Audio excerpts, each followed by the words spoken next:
did nothing wrong in her life. We're here to support Lindsay. You are a biased weasel. She was having intrusive thoughts herself of harming the children, correct? Correct. So why did she specifically do it? She was depressed. She was exhausted. She was done. She didn't want to try anymore. She felt damaged. The jury deliberating the fate of Lindsay Clancy is back to work this morning. Can 12 people agree on what to do with a woman who killed her 3 children? What's the waiting like for her? It's got to be tough. Just waiting for something to happen. If I took you and put you in a locked room and you were looking at the possibility of 3 consecutive life sentences, what would you feel like? 5-year-old Cora, 3-year-old Dawson, and 8-month-old Callan strangled to death with exercise bands by their mother in January of 2023. Now, 9 women and 3 men have to decide if Lindsay Clancy is criminally responsible. We're live in Plymouth, Massachusetts. Verdict Watch is next on Court TV Live.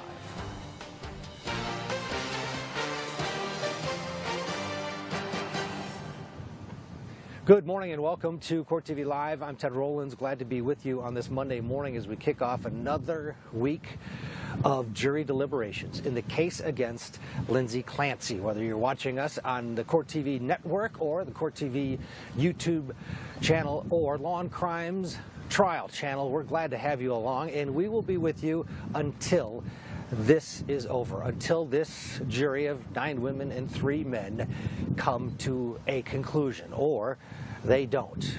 They worked, or they had the weekend off. They are back at it now, or will be momentarily. We're expecting Judge Sullivan to take the bench at any moment and ask those questions like he always does.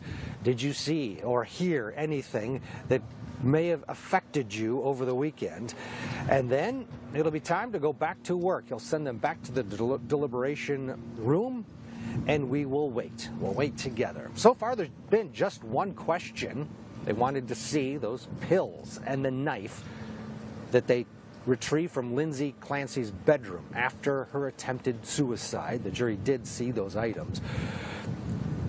Yesterday, or Friday, when the jury went home for the day, Kevin Reddington had this to say outside the courthouse. Kevin, what do you think? I think I got my bodyguard. Kevin, how are you feeling? What does it mean to you? What's that? What did the jury ask? The question. Oh, were they able to see the knife? Can you let him answer the question? They just wanted to see the evidence, and the judge let them look at the evidence. Which evidence did they try to see?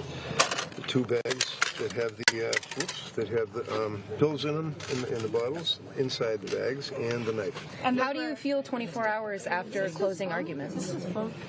Fine. It's Friday. Could you grab that for me? Happy it's Friday? You weren't confident yesterday. You confident now? What a sweetheart. Yes, of course. Thank you, brother. No problem. Kevin, you said you weren't confident yesterday. You confident today? I said I said I'm never confident. I don't know what a jury's going to do, so I'm not going to say, oh yeah, I'm confident. No, I have no idea. They work hard. It's been a long trial, and I have faith in the jury system. How is Lindsay feeling going into the weekend? Nervous, scared, beat down as usual. Hey, what's the waiting like for her? What's that? What's the waiting like for her? It's got to be tough.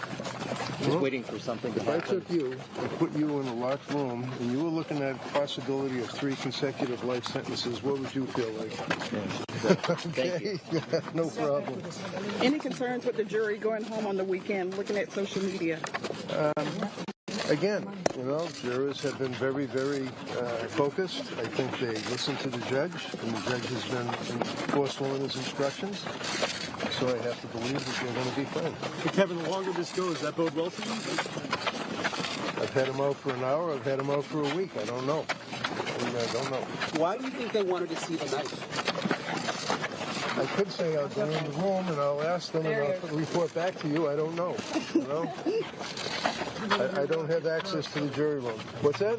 What unity to that request? The curb's coming, guys. Watch out for the curb. Don't even tell them. Let them fall off. You've been looking out for me all week. Come on, give me a break.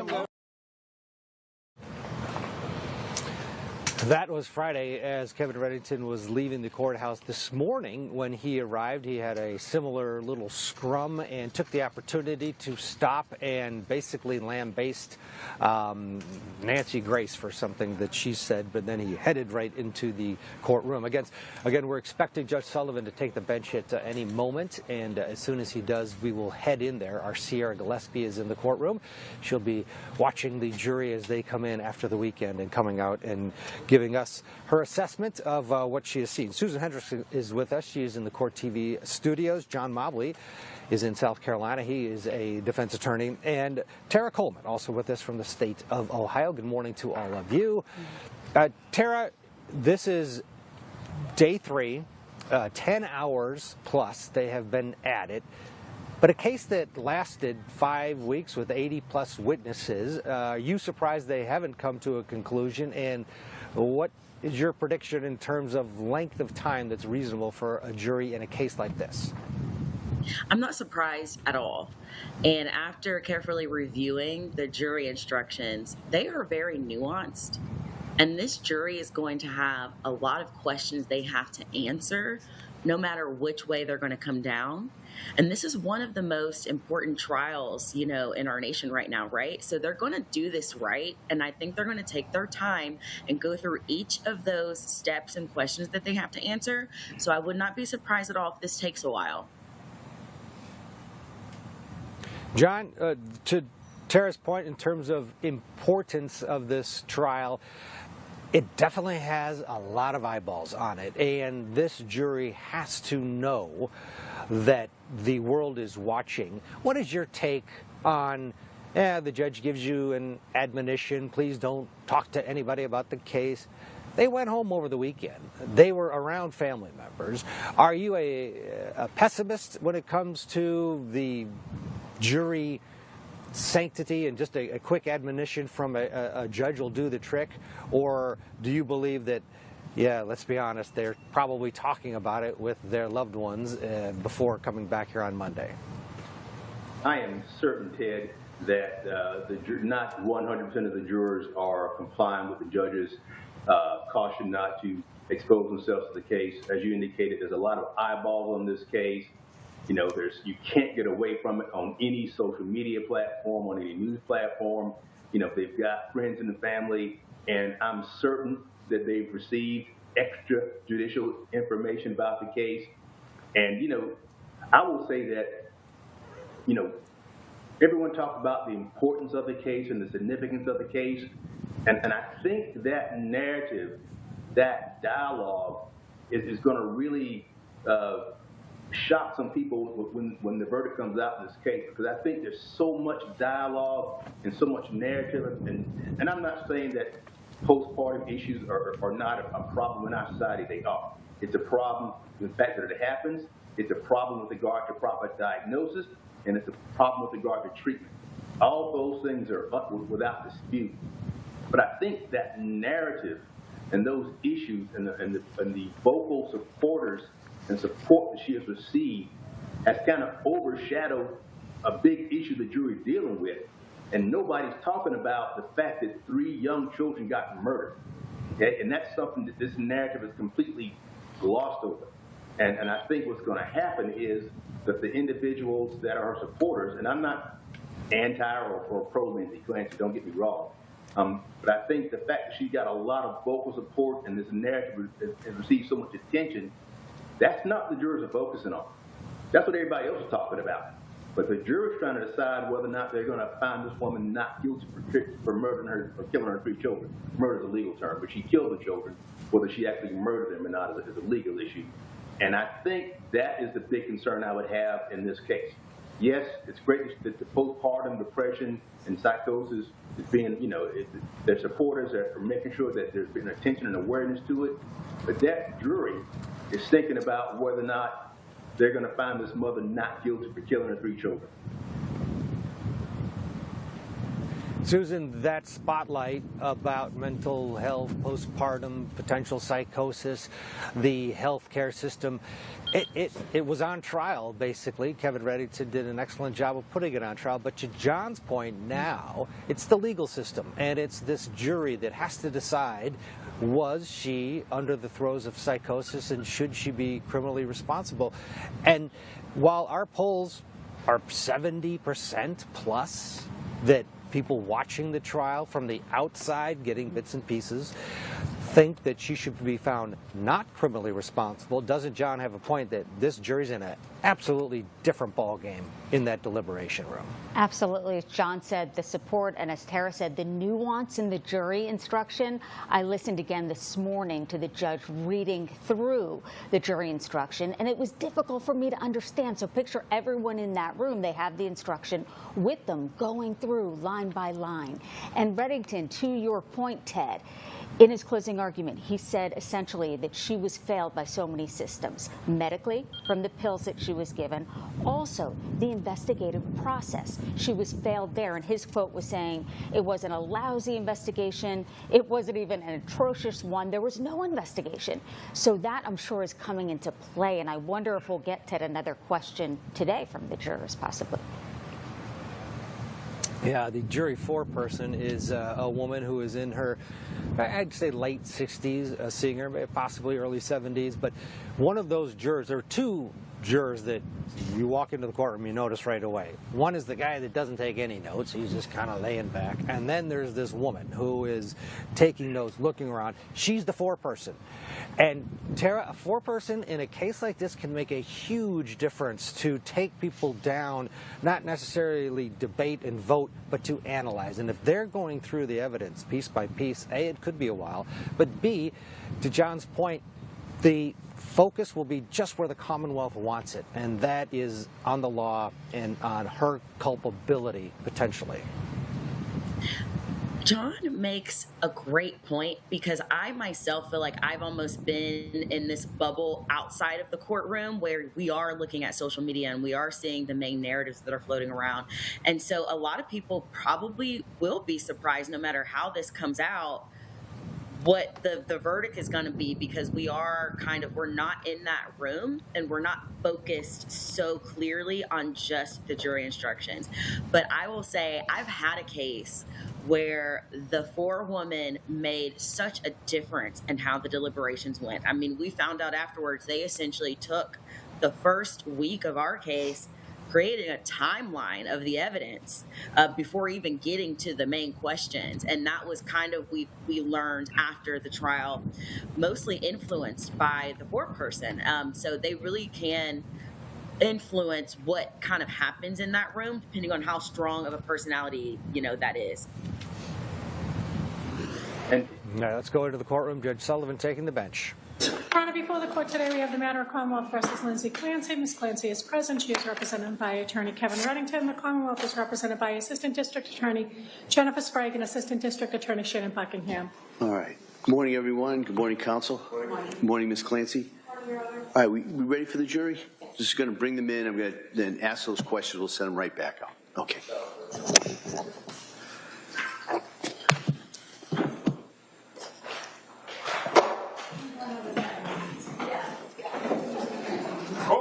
All right, jurors entering.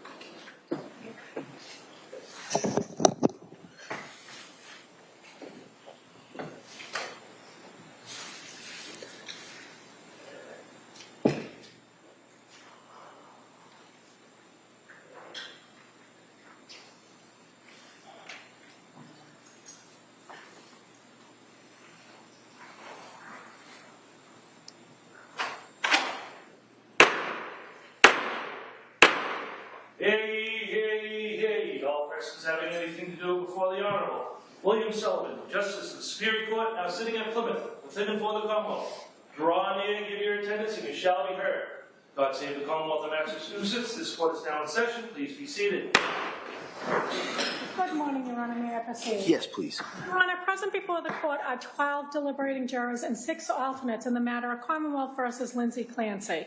Ms. Clancy is present. She is represented by Attorney Kevin Reddington. The Commonwealth is represented by Assistant District Attorney Jennifer Sprague and Assistant District Attorney Shannon Buckingham. All right. Well, thank you, Madam Clerk. You're welcome. Well, good morning, everyone. Good morning. It's nice to see everyone again. All I'm going to do, I'm going to ask you those questions and then send you right back out. So the first question, has any member of the jury read, seen, or overheard anything from any source that would affect your ability to be a fair and impartial juror in this case? No. All right. Next question is there any other serious matter or concern bearing on your service as a juror in this case that anybody needs to bring to my attention? All right. Well, thank you again for following the instructions. And all I'm going to do is ask you to then, at this point, resume your deliberations. Great. Thank you. Court, all rise. Jurors, this way.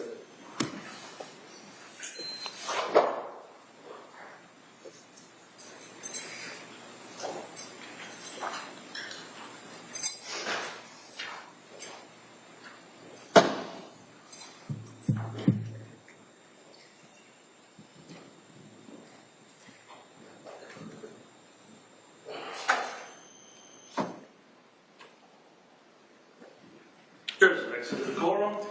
Counsel, anything we need to address this time? All right. So we'll be in recess at this time. Thank you. Court, all rise.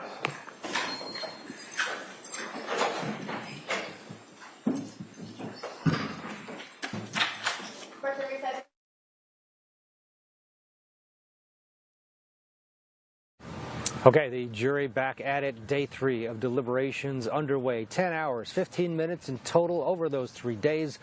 We'll get a break. Sierra Gillespie was inside the courtroom for that short period of time when the jury came in. We'll get her assessment about how the panel looked, etc. Any other observations when we come back. Stay with us. This is prime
Cora was into princesses.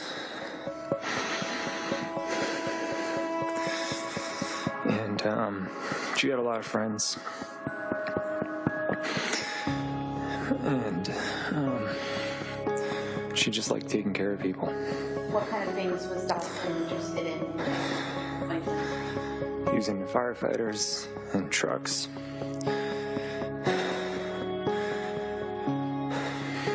And he liked Paw Patrol. Callan. He was only 8 months old, correct? Correct. Did he have any of the sort? He was just a happy baby. Welcome back to our continuing coverage of Day 3 of Verdict Watch in the case against Lindsay Clancy. We're outside the courthouse in Plymouth, Massachusetts, where just moments ago, Judge Sullivan sent the panel back. They came in, were asked those questions. Did you see or hear about anything over the weekend that could influence you? There were no yeses. And now this panel of 9 women and 3 men are back deliberating the fate of Lindsay Clancy. Sierra Gillespie is the host of the podcast Scandal on the Law and Crime Network. She was in the courtroom just a moment ago. Has come out. Anything that you noticed, saw when the group, were they refreshed from the weekend or were they stressed? Honestly, Ted, they looked very refreshed. I mean, the last time we saw them was Friday afternoon. I'm not sure what they did over their weekends, but they all looked like they had a great night's sleep. They didn't look stressed or frustrated, nothing that you would anticipate. It just looks like they're ready to go. They have been well rested. They look very nice today, and it seems like they're ready to go back and talk. Friday, you had told us that we had Mr. T-shirt guy wearing a polo. Anything that stood out to you today in terms of how they were dressed? Because a lot of times we can read into that and think, oh, they're dressed up. Yeah, exactly. I know a lot of people thought it's kind of silly to talk about, but when consistently we've seen this one juror wearing a T-shirt every day, then last week he dresses up with a polo. Today he's back in a polo. He's gotten a haircut. He looks very nice. I mean, I do think that it could be some sort of indication, because generally we see jurors start to dress up when they know they're getting closer to a verdict, because maybe they'll be on camera, maybe we can finally talk to them. They're going to be out public facing at that point, no longer anonymous necessarily. So I did see a couple wearing really nice dresses. Some of the women, the men are all in polos or nice button-ups. They look really nice and ready to go. And it may just be that they're on the panel. There were Right. 18 jurors, 6 of those individuals who sat through 5 weeks of testimony now do not get to deliberate. I can only imagine the frustration that some of those jurors have, having invested all of this time and not really, and they have no seat at the table. Oh, I think about that all the time, too, because consistently we've kept the 18, the 12 plus the 6 additional. And Judge Sullivan said, okay, if anything goes wrong, you guys need to hang out here in case one of these jurors needs to be excused from the deliberation. So there are these 6 people who you could expect look frustrated, but they don't. I mean, they look like they're there. They're happy to serve their jury duty. If I was them, I would be a little bit frustrated. I wouldn't be able to discuss it, but I don't notice that just by looking at them. And to clarify, the 18 are still here. The 18 do come in every day at the beginning of the admonitions from Judge Sullivan. It's just that they're in a separate room. Right. They're not in the deliberation room talking through everything. And I guess that's kind of the question. A lot of people over the weekend were asking me, what do you think they're talking about? And I mean, honestly, we'll never entirely know, but except for the prescription pills and the knife, because that was the question we heard about last week. Right. And a note that those 6 are not to talk about the case, the ones that are not deliberating. Correct. So they're in their other room, who knows what they're doing. Yeah. Talking about their family, I don't know what. But yes, the one question we've had, and we had it about 45 minutes into the day on Friday, and it was this question. They wanted to see these pills and that knife, which were in Lindsay Clancy's bedroom. They weren't taken. The pills were not taken by the crime scene investigators. They were found in a drawer, and Kevin Reddington made a big deal about how, the investigators didn't even grab these pills, and he held them up. Held them up. And yet the jury wanted to see them, which was interesting. Yeah, I wonder what all of that means. Do you think that means they're focusing really hard in on her suicide attempt? Because that included the crushed up pills, of course, the knife that she used, and it was found in the bedroom that she jumped from the second-story window. So do you think that the jurors are then talking about her mental stability?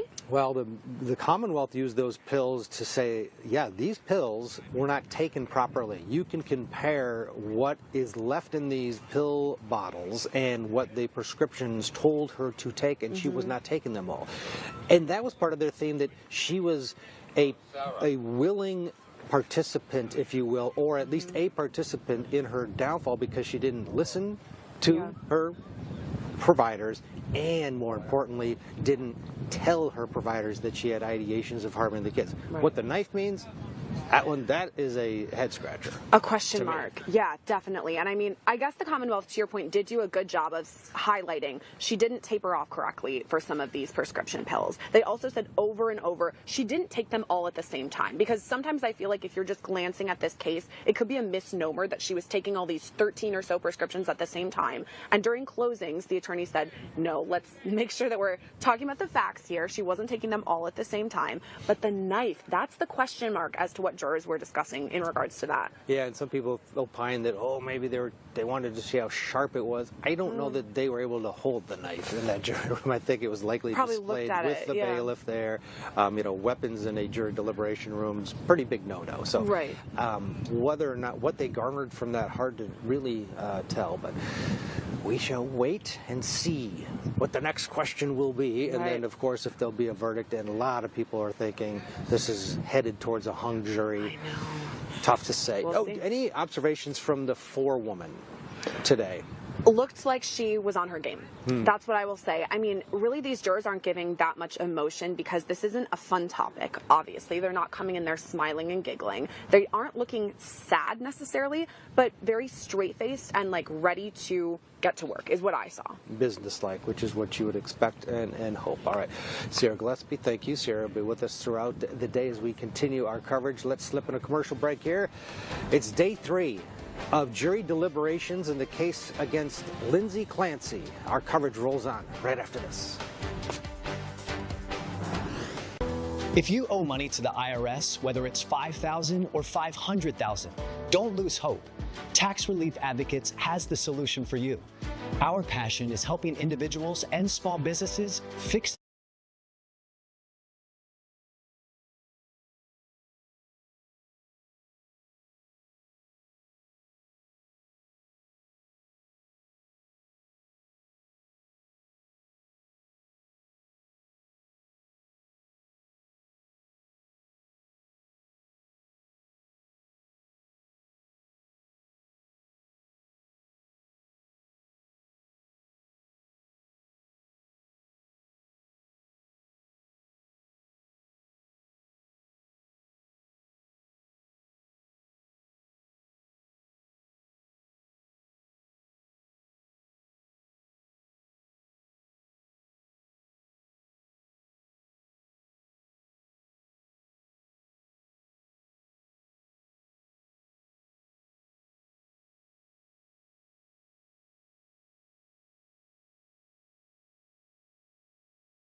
know from the records and from the pill bottles what she was prescribed and how she was supposed to take those medications.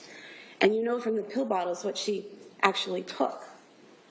And sometimes those two things didn't align with what she told her providers, what she told Patrick, what she told her mother. So you can see that in a lot of the medication she has. You have the pill bottles that were turned in by Patrick, and a lot of them don't even have many pills missing from the bottles. Some of them have none.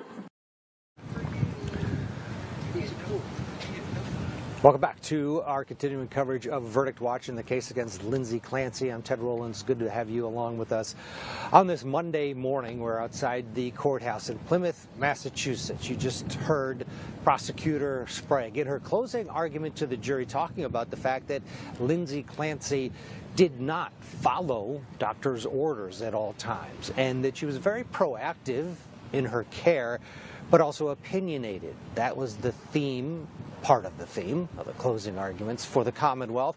And it would line up, you could argue, with the one question that this jury of 9 women and 3 men has had to date. And that is, they wanted to see those pill bottles that Prosecutor Sprague referenced, that were not adhered to in terms of the dosage by Lindsay Clancy. What does it mean? We don't know. We scratch our head and we wait 10 hours, 32 minutes and counting for this jury as they continue to deliberate. Susan Hendricks, John Mobley, Tara Coleman still with us. Susan, this the poll that we have going on our YouTube pages, the Law and Crime page and the Court TV page, 70% of the people who are participating in that poll and watching our coverage, they think that she should be found not criminally responsible. And there are 3 dead kids as a result of her behavior, her choice. Did, in your estimation, the Commonwealth, did they get to this jury in terms of her, Lindsay's culpability here, that sort of has been ignored until it seems the closings, they really did a good job, in my opinion, of zeroing in on that? Yeah, absolutely. But I think it may have been too late, in my opinion, with the pivot. It seemed the Commonwealth was changing their tune a bit based on those who were on the stand for the defense and even for the Commonwealth. No one said that Lindsay Clancy didn't want to be a mom, and that was in the opening statements. Then by the end, the closing argument, where Kevin Reddington did say they did a great job to the Commonwealth with closings because it changed its tune, and it was like, yes, she liked being a mom, but she wasn't, as you said, Ted, adhering to what the doctor told her to do, adhering to taking that amount of medicine. But is it too little too late? And some of the state's witnesses were saying that I felt like it was leaning more towards the defense, doing the defense a service because of what they were saying, like how they found out, how Lindsay found out what happened. And it seemed like every other sentence was Patrick said, Patrick told me. It will be interesting, though. But the state, do I think they did enough? I don't know. Of course, when people are voting, right, on YouTube, maybe. But you never know who's back there. You never know if there's one holdout. That's really all it takes. Tara, there was a bit of whiplash from the Commonwealth in terms of their themes. They had the, it's not a real suicide theme going for a while. Then their expert basically needed it to be a real suicide for his opinion to make sense. They backed off on that in their close. And they backed off from her being a terrible person, which they opened with. And there was no evidence of. All the evidence was, to Susan's point, people coming up and saying, what a wonderful mother, labor and delivery nurse, good person, all the way until this downfall in the months leading up to the children's death. Do jurors, and do you think this jury will hold the Commonwealth accountable, or is it primacy and recency, and they'll just go with that last bit and believe the Commonwealth in their close? They're going to consider all of the evidence, and if they're doing their job correctly, they will not take any bias with the presentation given by the attorneys into account when they're going through the different jury instructions.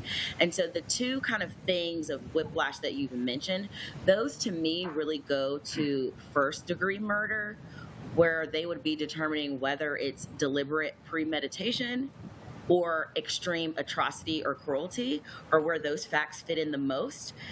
If the jury's going in order, though, the first question that they're going to address is the criminal responsibility piece. And if that's not found, really, they don't move on. They don't. And John, on the jury verdict form, you have first degree, second degree, and then manslaughter was also added during the charge conference. So they have a menu. That manslaughter, it doesn't seem logical you could ever really get to that if you're following the law, but it does seem like possibly a landing spot if you're going to have a nullified jury that just wants to compromise. You know, Ted, I thought about that as well, and the two big things that come to my mind, the big legal issue from the defense of insanity is when you look at the law, in order to find her not guilty, they've got to find one of three different things. It's not just that she suffered from postpartum psychosis. That's not in dispute. Either A, she did not understand the nature of what she was doing, which she did, so that's not going to apply. The other prong of insanity can be she didn't understand the difference between right or wrong, and I don't believe anybody's saying that. But, Massachusetts does have that third prong, which every state does not have, which is that, inability to conform / irresistible impulse, which is clearly what they are proceeding under. So what they've got to find is that she was acting under some irresistible impulse and she couldn't control herself. That's the big one in this case. And I just think the second thing that comes to play with that for me are the intangibles. And when I say the intangibles, these are things that are not the facts, that are not the law, but things that, in my experience, affect a jury's decision. And before we took the break, we mentioned that the foreperson was an older female in her later 60s. In my experience, in my opinion, that does not bode well for her. Because, again, as I indicated earlier, we're spending so much time talking about the narrative set forth by her supporters who want to raise awareness to postpartum depression, that not a whole lot of people are talking about the people of the demographic that are not going to be supporting her. And I believe, and I want to, definitely get the perspective from Cora and Susan, because, I'm a man, all right? And my wife reminds me that all the time. I'm a man. But I believe that there's that contingent of women, particularly that older women, those older women. You think about your grandparents that say, hey, you know something? I have 5 kids, and I work 3 jobs, and we have 1 bathroom, and, my husband didn't help me at all. I didn't have this luxury life, and yes, I was depressed, yes, I was stressed, but I didn't kill my kids. And you're going to have a lot of women that think that way, and it's also been my experience. And again, I want to get the perspective from my colleagues on this, who've tried cases, particularly when you try cases involving sexual assaults or cases where a female is a victim. It's been my experience that women typically are not terribly sympathetic to other women. When you have 9 women on this jury, I don't think that's going to help her. Tara, do you agree with that in your experience, that women are harder on women a lot of times? But this case is different. It is different. To John's point, he's a man, and the experts were all men. It's your thoughts. It varies, but I will say for sure we are still dealing with that age gap where we have a contingent of women that just are not as up to date or aware of mental health in general, right? And so, again, us that are out there kind of really focused on that postpartum issue, John's right. I mean, we're forgetting about this whole group of people that just do not even believe in that, quite frankly. And I think the issue of women usually not supporting women, I think we have historically seen that in some cases, but I also think that's diminishing as time goes on. I think kind of as we're getting later in time, I'm seeing that pattern change a little bit, but it very well still might be in play here. But John, I mean, I think you're spot on. We are forgetting about a lot of different opinions that might surprise us here. Susan, the amount of women that have come to Lindsay's side is extraordinary. Kevin Reddington's wife, Deb Reddington, put on her Instagram feed over the weekend a collage, a video basically of cards and letters and gifts that Lindsay has received from around the world, and you know, she put it to music, and it, you know, no commentary, just that, but speaks volumes, and it is a visual representation of the support that she is getting from women. Yeah, it really does. It reminds me a bit of course, the Karen retrial. I covered that there, and just the line of people. And in this case, I wonder, when the jurors are coming in, do they see that? They're not supposed to go on social media, but if you're going into the courtroom and you see that line of support, if that plays in. Also, I think the witness testimony, Patrick's mom taking the stand, maybe had an impact on the jurors there, the older women who were on the jury, because she said she forgave Lindsay, so to speak, saying she was begging for help. And that nod that people are analyzing as she walked by, looking at Lindsay and nodding. So I feel like this case may be a little bit different because so many women have felt failed and not listened to when it comes to their medical needs, but it surely has struck a nerve because as you see them lining up, they're in support. But again, what's happening in that jury while they're deliberating, we never know. Yeah, we just sit outside the courthouse and wait and talk about it. And we're waiting and talking about it. We'll continue to do it right after this commercial break. 10 hours, 43 minutes and counting. Back with more of our Verdict Watch coverage in the case against Lindsay Clancy right after this.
Welcome back to Court TV Live. I'm Ted Rollins outside the courthouse in Plymouth, Massachusetts, as we await any word from the jury of 9 women and 3 men who are inside the courthouse behind me, deliberating the fate of 36-year-old Lindsay Clancy, the former labor and delivery nurse, represented by Kevin Reddington. And this morning, when Kevin Reddington showed up to court, usually he has a word or two on his way in. Well, today it was a very direct message. He basically was upset by something that was reported by our old friend Nancy Grace. Take a listen. A loving mom, Lindsay Clancy, Googles ways to kill, then murders her 3 tots dead in the basement with her own exercise bands. All right, that's Nancy on Crime Stories. Kevin Reddington had a problem with that, and he came out and he basically lambasted Nancy, saying that that is inaccurate, and in his words, things like that hurt. So that was his message today. Last week he went after a podcaster. So Kevin Reddington is definitely monitoring the coverage of this case, and he's a guy that's handled a lot of high-profile cases over the years. Susan Hendricks, John Mobley, and Tara Coleman they're all with us. And Susan, he is a force in the courtroom. Outside the courthouse, he is also he is not afraid to share his opinion about anything, and boy, he just went after Nancy on a Monday morning. You and I know Nancy quite well, and you know, sometimes she is the target of a lot of things, and he went after her. Your thoughts? Yeah, I don't think she'll be fazed by it. I know you know that, Ted, as well. In fact, she almost invites the sparring back and forth. I will say, though, Kevin Reddington this morning, when I was looking and the judge was welcoming the jury back in, he looked different, tired, and maybe attorneys feel that way after this. He put so much work into it. He did say yesterday that he believes he did the best that he could. Attorneys for the Commonwealth, the defense, they put everything they have into this. To me, it reminds me of like a game day, and then now they just wait. And his client, he did say, Lindsay, of course, was nervous, but he looked a little different today, maybe finally exhaling. But back to Nancy, I think she'll welcome the sparring. Absolutely. John Mobley, the adrenaline is gone now. You've worked your tail off for months leading up to this high-profile 5-week trial. What is it like being an attorney in a case like this where you've let it all out and left everything on the field? Well, I've definitely been in that situation a lot of times, and you're trying this case for weeks. You're getting maybe 2 hours of sleep a night. Everything is constantly changing. You have no appetite, and your body just crashes. I can tell you I am not a fan of when there's, negative publicity about a case or a negative comment about a case that I'm involved in. I'm not a fan of feeling like I need to spend energy, picking fights, responding to all those negative things. I just think it's a waste of time and energy. And I think, if anything, it ends up drawing attraction to the things that you're fighting. Yeah. Tara, that, the Nancy Grace thing aside, every day is different with Reddington. He's going to say something or do something that's a bit bombastic. What about this period of time waiting for a jury after there's nothing you can do? You've done everything you can do, and now what's it like to sit and wait? Well, may I, on that point quickly, though, there is one thing I agree, waste of time on negative comments, but I will say accuracy in reporting is important. And one thing I do respect about Kevin Reddington is his commitment to accuracy. Now, after a trial like this, it is more than a game day being over. It's like a marathon, right, has been ran, and you're tired. Mm-hmm. Yeah. All right, let's get another break. 10 hours, 51 minutes. They're approaching 11 hours of deliberations. Our coverage of Verdict Watch in the case against Lindsay Clancy rolls on until the end.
the way she wanted them to. She had to take them with her. Where was the defendant seated when you left the house, or was she seated? She's standing. And what was her demeanor? Normal. At any point in time, did she tell you she was planning to kill herself? No. Do you think possibly that she's over-medicated? I was practicing independently with my full credentials for about a month. Cora was into princesses. She just liked taking care of people. I'm truly finding my 19-month-old to be the most difficult human I've ever encountered. How you would describe Callan? How would you describe him? He was the happiest, sweetest, easiest baby. How many women have you treated that were suffering from postpartum psychosis? I don't think I have. Welcome back to our continuing coverage of A Verdict Watch in the case against Lindsay Clancy. I'm Ted Rowlands outside the courthouse in Plymouth, Massachusetts. We're glad to have you along with us. This is day 3 for the 9 women and 3 men who were selected to be deliberating jurors. There are 6 other alternate jurors who are inside the courthouse in a separate room. If anything happens with one of the deliberating jurors, one of those 6 will be selected to join the process. They'll have to start from the beginning. That's not happening, at least no indication of that. The jury came in today, just briefly, like they do each day.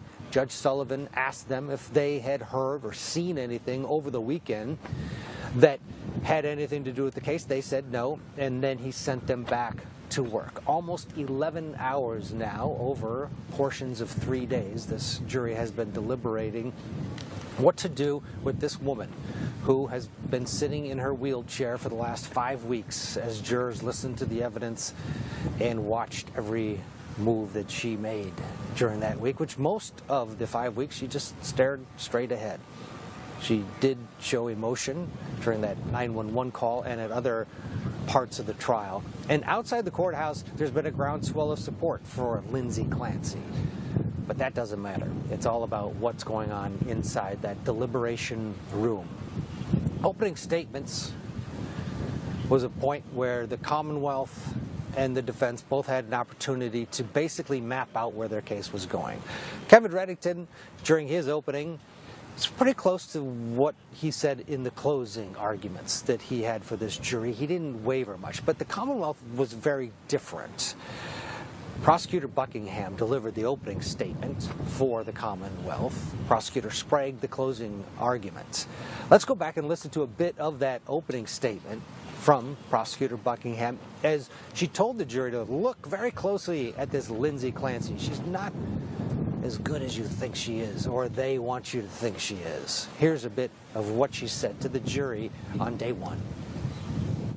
Throughout the evidence in this trial, you will learn about the defendant being the classic overachiever in school, in her personal life, in her nursing career. She was someone who liked to control every little detail of her life, of her family's life. In contrast to pictures you'll see of the doting mother, the dedicated nurse, you'll also see a side of Lindsay Clancy that's different. Somebody extremely controlling, meticulous, and manipulative. The days were laid out with specificity. Strict schedules were expected to be maintained. Food was planned carefully. Sleep was scheduled to the minute. Susan Hendricks is with us along with John Mobley. And Susan, we didn't see that. In fact, the prosecution's reference to the food was all mapped out. Well, the caregiver said it was great. I loved working with Lindsay because she was a great mother, and she laid it all out for me in a caring way, not a manipulative, ordering me around way. It backfired, let's be honest. And then we did see the switch, but you gotta wonder, why did they think that this jury was going to turn on Lindsay Clancy when you had not only Patrick take the stand and basically defend her, but his own mother? The mother-in-law took the stand and could not have been nicer to Lindsay. Of course. her own mom to say kind things about her daughter, but her mother-in-law. She just seems so depleted and devastated up there. But I think the Commonwealth did a good thing in terms of the closing argument in switching that. And maybe they weren't anticipating everyone saying what a wonderful mom she was. And even in the closing argument, you saw that kind of wish list that Reddington brought out, and saying that she wrote it on her honeymoon and that she wished for healthy kids. It really humanized her, Lindsay Clancy, in a way, because I've heard about this case after it soon happened. We all did. And you demonize a woman who would do this, thinking, what? They have to humanize her. I think they did just that. And all of the testimony, I think, did. So therefore, I think, uh-oh, we got to pivot. Maybe that's when they made that choice. Tara Coleman is also with us. She's in Ohio. The last witness to take the stand, Tara, was the final Commonwealth expert, and this was the rebuttal case. And Kevin Reddington did something that was very interesting.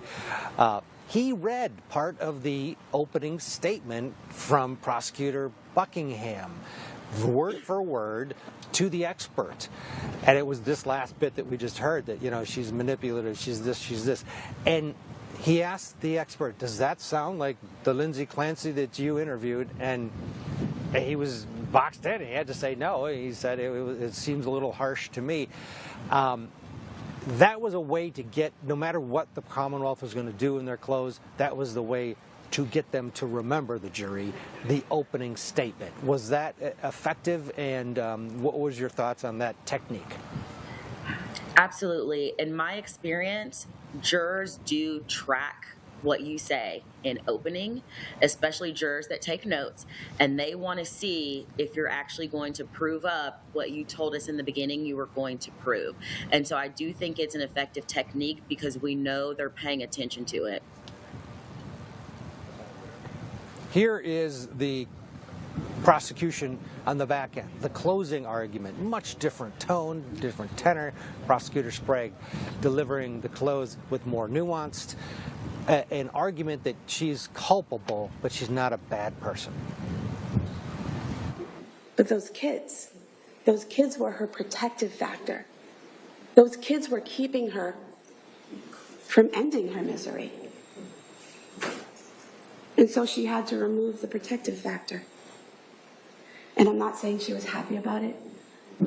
I'm saying that it was what she had to do to end her misery.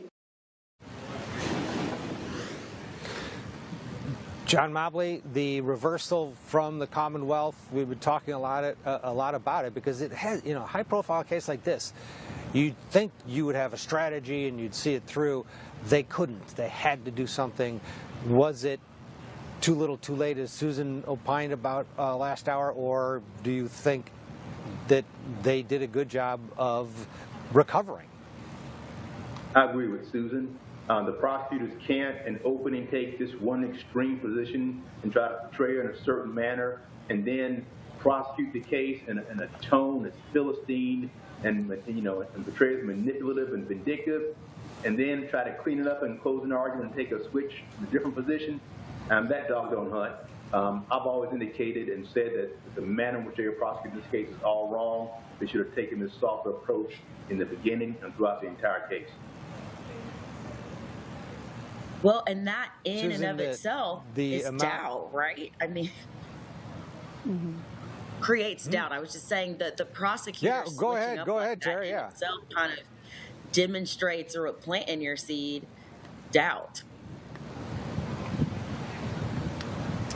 And Susan, to that point of doubt, talking about the experts, because this jury's been tasked with doing something that is very difficult, if not impossible, and that is figure out this mental illness that, you know, this is such a field that has variables. It is not an exact science, and for this group of 12 to now conclude one way or another when the experts were divided, they agreed on a lot of things, but at the end of the day, the 5 experts were divided. How is this jury going to then come in here and tell us, you know, what really happened inside the mind of this woman. It is a very difficult task. Yeah, Ted, you and I have covered several trials together, and I think in the past what it appears to do is that they cancel each other out. It covered the Delphi trial for 30 days inside that courtroom, and the experts on each side, they were talking about an unspent bullet there, and there was analysis of this. I wonder if the jurors go back and think, okay, this expert said this expert said that, and they cancel each other out. But what I did find interesting was the testimony for the Commonwealth, the last couple of experts on the stand, admitting that it was hearsay what they heard. For example, when the defense is saying she couldn't speak because of her injuries. And are you surprised to hear that, Reddington was saying. And the witness on the stand, the expert rather, saying, yeah, I am surprised to hear that. So taking the word for someone who told them that, I think that will play in. But in terms of the experts, exactly what they believe with her mind, because Reddington on the other side of that is saying, look, the pills messed her up. So, and she wasn't even, there was no follow through really, because he called it zoomed and kind of joked with the jury, but saying that in telemedicine, they didn't really care enough to follow up with Lindsay. That would be a key sticking point for me if I was on this jury. John, Kevin Reddington's close, some people criticized it because it was not focused, it was a bit meandering, and it was all heart. He was pouring his heart out, defending his client, but did he miss an opportunity to have this jury focus on reasonable doubt, focus on the advantage that the defense has in every trial, and really hone in on the fact that, hey, if you don't know, there wasn't a lot of the law. There wasn't a lot of, if you're in this position where you have two competing theories, by law you have to go with reasonable doubt if they both make sense. And it was Reddington through and through, but what's your take? Criticism valid and a missed opportunity to focus the jury the way that the Commonwealth did? No, I mean, actually, I think that, and I've said it in this case, I think the intangibles are a stronger factor in this case. I think when we talk about this case, the lawyers get so caught up in legalese and technical terms and comparing experts and the chess that went on in the courtroom. That's us. The jury's not going to be fixated on all of that. And particularly, as you indicated, this whole issue of postpartum psychosis, that's not an area you have a whole lot of agreement in the mental health community. Well, it's clear. So I think to focus on something like that when it's not clear is a big mistake. I think, Reddington's strategy of trying to really focus on that emotional aspect, getting jurors to want to find the reason to find her not guilty, is a much smarter play. Tara, you agree? I thought there was a missed opportunity there to kind of get into the jury instructions, but I also thought that Kevin Reddington purposely made that a calculated decision and did the closing that way because he felt it was the best strategy. Yeah. All right, let's slip in another break. 11 hours, 10 minutes and counting. Kevin Reddington has a very long history. When we come back, he's been on Court TV multiple times over the decades. We're going to look back at some of his other cases and talk about not only his style, but his dedication to his clients. And he has represented some doozies over the years. Back after this.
Remember the government's opening when they told you she wasn't suffering from the psychosis.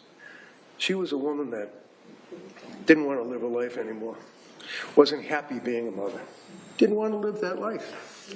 So she's going to kill her kids and hopefully throw herself out the window and not paralyze herself, and then she could run off into the sunset, I guess. That's what their theory was, along with the fact that it wasn't a real good suicide, it was fake.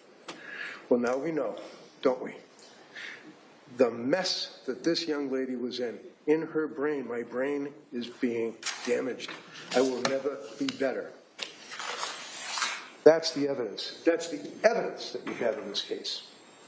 Burden of proof is on them to prove to you that at the time that she killed these 3 beautiful kids, that she just wanted to move on with her life.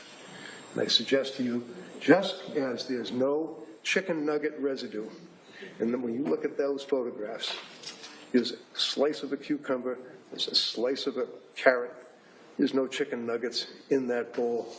Patrick wouldn't know what the kids were eating. She was the one that would cook their dinner. She was in the refrigerator, but the guy yesterday is like, oh no. Patrick said that the child was eating the chicken McNuggets in the bowl. No, she was getting food out for the 2 kids, not the little baby, 2 kids for dinner. There's no evidence that she's lying. There's no evidence that she's malingering. Kevin Reddington, in his closing argument to the jury, now that jury of 9 women and 3 men are hard at work trying to figure out what to do with Lindsay Clancy, the 36-year-old labor and delivery nurse on trial for the murders of her 3 children, 5-year-old Cora, 3-year-old Dawson, and 8-month-old Callan. We're outside the courthouse in Plymouth, Massachusetts, waiting for any word of a question or a verdict. Our camera is in the courtroom. Our camera operator, photojournalist Rich, who you met last week during our coverage, he will be the first to know. So if there's a question, Rich will know, and you will know. We'll pass it along, and we'll get you into the courtroom as soon as Judge Sullivan takes the bench. Typically, he has let this jury go. They don't take a formal lunch break, at least coming on the record and sending them off to lunch. So we've actually incorporated the timing of our verdict watch clock at 11 hours, 16 minutes. That's counting, yes, a Friday's lunch hour.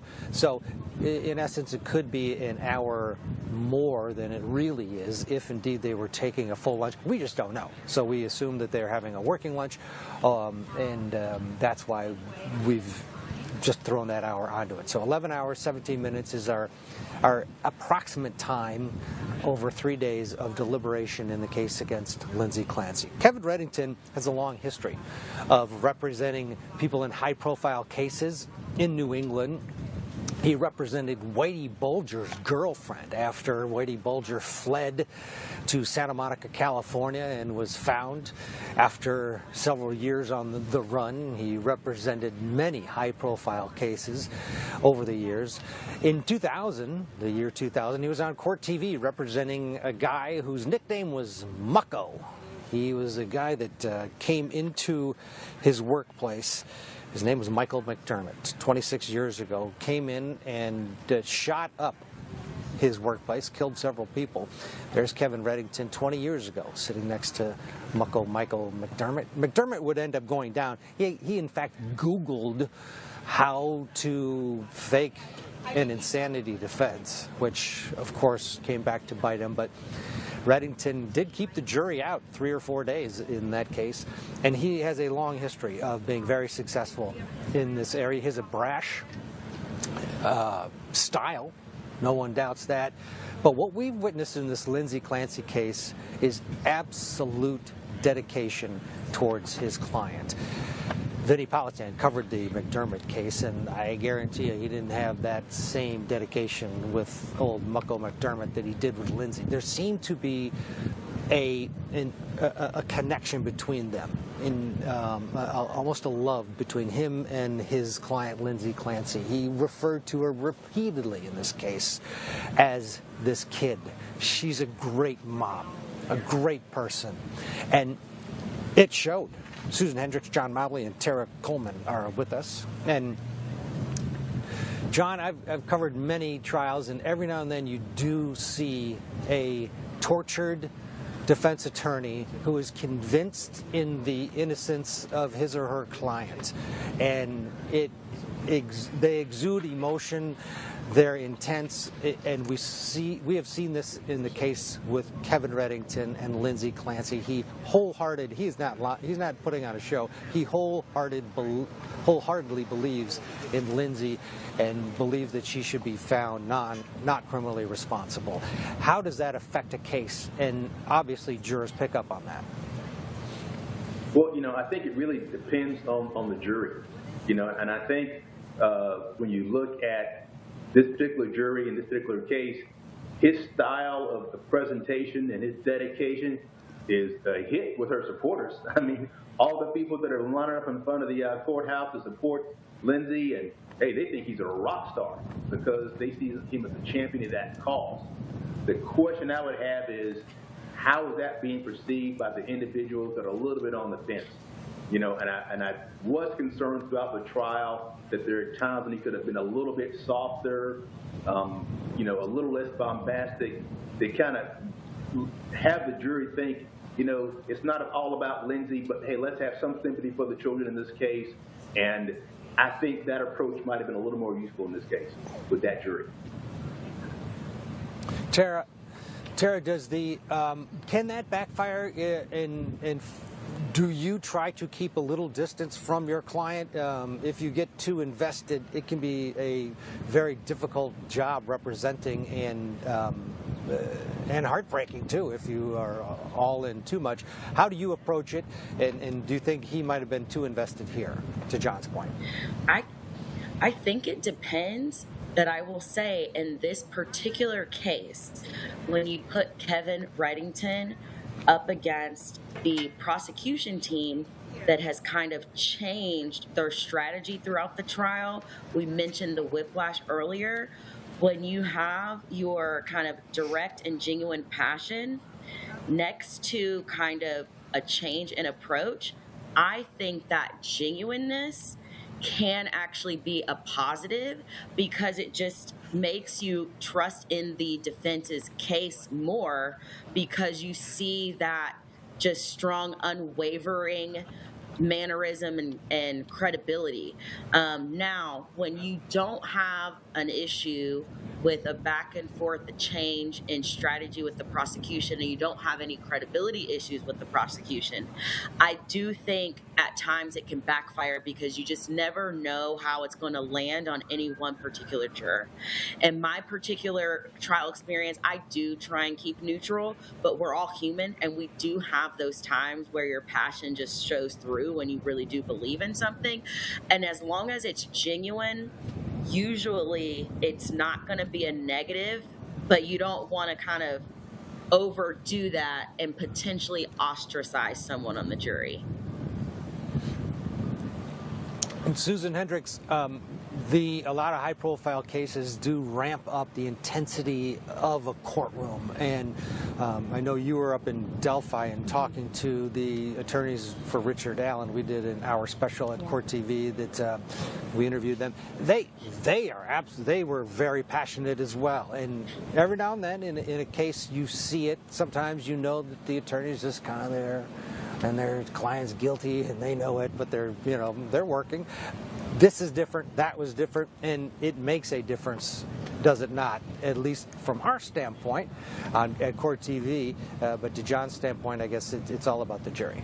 Yeah, absolutely. The defense with Richard Allen feeling passionate about his innocence. Also, Prosecutor Nick McClellan being very close to both Abby and Libby's families. I know he dedicated really so much time, so much energy, and he truly did care. And as Tara was saying, you can't really help it. You care and grow close to your client in a lot of cases. And I saw, though, with Lindsay, it's kind of a back and forth. It reminds me of a either grandfather-daughter, father-daughter relationship, because at one one point after the closing arguments, she reached over and held his hand. And when she was listening to the autopsy and putting her head down and crying hysterically, that's when he put his hand on her. So I think it's a way to comfort each other back and forth. And it's very clear that Reddington put his heart and soul into this, just how hard he worked.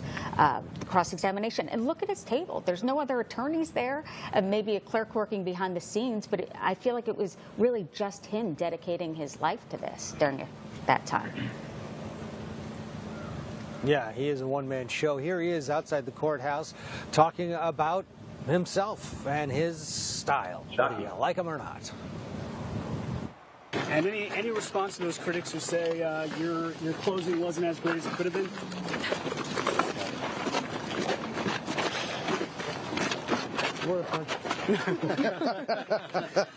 Just being honest here, I don't know. Do you have any second thoughts about the closing, or you think you left it all on the table? Put it this way, I have my fair amount of haters. I'm sure there's people that would like to comment on the fact that I'm arrogant and aggressive and a bully and all the rest of it. And so, did the best I could. John Mobley, one thing you can say, he's comfortable in his own skin. That is for sure. Well, I would say he never met a microphone he didn't like. Fair. And microphones love him too, I'll tell you that. You could sit and he holds court out here after and before court, even this morning with his attack at Nancy Grace. And Tara, you talking to people, when I had an opportunity to talk to some prosecutors that work in this area, and it's sort of broken up. You've got Boston proper, and then you have North and the South, and he is basically the king of the South. And when you're in here practicing and he walks into a courtroom, he takes over, and everybody knows it. And we saw it in this case. And Judge Sullivan sort of let him run. What do you think of the way that this court and this court was able to manage Reddington, but also sort of let him do his thing, and Judge Sullivan, the way he managed it throughout these last 5 weeks? So I have seen that before, where you have such a well-known attorney that has a relationship with the court. And I do think it goes a long way in their favor. You're just more comfortable. You're yourself. You know what you can get away with and what you can't.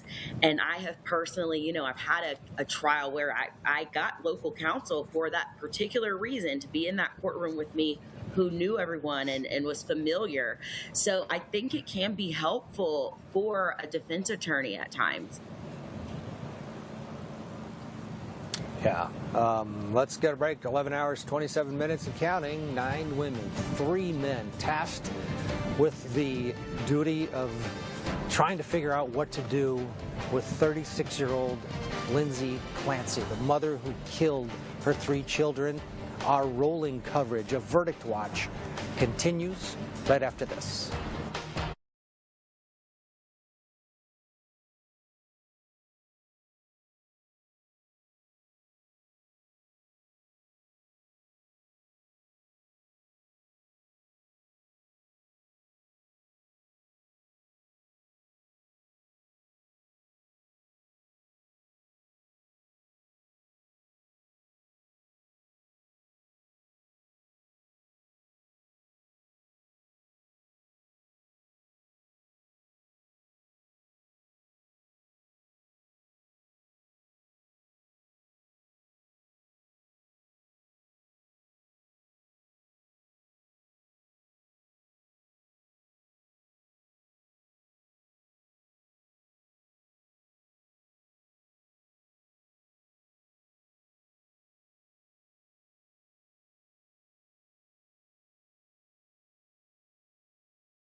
These photos of Dawson's face, the petechial hemorrhaging on the face, appear to be darker than those and more expansive than those on Cora's face, correct? They appear more prominent in Dawson than in Cora, yes. And what can cause the damage being more prominent and more dispersed over the face? Again, petechial hemorrhages occur as a result of rupturing of small vessels in the skin, and so the fact that there are more present in Dawson is indicative that there were moments where some blood did reach or push through the furrow or the ligature in little spikes or peaks, which would just result in momentary increases in blood pressure that would result in more petechial hemorrhages. And what would cause that blood being able to flow?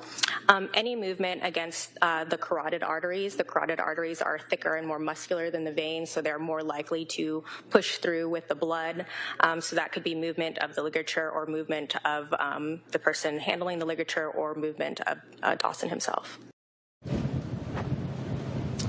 Welcome back to our continuing coverage of Verdict Watch in the case against Lindsay Clancy. That was the medical examiner talking about Dawson specifically, and Dawson was a focus for the Commonwealth, separate from Cora and Callan, in their argument that Lindsay Clancy had trouble with Dawson. After his birth, which was a difficult birth, she did have a little bit of postpartum depression, but the other part of the theme with Dawson is that he was a more difficult child, and they lasered in on a Facebook post that Lindsay posted on a mom's group, and they wanted the jury to hear it because on its face it is eyebrow raising. Take a listen to that part of the testimony, Lindsay Clancy's post about her son, difficult son is how she called him, Dawson. You were able to locate the content of this post in the records for the attachment Parenting for Littles and confirm that it also appeared to be authored by Lindsay Marie Clancy, correct? Correct. Or by the Facebook page of Lindsay Marie Clancy. Yes. And fair to say it reads, "Hello, lovely parents. I'm looking for some advice, solidarity, ideas, something, anything. I'm truly finding my 19-month-old to be the most difficult human I've ever encountered. I mean that with all love in my heart, but I honestly cannot make it through a day without getting so frustrated with him.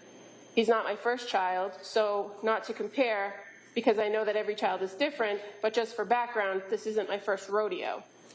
Every single thing with him is a battle, and it has been this way for a while, since he was maybe 8 months old. I really try to pick my battles and only do what's completely necessary, but I mean everything, getting out of his crib in the morning and going downstairs, changing his diaper, getting him dressed, getting him in his seat to eat, getting him in the car seat, getting him out of the car seat, putting on his jacket and shoes to go outside, having him come inside when it's time, going to sleep for his nap, and at night, he fights me every step of the way with all these normal daily activities. It constantly feels like I have to force him to do these things, which feels so wrong, but he is always fighting me and crying about doing these very normal things." You recall seeing that message in the records? I do.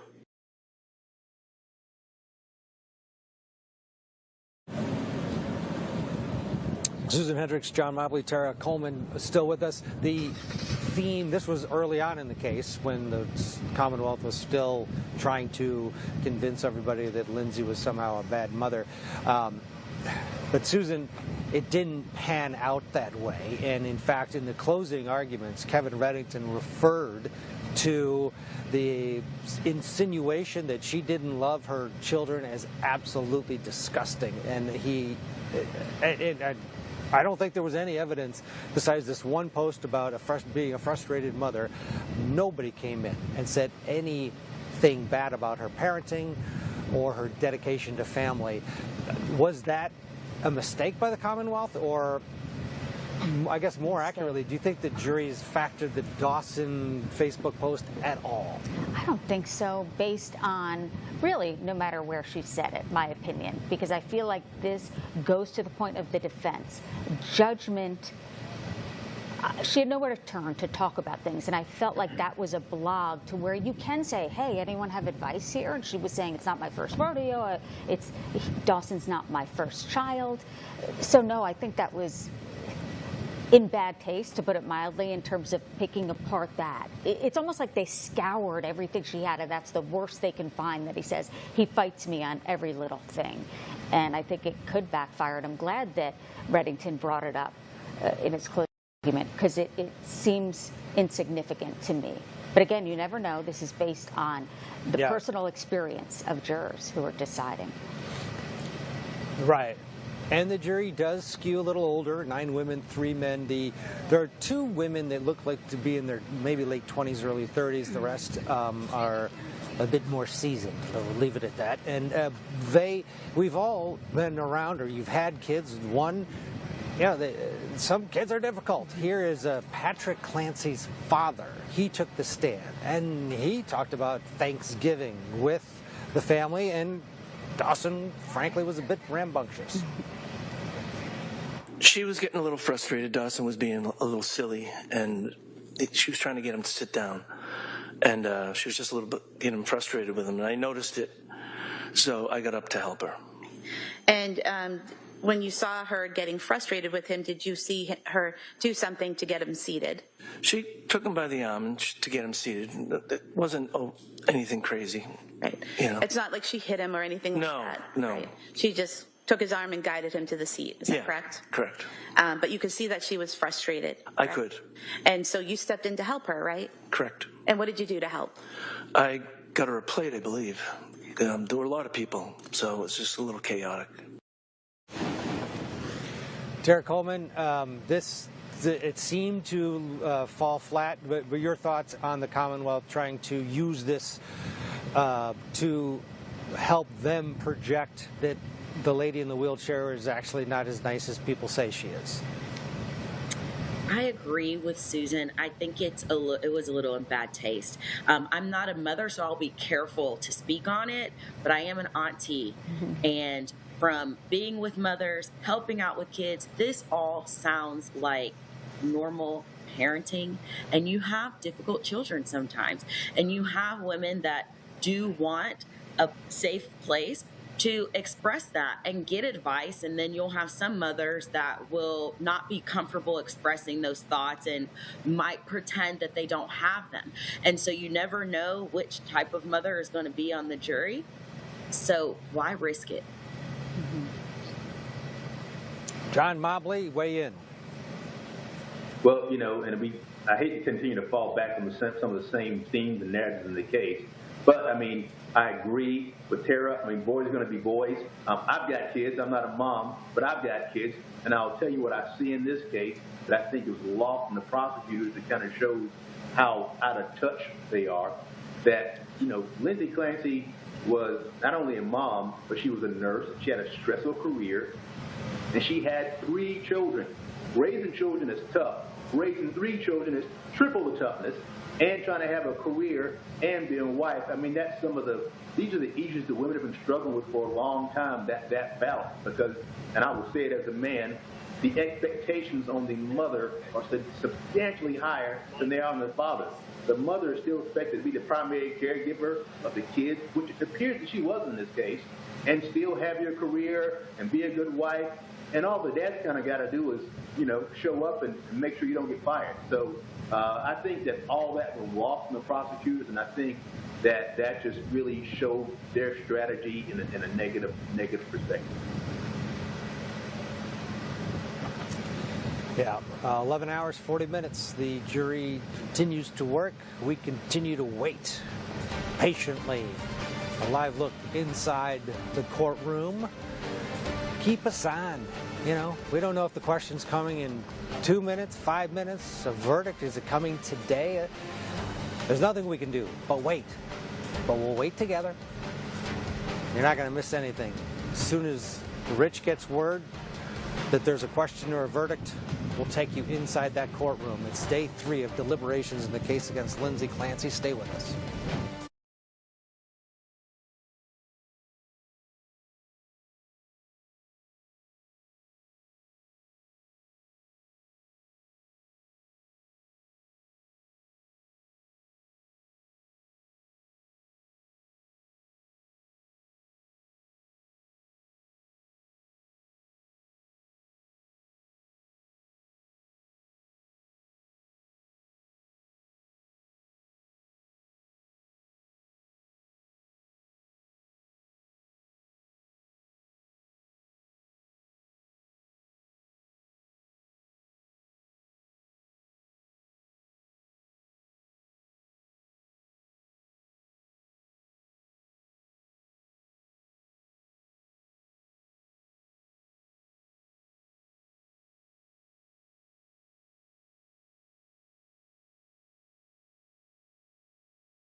Now, are you an active member in the Catholic Church? Yes. Okay. So you're aware that murder is considered a mortal sin? Counsel, could I see you over here? That was strike one in the mortal sin Commonwealth blunders. They had two of them pop up in this case, and Judge Sullivan was not happy either time. Did it have an effect? For the most part, Judge Sullivan was right down the middle in terms of the way he managed the courtroom, but there were a few times that his frustration levels were apparent, and both times it was directed at the Commonwealth. We are outside the courthouse in Plymouth, Massachusetts, awaiting word from this jury, the 9 women and 3 men deliberating the fate of Lindsay Clancy, 11 hours, 46 minutes and counting. It's day 3, live look inside the courtroom. Let's talk about the mortal sin debacle that the Commonwealth had to endure. The first one was from Prosecutor Buckingham, which we just saw. Patrick Clancy's mother is on the stand. She is a victim in this case. She lost her 3 grandchildren, yet she supported Lindsay Clancy. It was clear the way she testified to the mother that she was, the person that she is, was apparent.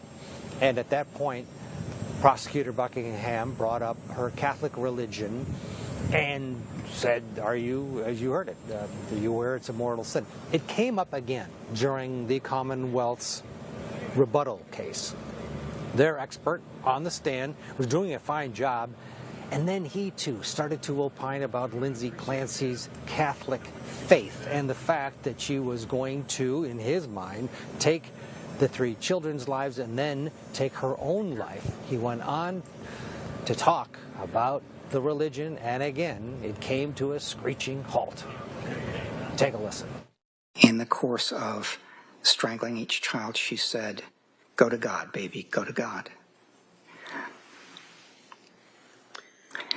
And that was part of her expectation, that she and the children would be together in heaven with God. She was raised as a Catholic. When I said, isn't suicide a mortal sin?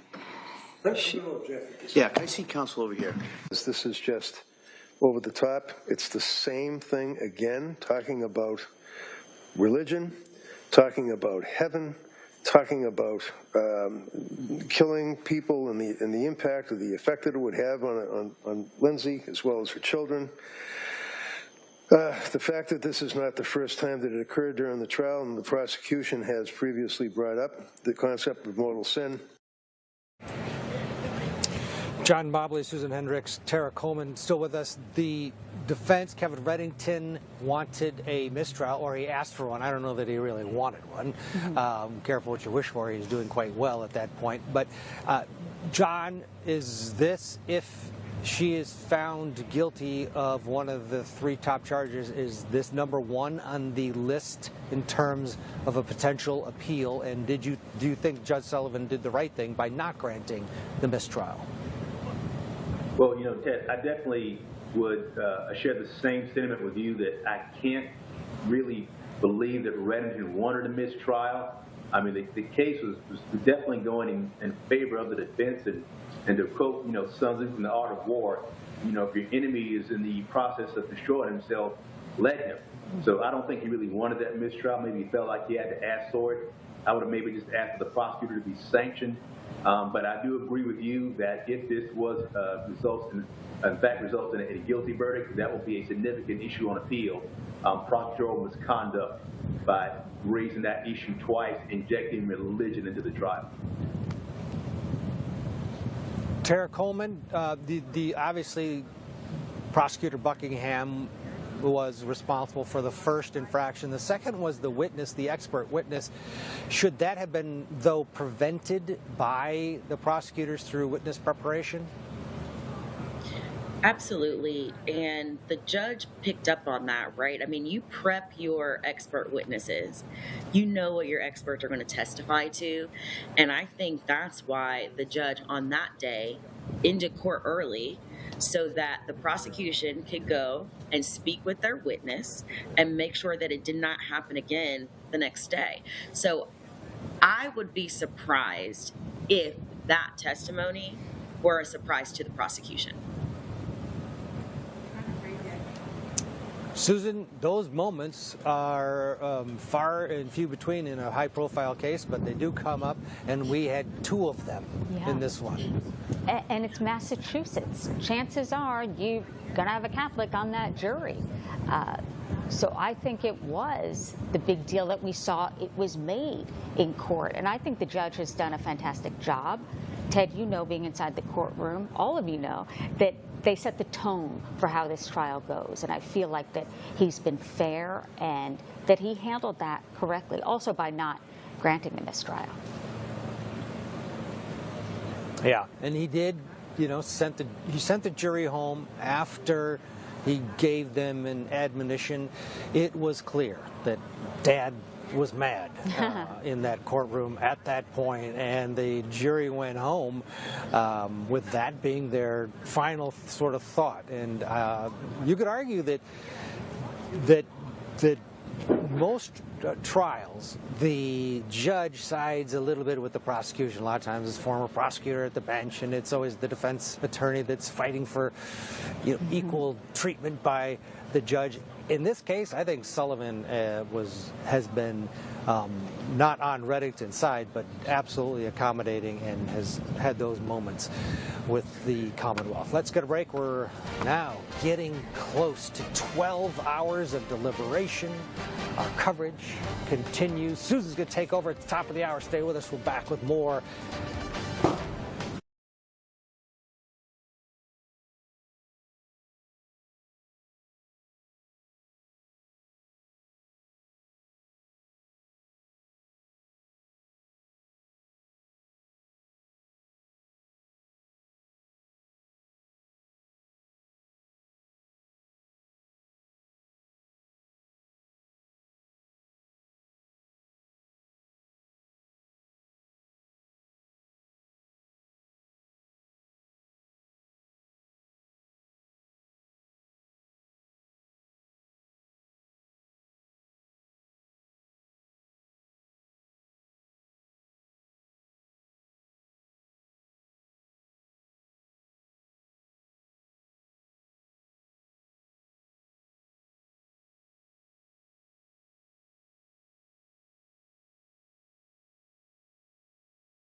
Welcome to Court TV Live. I'm Susan Hendricks, coming to you from Court TV studio in Atlanta, while Ted Rollins is in Massachusetts for the Lindsay Clancy murder trial. Thanks so much for being with us.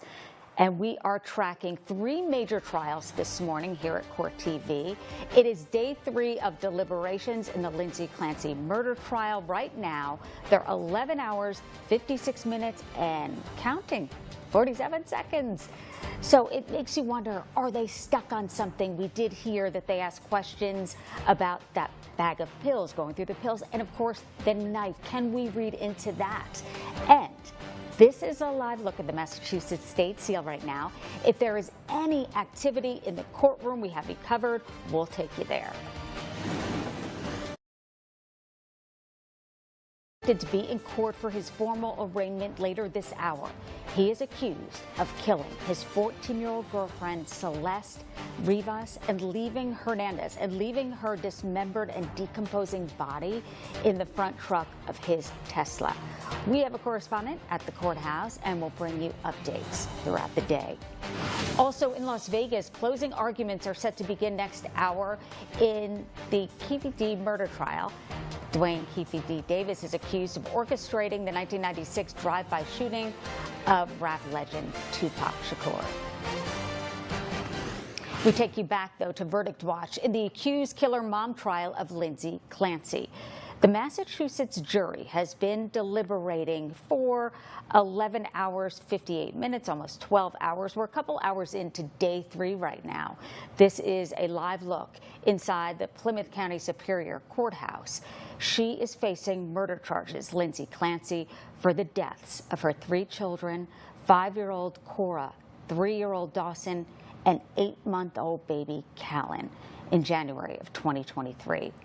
The former labor and delivery nurse used exercise bands to strangle each child in the family basement while her husband, Patrick, was out running errands.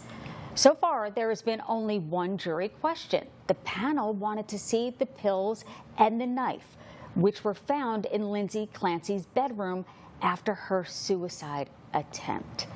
Sierra Gillespie, the host of Scandal on Long Crime, was in the courtroom as the jurors were sent out for deliberations. She joined Ted Rollins outside of the courthouse earlier this morning to talk about how they looked, if she could read anything into it. Anything that you noticed, saw when the group, were they refreshed from the weekend or were they stressed?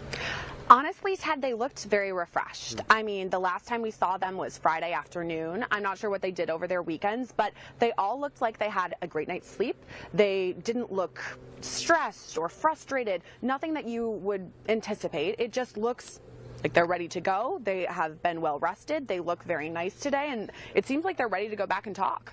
Friday, you had told us that we had Mr. T-shirt guy wearing a polo. Anything that stood out to you today in terms of how they were dressed? Because a lot of times we can read into that and think, oh, they're dressed up. Yeah, exactly. I know a lot of people thought it's kind of silly to talk about, but when consistently we've seen this one juror wearing a T-shirt every day, then last week he dresses up with a polo. Today he's back in a polo. He's gotten a haircut. He looks very nice. I mean, I do think that it could be some sort of indication, because generally we see jurors start to dress up when they know they're getting closer to a verdict, because maybe they'll be on camera, maybe we can finally talk to them. They're going to be out public facing at that point, no longer anonymous necessarily. So I did see a couple wearing really nice dresses. Some of the women, the men are all in polos or nice button-ups. They look really nice and ready to go. And it may just be that they're on the panel. There were 18 jurors, 6 of those individuals who sat through 5 weeks of testimony now do not get to deliberate. I can only imagine the frustration that some of those jurors have, having invested all of this time and not really, and they're have no seat at the table. Oh, I think about that all the time too, because consistently we've kept the 18, the 12 plus the 6 additional, and Judge Sullivan said, okay, if anything goes wrong, you guys need to hang out here in case one of these jurors needs to be excused from the deliberation. So there are these 6 people who you could expect look frustrated, but they don't. I mean, they look like they're there, they're happy to serve their jury duty. If I was them, I would be a little bit frustrated that I wouldn't be able to discuss it, but I don't notice that just by looking at them. And to clarify, the 18 are still here. The 18 do come in in every day at the beginning of the admonitions from Judge Sullivan. It's just that they're in a separate room. Right. They're not in the deliberation room talking through everything. And I guess that's kind of the question. A lot of people over the weekend were asking me, what do you think they're talking about? And I mean, honestly, we'll never entirely know, but except for the prescription pills and the knife, because that was the question we heard about last week. Right. And a note that those 6 are not to talk about the case, the ones that are not deliberating. Correct. So they're in their other room, you know, who knows what they're doing. Yeah. Talking about their family, I don't know what. But yes, the one question we've had, and we had it about 45 minutes into the day on Friday, and it was this question. They wanted to see these pills and that knife, which were in Lindsay Clancy's bedroom. They weren't taken. The pills were not taken by the crime scene investigators. They were found in a drawer, and Kevin Reddington made a big deal about how, you know, the investigators didn't even grab these pills, and he held them up. And yet the jury wanted to see them, which was interesting. Yeah, I wonder what all of that means. Do you think that means they're focusing really hard in on her suicide attempt? Because that included the crushed up pills, of course, the knife that she used, and it was found in the bedroom that she jumped from the second-story window. So do you think that the jurors are then talking about her mental stability? Well, the Commonwealth used those pills to say, yeah, these pills were not taken properly. You can compare what is left in these pill bottles and what the prescriptions told her to take, and she was not taking them all. And that was part of their theme, that she was a willing participant, if you will, or at least a participant in her downfall, because she didn't listen to her providers, and more importantly, didn't tell her providers that she had ideations of harming the kids. What the knife means, that is a head scratcher. A question mark. Yeah, definitely. And I mean, I guess the Commonwealth, to your point, did do a good job of highlighting she didn't taper off correctly for some of these prescription pills. They also said over and over she didn't take them all at the same time, because sometimes I feel like if you're just glancing at this case, it could be a misnomer that she was taking all these 13 or so prescriptions at the same time. And during closings, the attorney said, no, let's make sure that we're talking about the facts here. She wasn't taking them all at the same time. But the knife, that's the question mark as to what jurors were discussing in regards to that. Yeah, and some people opine that, oh, maybe they wanted to see how sharp it was. I don't know that they were able to hold the knife in that jury room. I think it was likely displayed with the bailiff there. You know, weapons in a jury deliberation room is pretty big no-no. So whether or not what they garnered from that, hard to really tell, but we shall wait and see what the next question will be, and then of course if there'll be a verdict. And a lot of people are thinking this is headed towards a hung jury. I know. Tough to say. Any observations from the forewoman today? Looked like she was on her game. That's what I will say. I mean, really, these jurors aren't giving that much emotion because this isn't a fun topic, obviously. They're not coming in there smiling and giggling. They aren't looking sad necessarily, but very straight-faced and like ready to get to work is what I saw. Business-like, which is what you would expect and hope. All right. Sierra Gillespie, thank you. Sierra will be with us throughout the day as we continue our coverage. Let's slip in a commercial break here. Ted and Sierra outside of the courthouse there in Plymouth, Massachusetts. Any activity, we're going to bring you straight there. Well, someone who knows all too well what it's like to try a high-profile case from Washington, D.C., trial attorney Ben Chu joins me now. Ben, it's good to see you. Susan, great to see you this morning. So we all know this waiting game. From my perspective, what about from yours as an attorney? Is this the time, because you put so much work you did with Johnny Depp into this, what is the kind of relax, or if you do relax, and just wait, what's that like? Susan, as you know, it's excruciating because, as you said, you put your heart, your soul, several weeks, months, sometimes years of preparation. You've tried to do your running back. You did well, what you think you could have done better. And in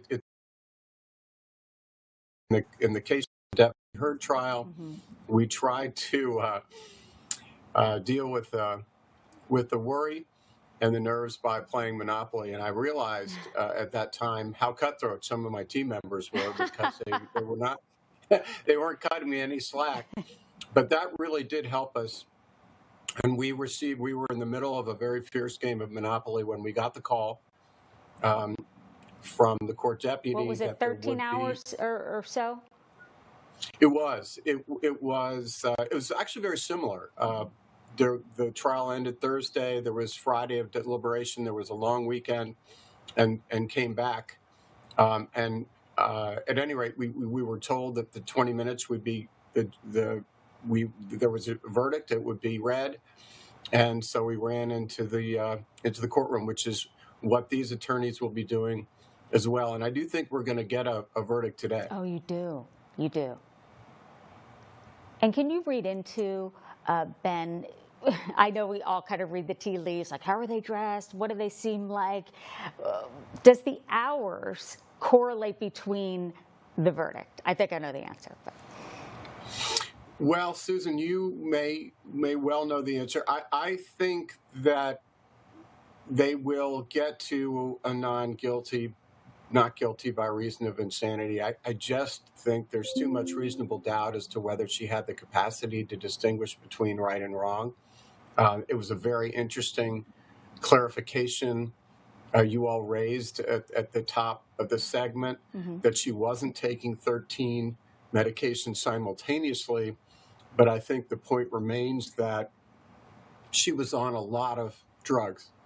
And that still begs a lot of questions as to her capacity. So it's interesting the jury wanted to see that.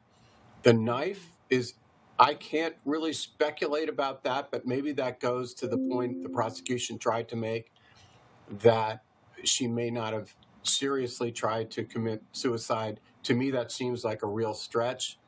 If you throw yourself out of a window and you're paralyzed, it seems like you're intending to do your self-harm, but we'll see what the jury says. Yeah, I was perplexed too with the knife. It's not like it was a butter knife, so maybe that plays in the defense's favor. And as you said, maybe it was they're trying to see, would she have picked this knife if she wasn't serious about this? And to your point, jumping out the window.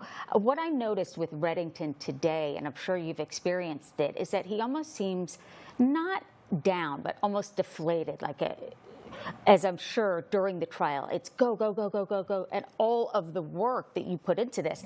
And then finally you're able to exhale, but then with the stress on top of it.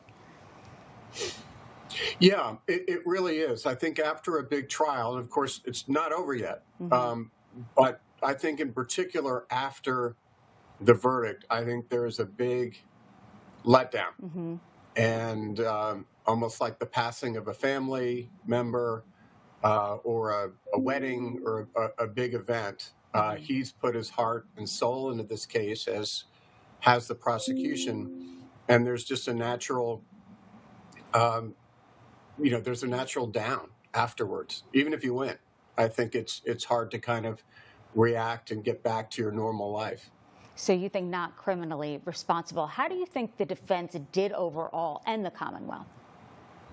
I thought the defense was excellent. I thought he was at times aggressive, but I don't think he was over the top. You know, they always tell you when you're cross-examining, even somebody who's not telling the truth or is not credible, you have to be careful because you don't want to remind anybody on the jury of a former spouse or a mean boss. So even when you're going hard at somebody, you have to be careful not to try to humiliate the witness. And I think he did a good job. I think being somewhat older, I think he probably got away with a little more because in terms of his attitude, because, there's some gravitas there that gave him some credibility. I thought he did a great job generally poking holes in the prosecution.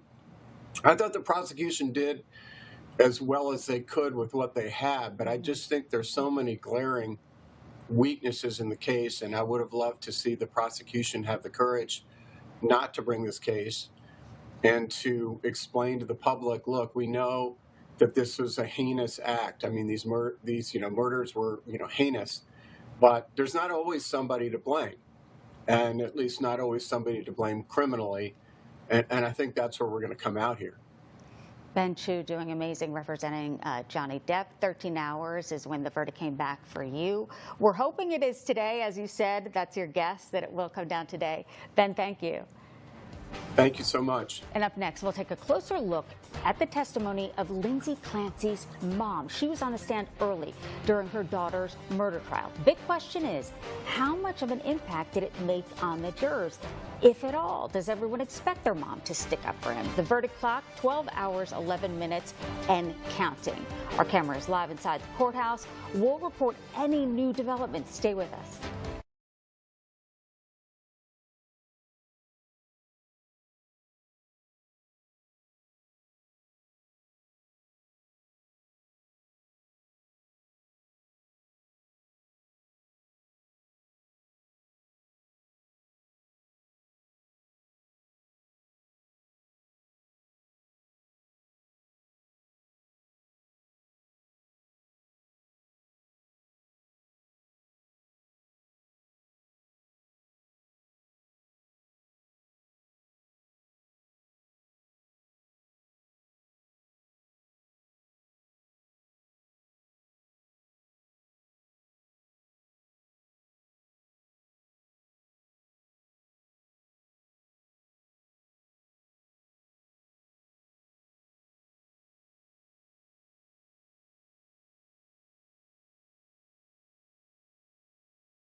Outside the courthouse in Plymouth, Massachusetts, covering the accused killer mom trial for Lindsay Clancy. We have you covered inside and outside this courthouse. You're watching Court TV, your front row seat to justice. And Ted is bringing you the latest. Again, he is there outside of the courthouse where jurors, they're in day 3, a couple hours into day 3 of their deliberations. You are looking at a live picture from inside the courtroom. Again, any activity, whether it's a question or maybe a verdict, we're going to bring you right there. You won't miss a thing. I want to look back now at some of the key testimony in this case. Lindsay Clancy only told 2 family members about intrusive thoughts she had about harming her kids, her husband Patrick and her mom, Paula Musgrove. Lindsay's mother and father have been in the courtroom every day of the trial, and they have supported her arrest after the deaths of their grandchildren. This is what she told the jury about Lindsay's childhood perspective of who she was before she had kids and who she was as a mom, and also her marriage to Patrick Clancy. Take a look. All right, good afternoon. Good afternoon. Okay, I'm going to remind you, like I remind everybody else, just speak into the microphone if you can keep your voice up, please. Okay. Thank you. Afternoon. Tell us your name and spell your name, please. My name is Paula Musgrove, Paula Musgrove. And this is Musgrove. Fair to say that you are Lindsay's mother? Yes, I am Lindsay's mother. And your husband is here as well in the blue shirt, correct? Yes. You've been here for every day for the trial, is that correct? Yes. I just have a few questions for you. Obviously, you tell us about Lindsay when she was a kid. Was she a good kid, a good student, that type of thing? She was a very good kid and an excellent student. Very excellent student all through school, through high school, college. Yes, excellent. Ever been in trouble, law enforcement or schools or discipline or anything? No. Were you aware of her husband, Pat? Yes. And obviously, you knew when they got married, when they were dating and things of that nature, right? Went to the wedding, obviously? Yes. Fair to say that you were close to your daughter and Pat? Yes. And you knew, obviously, the grandchildren? Yes. Tell the jury how you interacted and felt about your grandchildren. I loved my grandchildren with all my heart. And you never know what it's like to love a grandchild until you become a grandmother. And it was the most beautiful thing. I love them with all my heart. Now, did you have occasion to see how Lindsay reacted and treated her kids as a mother? Yes. And granted that you're her mother, so you're obviously biased. Tell the jury what observations you made of Lindsay as a mother through the years after Cora was born, and then Dawson, and then, of course, baby Callan. Lindsay was a very loving mother. She was dedicated to her children. She was a fun mother. She was always doing things for her kids. She always wanted to be a mother, have many children, and I felt it was the best thing that ever happened to her. And she would do anything for her children. She was just a loving mother. Now, in 2022, Callan was born. Is that correct? Yes. Did you stay in touch with Lindsay and Pat during that period of time, the spring into the summer of 2022? Yes. And how often would you see them or talk to them, or what would you do? You go to cookouts, or would you have parties, or how would you socialize? Myself and my husband would travel from Connecticut to Duxbury at least 2 or 3 times a month, as well as them coming to Connecticut to visit us. And would you agree that in the summer, for example, of 2022, that Lindsay and Pat were active with the kids and were pretty happy? Very happy, yes. Did you observe in the summer of 22 any changes at that point in her personality and the way she was acting with her friends and in society? In the summer, no. And they were having a fairly good summer? Yes. Did you notice at some point a change in Lindsay's demeanor? Yes. Tell the jury when that was. It was sometime probably around the 2nd week of October. What happened that you noticed? I noticed that she was had become very anxious. She told me she was anxious about going back to work because Callan was having trouble taking a bottle and she didn't feel right about leaving him. And as a result of that, did she tell you that she was going to put off going back to work? Yes, she told me she was applying for an extension. Now, did you know at that point that she was going through any issues involving depression or anxiety or having any suicidal ideation or anything like that?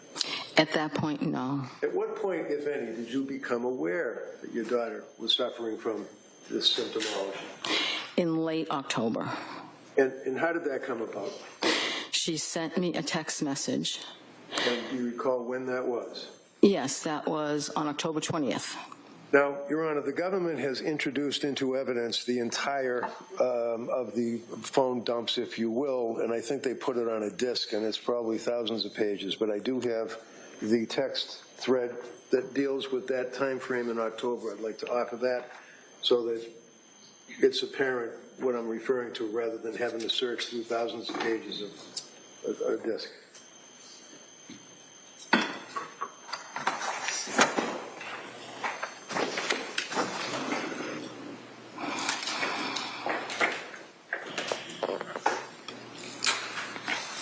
No objection. Okay. They may be admitted. We're looking back at key testimony during the 5-week trial. On the stand, you just saw Paula Musgrove, the mom of Lindsay Clancy. After the break, more of Lindsay Clancy's direct examination, and the attorney brings out that big text, the touching one from daughter to mom.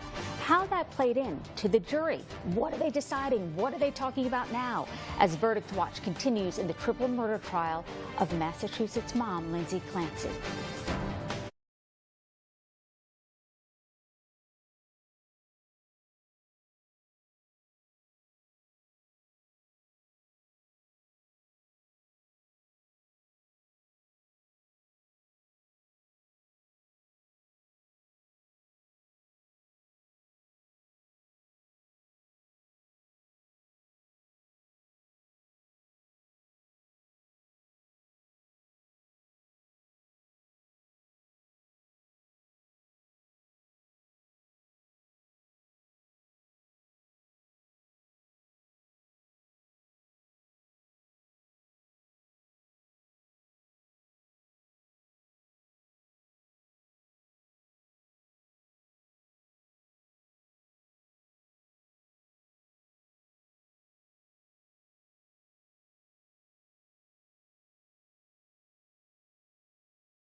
Cora was into princesses. And she had a lot of friends. And she just liked taking care of people. What kind of things was Dawson interested in? Using firefighters and trucks.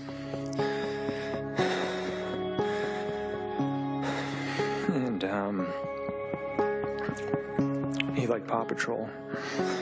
Callan was only 8 months old, correct? Correct. Did he have any disorders? He was just a happy baby. That, of course, is Patrick Clancy on the stand during the 5-week trial. I'm Susan Hendricks, coming to you from Court TV studio in Atlanta, while Ted Rowlands is in Massachusetts for Lindsay Clancy's murder trial, and we are waiting on a verdict. Couple hours in to day 3 now, 12 hours and 28 minutes total. They had one question so far. They asked to see the bag of pills and also the knife.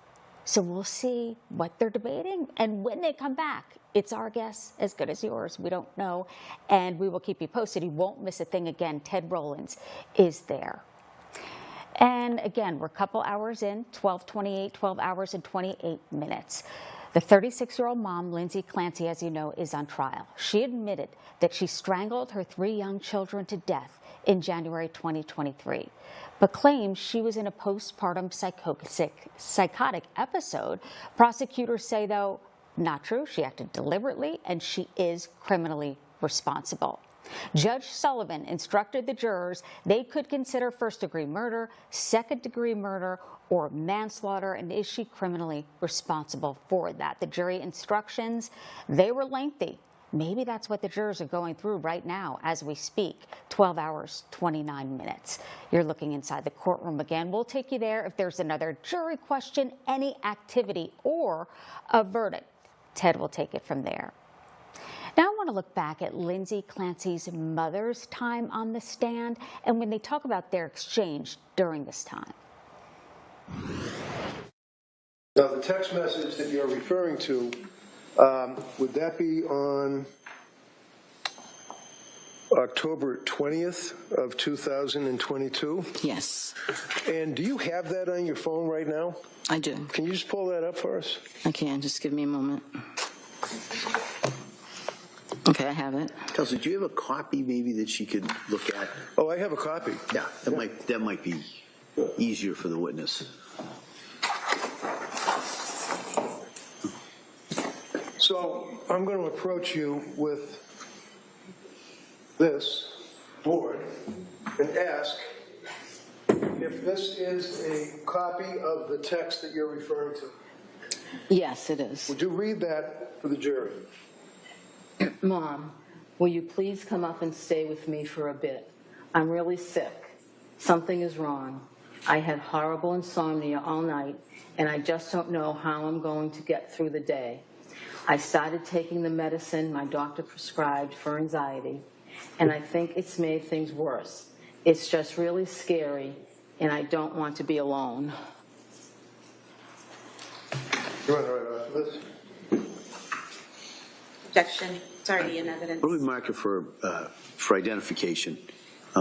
Is that text within the? I'd rather have it in the board. Well, I know you would, but we already have the. They want a little painting. Can I just stop the board? No, we're going to mark that for identification.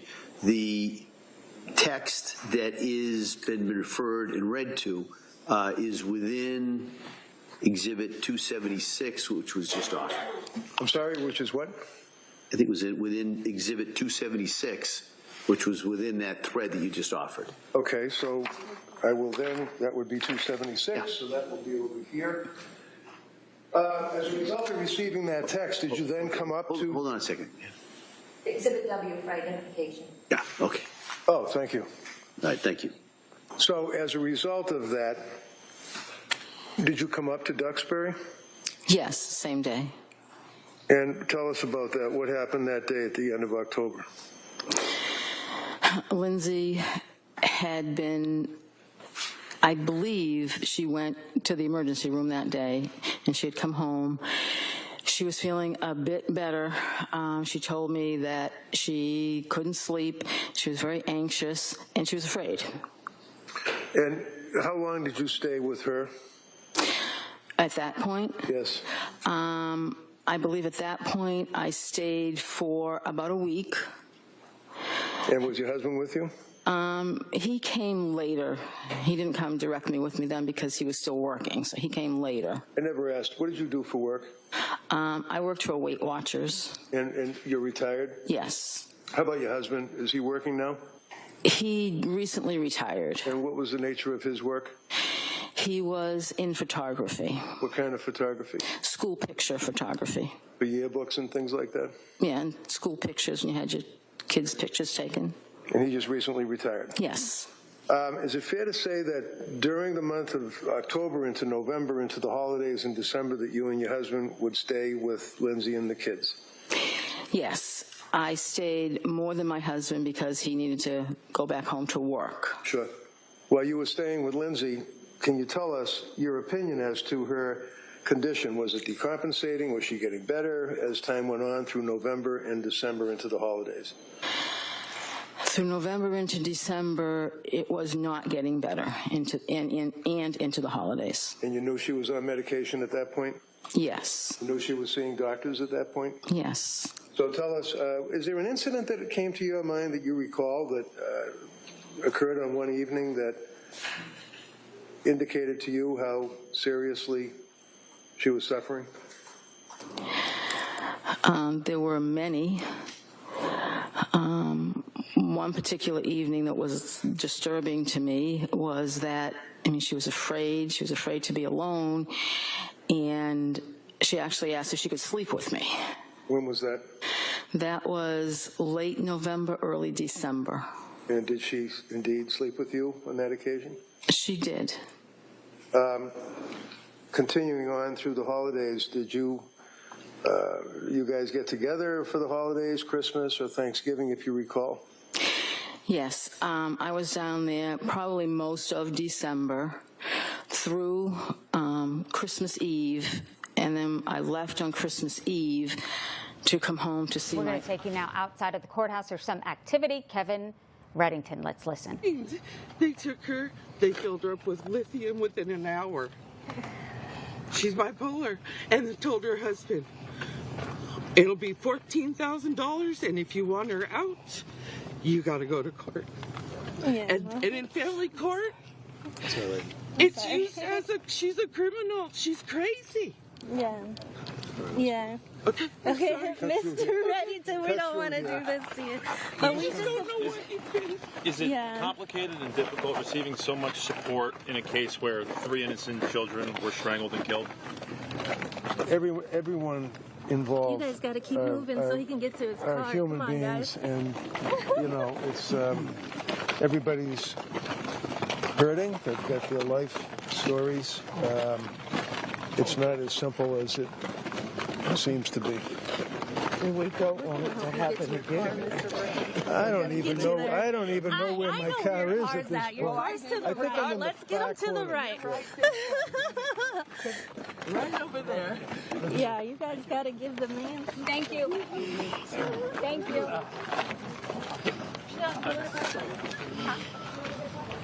Defense attorney, you see him there, Kevin Reddington, just trying to leave court for a break, and he's saying, I don't even know where I'm parked. It just shows you how much interest is in this case.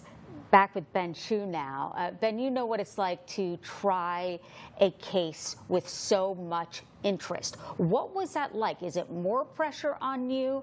I remember during the Johnny Depp trial, they were lining up. We'd look at Reddington again here.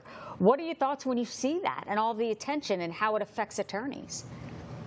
Well, it definitely brings back memories of that trial. I think at this point, the pressure is off him in a way. I mean, it's over, and it's now in the hands of the jury. He's got to physically stay close to the courtroom because when they get the call that there's a verdict, he's going to have to get back to the courtroom very quickly. Mm-hmm. But it is, you just have to put all of the notoriety, all the publicity out of your mind, and just stay focused on the task ahead of you. And I think he's done that. I think he's done that in a really positive, professional way. There were people lining up outside just to get inside the Johnny Depp Amber Heard trial. Day after day, dedicated fans of Johnny Depp's, of yours, in the aftermath.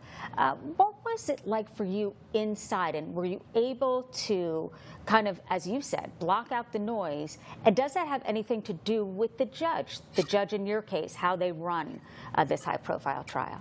Well, we were blessed with a super talented judge, former combat Marine, Chief Judge Penny Escarati, who is now a mediator, an arbitrator. Wow.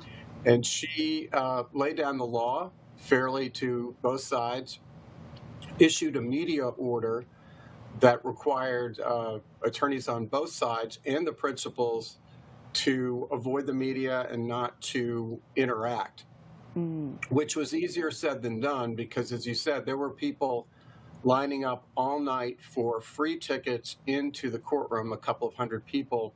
So they would literally line up all night. And when they got there, they were already there by the time our team came in. And most of the crowd supported our client, Mr. Depp, and they would cheer for us, which was a bit unnerving, and often hand us presents they wanted us to give them.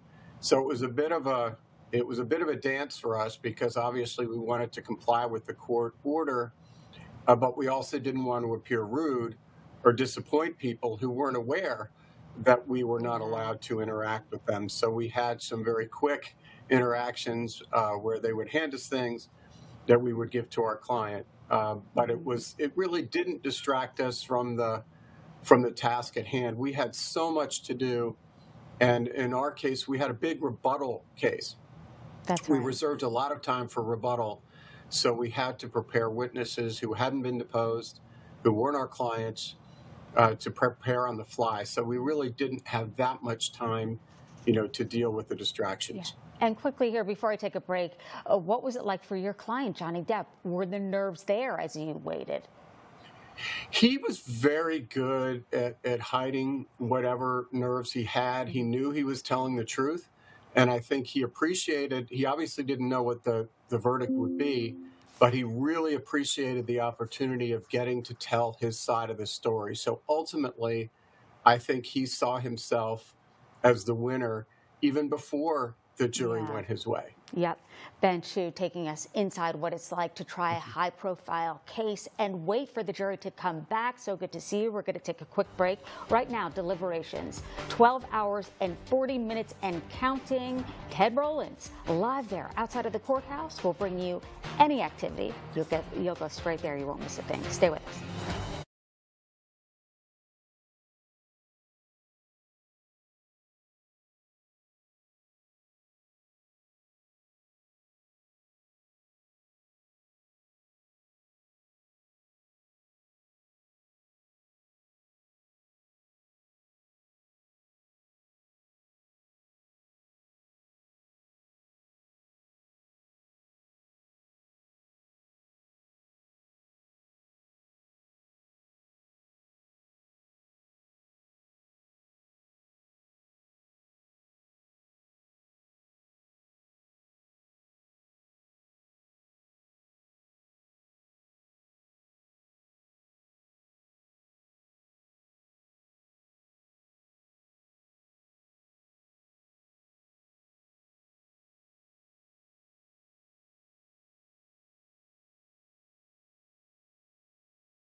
And any response to those critics who say your closing wasn't as great as it could have been?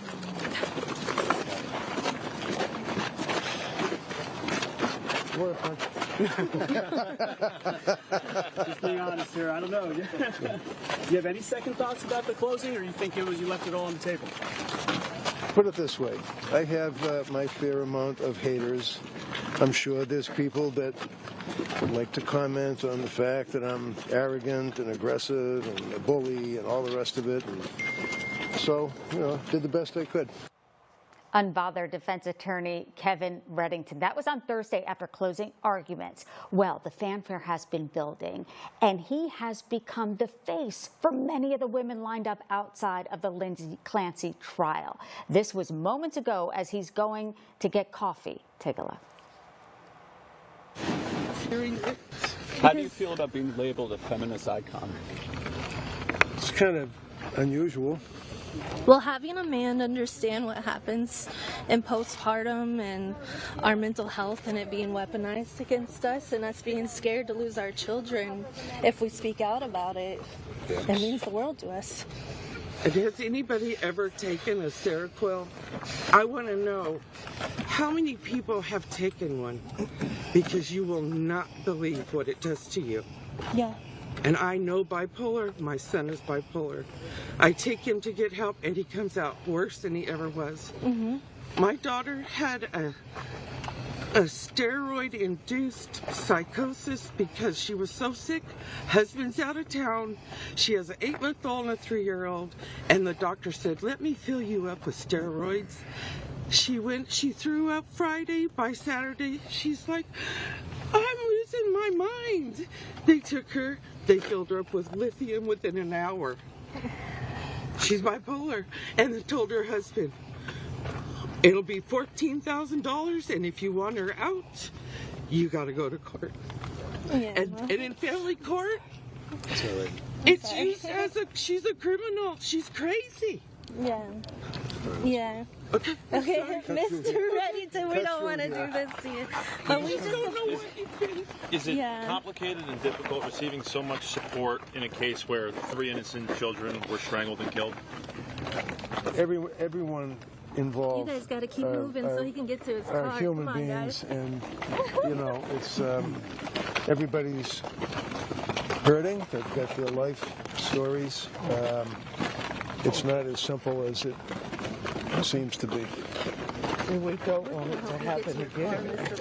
I don't even know where my car is at this point. Your car's to the right. Let's get him to the right. Right over there.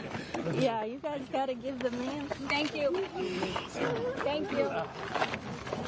Go outside of the courthouse, Kevin Reddington, divorce attorney, just trying to get some coffee. And really, as the 5-week trial went on, more and more people showing up outside, fanfare, especially with women. As you were just looking at women sharing their stories of being on medication, postpartum depression. The jury, keep in mind, is made up of 9 women, 3 men. We're on verdict watch right now. That's a different angle. Look at that, surrounding him. And he just appears tough as nails, but sticking up for Lindsay Clancy, of course, not just representing her, but really connecting to her. To me, it feels like a deeper relationship than that. You saw how he was comforting Lindsay, and Lindsay reached over after the closing arguments holding his hand. So it's a unique relationship, and boy, has it gained steam here. So will that play in? That it's 9 women on the jury, 12 hours, 48 minutes. We'll bring you right back there to court if we see any activity. Want to bring back Johnny Depp attorney? You may recognize him from that trial, high profile, Ben Chu. Ben, when you see that and you see women connecting with him, will that play into the 9 jurors that are female? And can you tell when you're in court how the jury is taking or accepting a certain witness or your narrative of the story? Susan, yes and yes. You made such a good point, because the body language between attorneys and clients can make an enormous difference. They tell us that the jury, one member or more members of the jury at any given time, will be looking at you or looking at your client. So, of course, you tell your client that. that she or he has to be mindful of that every second in the courtroom, not necessarily just when they're testifying, just when they're in there. And I picked up on that too. I think there's a real connection between lawyer and client. I think because he was appealing, he kind of was being a little, self-aware when he said he may have come across as aggressive. I don't think so. I think he came across as someone who cared about his client, someone who's fighting for his client. I think the jury likes him. And when the jury sees that he's touching his client and she's touching him back, I think that brings a real emotional connection. We had that in the Deputy Heard trial, and I think that really comes across. I think people see, gee, these people really like their client and vice versa. And the opposite is also true. If the attorneys and the clients are distant, there's no connection, they're not interacting, they're not smiling, I think the jury picks up on that right away, and it can make a big difference. I think he's been a huge asset to her. And I think the mother's testimony was also really helpful in the sense that it really humanized the defendant and made the jury realize that she wasn't just coming from outer space, that she was part of a loving family. The mother was normal, was loving, spent the night, they slept together when the daughter was afraid. I mean, I just think that is also going to have a huge impact on the jury as they consider, the fate of the defendant. And I think it's in her favor. That was really touching for me because you're back. Put yourself in her shoes, and with my mom, just blowing that up and showing the text message. Quickly here, you think it comes back today? What are your predictions? I think it comes back today, and I think it's not guilty by reason of insanity. And for anybody who doesn't like the verdict, as all your sophisticated viewers know, she's not going to, be freed. She's going to be in an institution likely for the rest of her life. So things are not going to be rosy for her, unfortunately. It's just a tragic situation all around. Absolutely, in her own hell there. Ben Chu, thank you. Good talking to you. Thank you.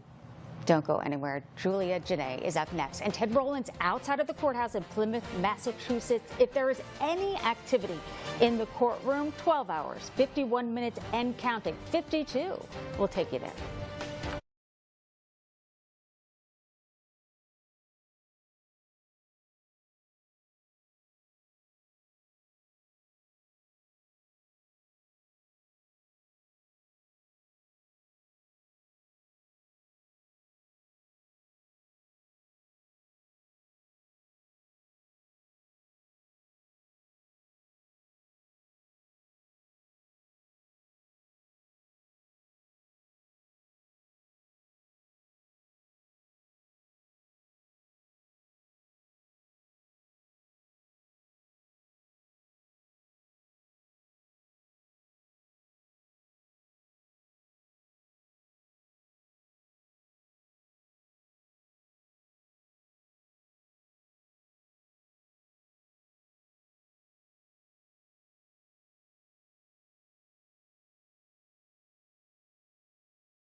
Continue our coverage out in Massachusetts in the case for Lindsay Clancy, a case that has split the masses. You see there, it's a live look inside of that courtroom where we are watching with bated breath for a jury to come back with a verdict or even a question. We haven't heard a peep from them in a while. But this case, as I mentioned, it has split the masses in terms of the people who are watching this case inside and outside of the courtroom. This case was quietly bubbling for 3 years in the court of public opinion. Lindsay Clancy, a mother who killed her kids. That was the headline when this happened in January of 2023. And that she had jumped out of a window to try and take her own life only added to the speculation about what happened in this case. But I think that overall, the majority of people felt that this was a mother who had done the unthinkable and should be held accountable. But what was quietly bubbling, especially there in Massachusetts, were people asking to look deeper, to question what really happened here and why did it happen. No doubt this was a tragedy. You have these 3 children, Cora, Dawson, and Callan, whose lives were taken entirely too soon, in the worst way, by the woman who was supposed to take care of them the most. But the questions that came out as we got closer and closer to a trial asked people to look deeper. And we discovered there's more to the story here, that she was perhaps suffering from a postpartum illness, postpartum psychosis, depression, anxiety, other things that added to what happened. Could that be the case? We started to learn more about the defense in this case, and Kevin Reddington has become something of a figure outside of that courtroom. I think Lindsay Clancy's case is intriguing so many people, and we've seen it build since this case started for many different reasons. It's not just one reason. We have seen the signs outside of people supporting Lindsay Clancy, something that we don't typically see for a defendant who is charged with something so horrible. But some of the people, when we're hearing from them, they are talking about not only postpartum psychosis and the need for more attention on this issue and more understanding, even from our prosecution, but they're also talking about their own issues with the healthcare system. Perhaps medication that they were given that created side effects where they couldn't control their own actions. That has connected them to Lindsay Clancy. There's also been a question about maternal health, whether or not she got the support and medical help that she needed during that time. But then there's also those who say, regardless of what she was going through, that killing her 3 children should never be an option, even if she felt that she could not do anything more for her kids and wanted to do this because she was in a state of psychosis. There's some that can't look past the act, and the defense, they say it just wasn't proven inside of that courtroom. So before we talk more about this case, as we are waiting for these jurors to come back, waiting for a question, as they are in the 3rd day of this case, in case you need a quick refresher on this trial and how we got here, here's more from Court TV anchor Ted Rowlands.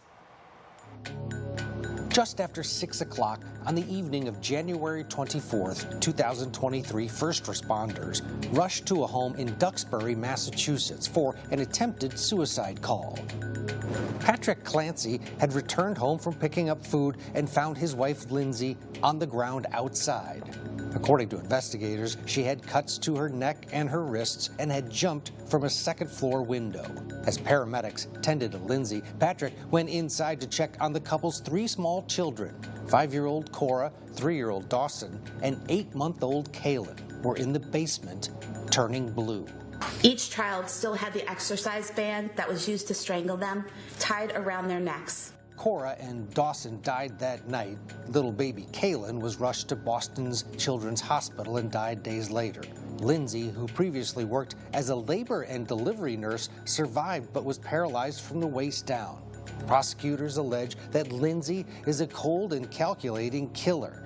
They say she researched how to kill and planned the details of the murder precisely. Investigators say she intentionally sent her husband to pick up dinner from a restaurant far enough away to give her time to carry out her plan.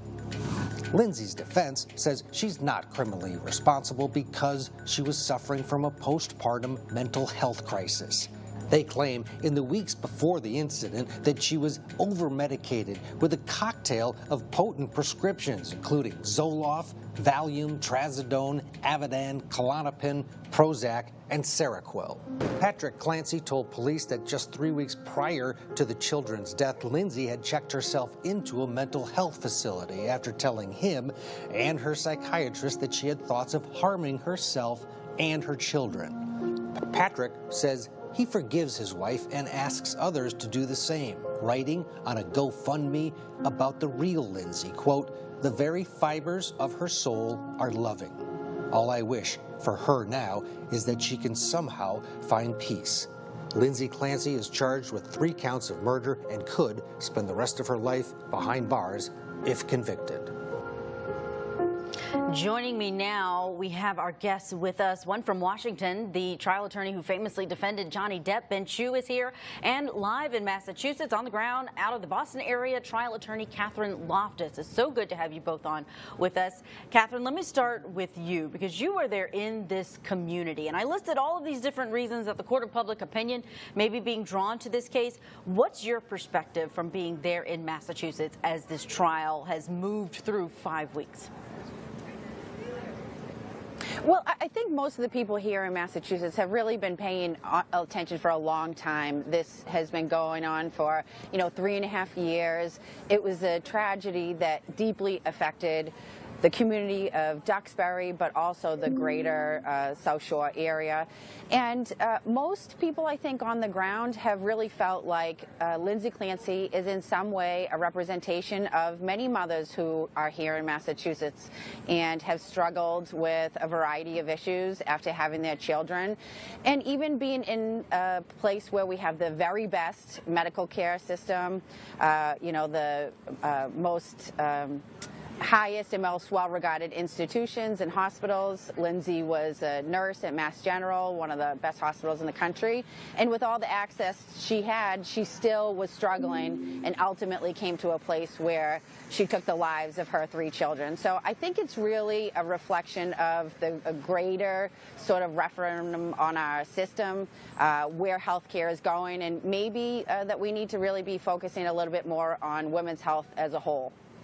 Ben Chu, what are your thoughts on the impact of this trial once it is over, and whether or not the verdict is going to impact that? Because we have seen high-profile cases where everyone is tuned in and watching and paying attention when it's happening.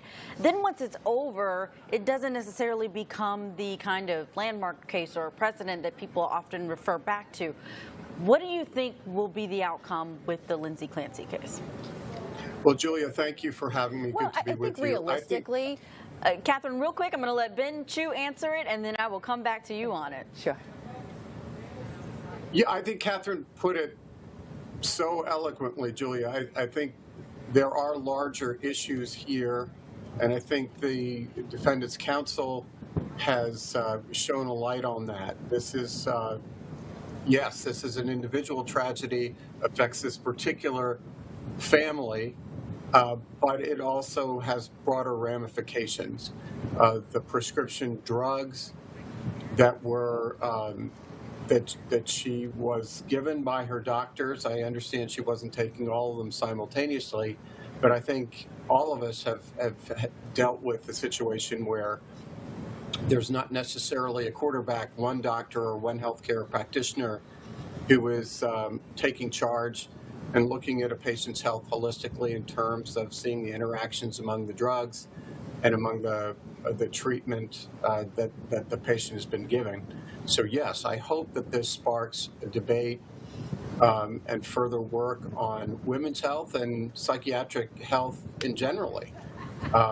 And so that would be something good that has come out of this otherwise horrific fact pattern. Yeah, I think there are a lot of people who are hoping that, regardless of what happens with the verdict in this case. Catherine, your thoughts on that same question, the impact, especially there in Massachusetts. Do you see any future legislation coming out of the issues raised here?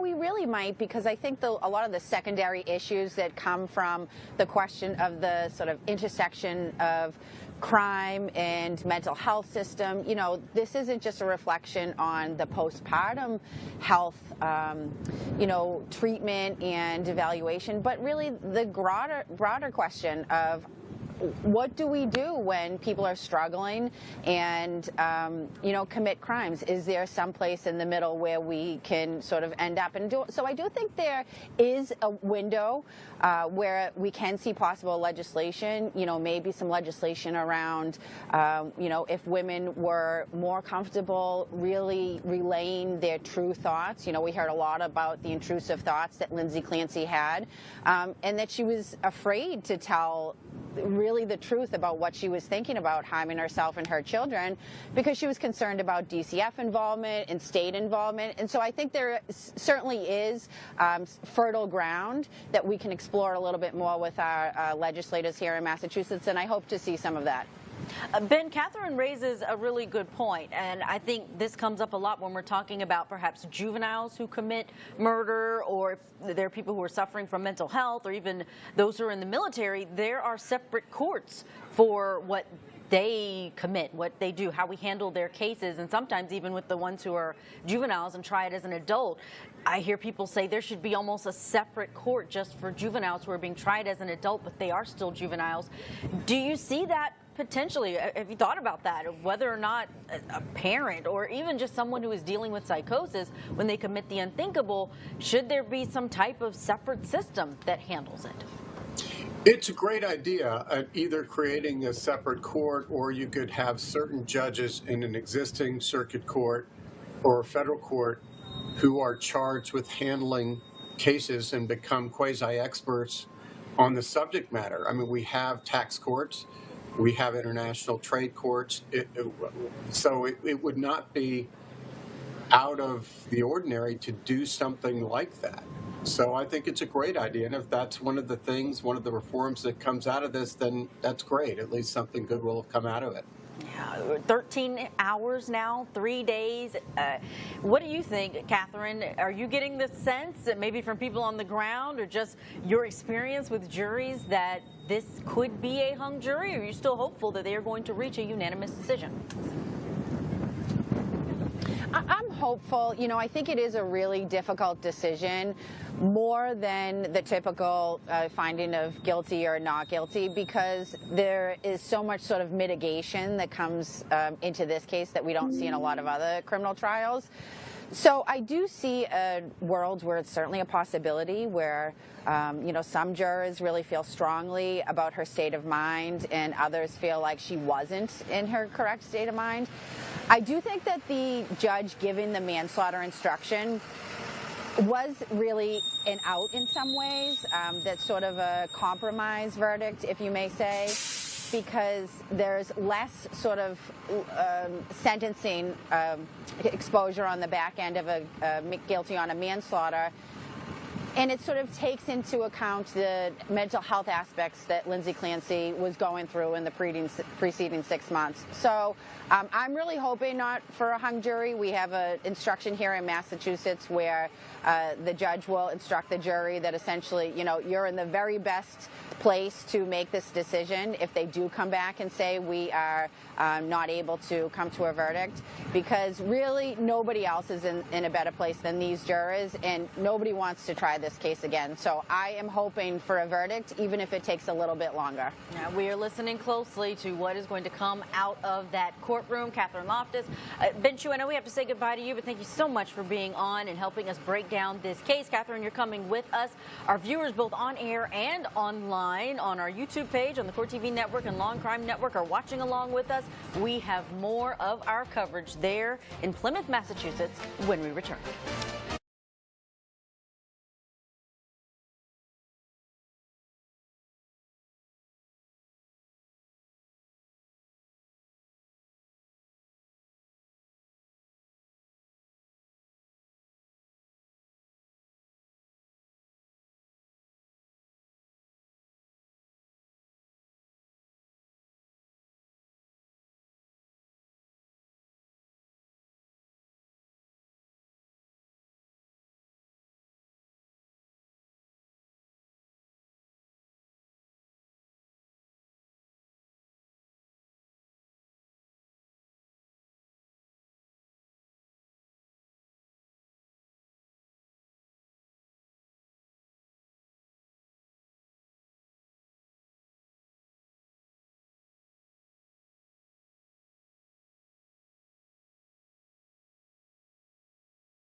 This young lady did nothing wrong in her life. We're here to support Lindsay. You are a biased weasel. She was having intrusive thoughts herself of harming the children, correct? Correct. So why did she specifically do it? She was depressed. She was exhausted. She was done. She didn't want to try anymore. She felt damaged. Welcome back to Court TV Live. We are tracking a few cases across the country today. Court TV is still all in on verdict watch in the triple murder trial for Lindsay Clancy. We are paying attention to that seal. Once that camera moves, we know there's something going on inside of that courtroom, and we will bring you any movement as soon as it happens. That can be jury questions or, of course, a verdict. We also have breaking news out of California in the David case. The singer is reportedly dropping his attorneys and wants to go with public defenders. The judge just granted his request. There was a hearing scheduled for today. He's the man accused of murdering a teen girl and dumping her remains in his Tesla. He's appearing in court today. Law and Crime's Julia Dang is there inside of the courtroom, and we'll get an update from her later on today. And in Las Vegas, closing arguments are happening soon in the Tupac Shakur murder case. This jury is getting their jury instructions, and those all-important final arguments are going to be happening there in Las Vegas. We are going to be showing you that later on today if we are able, but right now you can stream it on our YouTube page. For now, let's get you back to Massachusetts, where we are still paying attention to what is happening on day 3 of deliberations with this jury of 12 inside of that room, hammering out, coming to a unanimous decision in the case for Lindsay Clancy. Let's take a look back, though, at some really important evidence that may be on the minds of these jurors as they deliberate. And that's the testimony of the woman who was treating the defendant, her psychiatrist, Dr. Jennifer Tuss. Do you recall when you first saw Lindsay Clancy as a patient? Yes. When was that? It was in September of 2022. And was that first appointment on September 15th, 2022? I believe that it was. And prior to a patient coming in for their first appointment, is there paperwork that they fill out, either online or that's provided to them to fill out? Yes. And what type of paperwork is that? It's fairly extensive. It includes past health history, past psychiatric history, medications they have taken in the past. It includes names of any therapists or other doctors they work with, usually primary care. It includes any report of substances that they may use or may have used in the past. It includes a number of scales, so scales assessing things like anxiety, depression, ADHD. So it's a fairly lengthy document. Are you aware that Lindsay Clancy filled out those documents on September 12th, 2022, 3 days prior to her first appointment? Yes. And did you have an opportunity to review what Lindsay filled out prior to meeting with her for that first appointment? Yes. Okay. And do you recall what you learned from those documents about her prior mental health treatment? Yes. What was that? That she had previously taken some medication. I believe it was in nursing school. It may have been fairly brief, but she had tried the medication Prozac. Do you recall that she also listed that she had tried Wellbutrin as well while she was on the Prozac? That was listed as well. Okay. And do you recall that when she listed that she took the Prozac and the Wellbutrin while in nursing school, she listed that she had no side effects from those medications? That is correct. Prozac, is that an SSRI? Yes. Okay. So Lindsay reported that she had previously taken an SSRI while in nursing school with no side effects, correct? Correct. Did she also report that she had no history of any kind of abuse that had occurred to her at any point in her life? Correct. What did she report in regards to alcohol consumption? I believe she reported 1 to 2 drinks at a time. and possibly up to 5 times a week. And is there a portion when the patient fills that in, how much they drink? Is there a question there about whether they feel guilty about that? Yes. And what was her response? Am I allowed to go check that just to make sure? Is there an objection to her reviewing the records? Yes.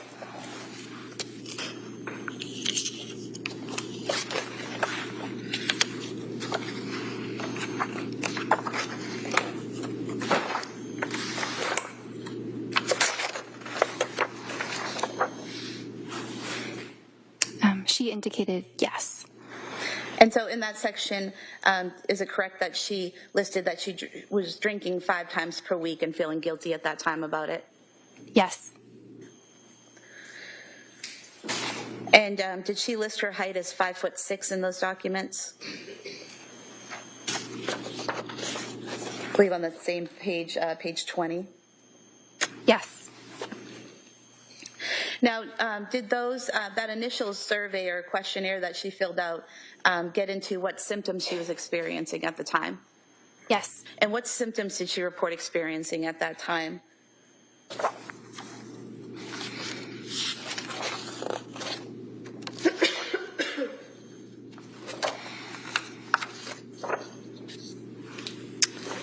Anxiety attacks, decreased appetite, depressed mood, easily distracted, excessive worry, guilt, unable to feel pleasure, unable to fall asleep, and racing thoughts. And would it be fair to say that there's a checklist of symptoms and the patient checks off which ones they're experiencing, correct? Yes. And so on that list, engage in risky behaviors, that was not checked off, correct? Correct. And excessive energy wasn't checked off, correct? Correct. Feelings of hopelessness, feelings of abandonment, feelings of emptiness, none of those were checked off, correct? Correct. Impulsive behavior, that was not checked off, correct? Correct. Now, was there also a suicide risk assessment form that Ms. Clancy filled out? Yes. And what is a suicide risk assessment? Well, it assesses various factors that may increase a person's risk of committing suicide.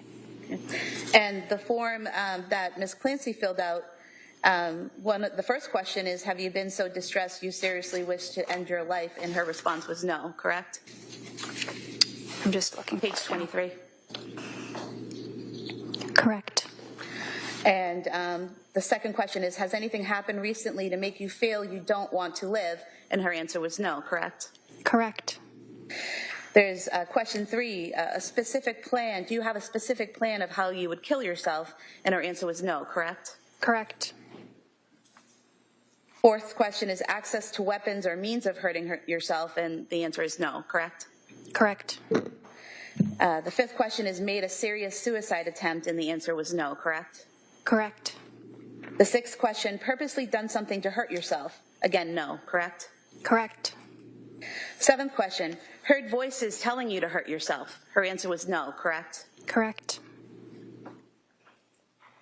Number 9, having thoughts of killing or seriously hurting someone else. The answer was no, correct? Correct. Number 10, heard voices telling you to hurt others. The answer was no, correct? Correct. Hurt someone or destroy property on purpose. The answer was no, correct? Correct. In fact, the answers to every question on this suicide checklist was no, correct? Correct. Did you? Was there also a substance use assessment form that was filled out on page 24? Yes. And there were no issues with substance use, correct? Correct. And Dr. Tufts was such an important witness for the prosecution. The jury, we don't know much about what they're thinking inside of that deliberation room, but they did ask to look more closely at the medication bottles. Some of those would have been prescribed by Dr. Tufts. We will let you know if there's any movement inside of that courtroom. 13 hours and 24 minutes over the course of 3 days is where we are at now. And if anything changes, you will find it out here on Court TV. Don't go anywhere. You're watching Court TV, your front row seat to justice.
I'm Ted Rollins outside the courthouse in Plymouth, Massachusetts, covering the accused killer mom trial for Lindsay Clancy.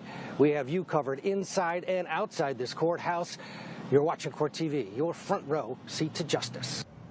And welcome back to Court TV Live. I'm Julia Janae. Our Clancy coverage continues, but we do first want to get you out to California, where we are following some breaking news. The case against David, the singer there, he has split with his now original defense team and is being represented by a public defender. So this is after a hearing that we expected to start today, and the word that we're getting from on the ground, there are no cameras inside of that courtroom, but law and crime correspondent Julia Dang is there and has been letting us know the latest. David, whose real name is David Burke, he has pleaded not guilty again to all 3 felony counts. We saw that pleading of not guilty back around the time that his preliminary hearing happened. And now at this hearing, because he has split with his attorneys, it doesn't seem that we will have any details out of today's hearing, because this can reset things inside of the case. Again, the next status conference is set for Monday, October 19th. We don't have anything else that's going to be coming out of that courtroom, and we understand that the district attorney, Nathan Hochman, is going to be addressing everyone soon. So we will keep you updated on what happens there. Turning our attention now back to Massachusetts, where a jury of 12 is deliberating. 9 women, 3 men are determining the fate of a mother of 3. Lindsay Clancy is accused of murder in the deaths of her 3 children. Today is day 3 of deliberation. We all want to know, will this jury be able to reach a decision? And when they do, will it be that they find Lindsay Clancy criminally responsible for the deaths of Cora, Dawson, and Callan, or are they going to acquit her or say that she is not criminally responsible due to her mental illness? While we stand by for movement inside of that courtroom, that mental illness came up a lot in this trial, especially through the testimony of her psychiatrist, the person who actually treated her, who had these teledoc appointments with her and prescribed her different medications. Let's listen to more of Dr. Jennifer Tufts on direct examination. Is there also an ADHD self-report scale that's filled out? There usually is. Direct you to page 25.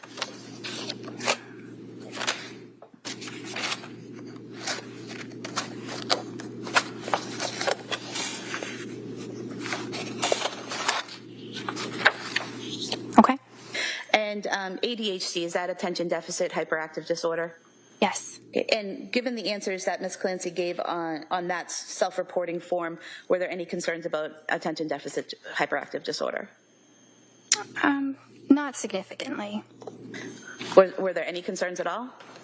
Well, she reported often to some of the questions. Yes. And is that significant to you based on your training and experience? You have to look at this form within the entire picture of the patient.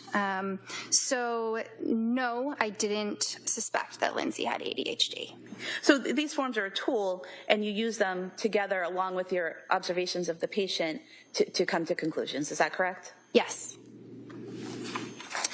There was also I believe it's entitled a GAD screening. Is that generalized anxiety disorder? Yes. Okay, and did Ms. Clancy fill that out as well? Mm-hmm. Page 27.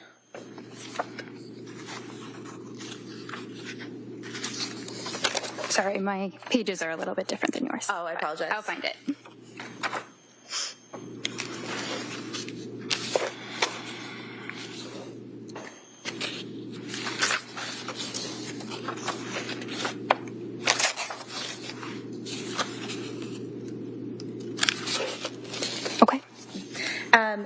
Ms. Clancy's answers to these questions, did they give you cause for concern based on your training and experience?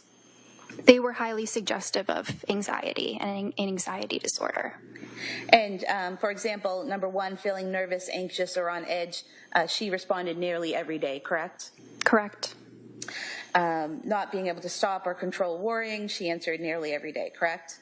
Yes. And so several of these questions were either nearly every day or several days, correct? Yes. I apologize. Can I just ask what days that are? 27, I'm sorry.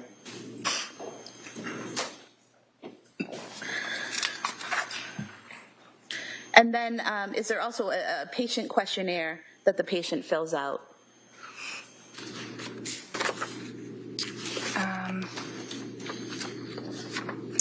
I think it's... yes, I believe so, yes. And what is the purpose of this patient questionnaire?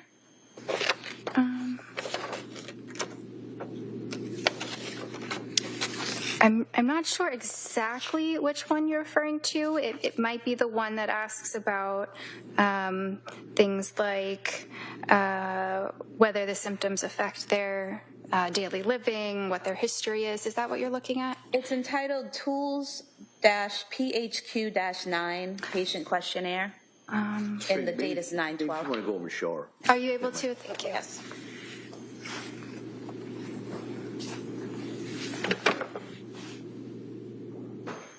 Okay, yes. So this form that's entitled PHQ-9 Patient Questionnaire, what is the purpose of that form? It's a screening tool for depression. Okay. And can you talk about the defendant's answers to those questions and what they told you based on your training and experience? Well, some of the answers were positive, so that really indicates that she should be assessed for depression. She might have it. Okay. And when you say positive, what do you mean by positive? So, for example, she said for number 2, feeling down, depressed, and hopeless more than half of the days, a positive response means indicating yes. So it's not a positive, happy response. It's a positive, this might be an issue response. Yes. And on the next form, A1, initial diagnostic assessment. Yes. There is a place there, again, well, this is for September 15th, the day you actually met her, correct? Yes. So the patient fills out the forms in advance of meeting with you. Do they then again fill out the forms when they meet with you? No, these are the same forms. Same form. Let's bring into the discussion from Plymouth, Massachusetts. We have trial attorney Catherine Loftus, who is out of Boston. Catherine, you're a great guest to have on this topic. You're there on the ground. You have watched this case develop over the last 3.5 years. Tell me what you thought of Dr. Tufts on the stand. You know, I think she was an interesting witness. I think her sort of newness to the field, despite the fact that she had been, practicing as a resident and had patients for quite some time, she was really only a few months into her actual medical practice as a licensed psychiatrist. And I think there were things that, in hindsight, many of us who are watching the case, whether you're a juror or you're watching online, saw that there were things that, may have been missed. But overall, I think, she sort of started she was the first, one of the first witnesses to really get into Lindsay's medical treatment, who she sought out first. Dr. Tufts was the first psychiatrist who Lindsay Clancy did seek out in early September, and she really sort of started the process by which Lindsay received treatment, medication, and, that's really the crux of, the entire case is it was this combination of different treatment providers and medications that she was on. Did that contribute to ultimately what happened? So I think obviously she was a fact witness, had to be called for the Commonwealth, but certainly because of her newness in the field and maybe things that she didn't quite have the experience to see, I think gives reasonable inference that there were things that may have been missed. And I love that you're explaining that. I'm going to dig into that more, because the things that were missed, there were quite a few things that different people resonated. It resonated with them, those issues. What stood out to you as perhaps the more egregious? I mean, was it the Seroquel prescribing, the fact that these were not in-person visits? Should she have pushed for an in-person visit? Was it not escalating this perhaps to someone else, or digging deeper to figure out whether or not she had these homicidal thoughts? I mean, I think it's very difficult for jurors to know if something had changed with Dr. Tufts. Would that have changed this outcome? That's right, and I think it's really all of the above, like really everything that you mentioned, because as we were talking about earlier, this is really a question about the entirety of the system and how things like this are treated, and not just in postpartum women, but also in mental health in general. We talk about the continuity of care between and amongst treatment providers. We heard many providers talk about how, depending on the system they were in, they didn't, have access. McLean didn't have access to Dr. Tufts. Dr. Tufts didn't have access to South Shore, and much of that comes from sort of the corporate structure, the insurance, incentives, and all those kinds of things. So I think that, the jury really is not, their job is not to decide was the treatment up to the standard of care. That's going to be decided really in a civil jury down the line in either Patrick Clancy or Lindsay Clancy suits that they've filed against the providers. The question here for the juries is really, did those steps, all the different treatment providers, all the different medications, did ultimately they contributed to what her state of mind was on January 24th of 2023. Catherine, we've got to take a break. We're going to keep talking. I can't help but notice behind you the people milling around, sitting around. Some of them seem to be recording on their phone. We are all waiting for what happens inside of this courtroom. 13 hours and 39 minutes this jury has been deliberating. And once they come back with something, with anything, you are going to hear about it right here on Court TV.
I'm Julia Janae, and we are in day 3 of deliberations out in Massachusetts as the nation is waiting for the verdict in the Lindsay Clancy case. And as we are waiting to see if this jury will come back and decide guilty for this mother of 3 who killed her kids, or if they will find her not criminally responsible due to her mental disease or defect, we are looking back at some of the testimony from a physician who was investigating into whether or not her mental disease or defect could be treated. Dr. Jennifer Tufts was one of the psychiatrists that she spoke with in the months leading up to the deaths of little Cora, Dawson, and Callan. Let's go back to that testimony as this jury continues to deliberate. Did any of the questions you asked Ms. Clancy related to mania or manic episodes, did any of her answers to those questions indicate that she had experienced mania or manic episodes? No.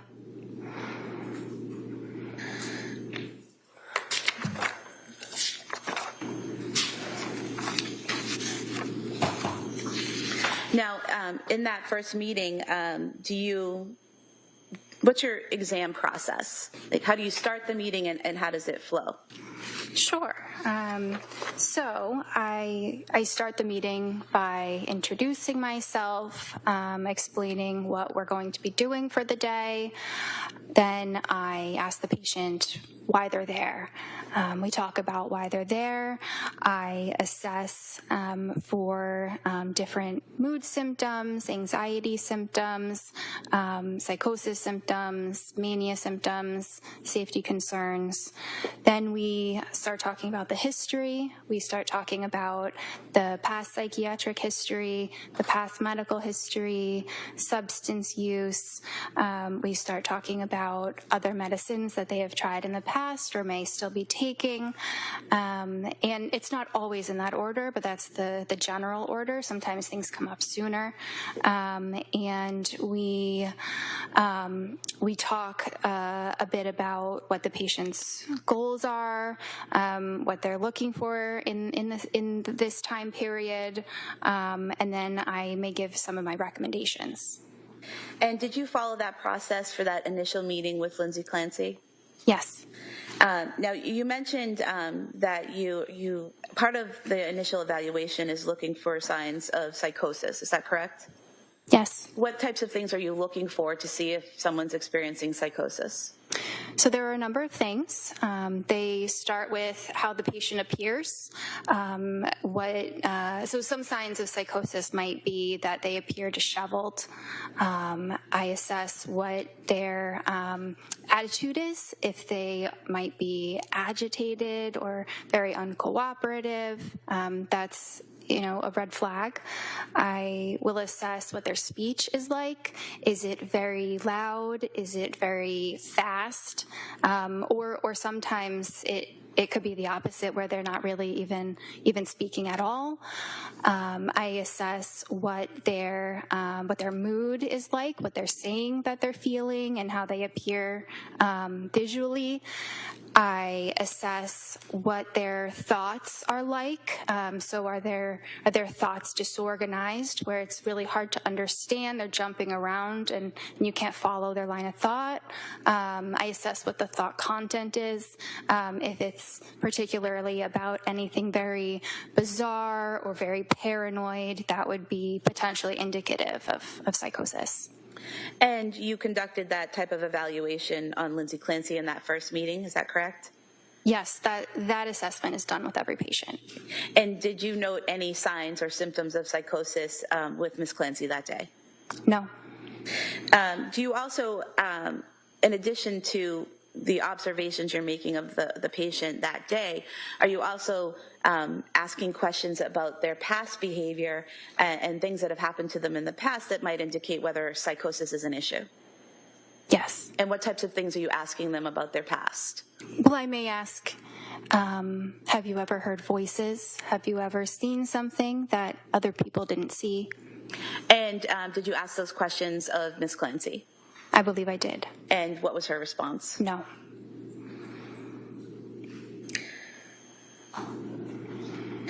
Do you, as part of this evaluation, are you making an assessment about the patient's judgment and insight?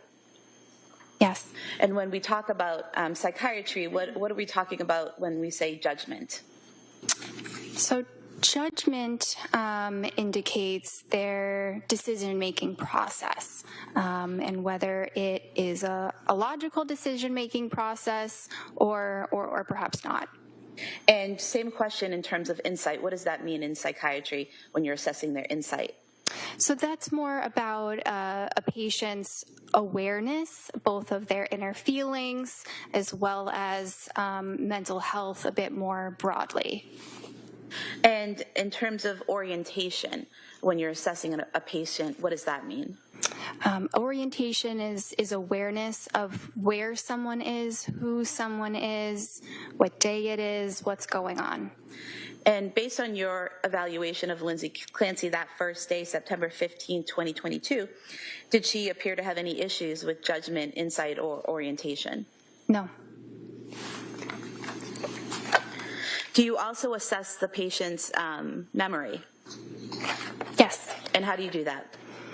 Well, it depends. Often, unless there is a specific concern about memory or dementia, it's based off of my conversation with them. Are they able to recall medications that they have taken? Are they able to recall, things that they have done with a lot of detail and specificity?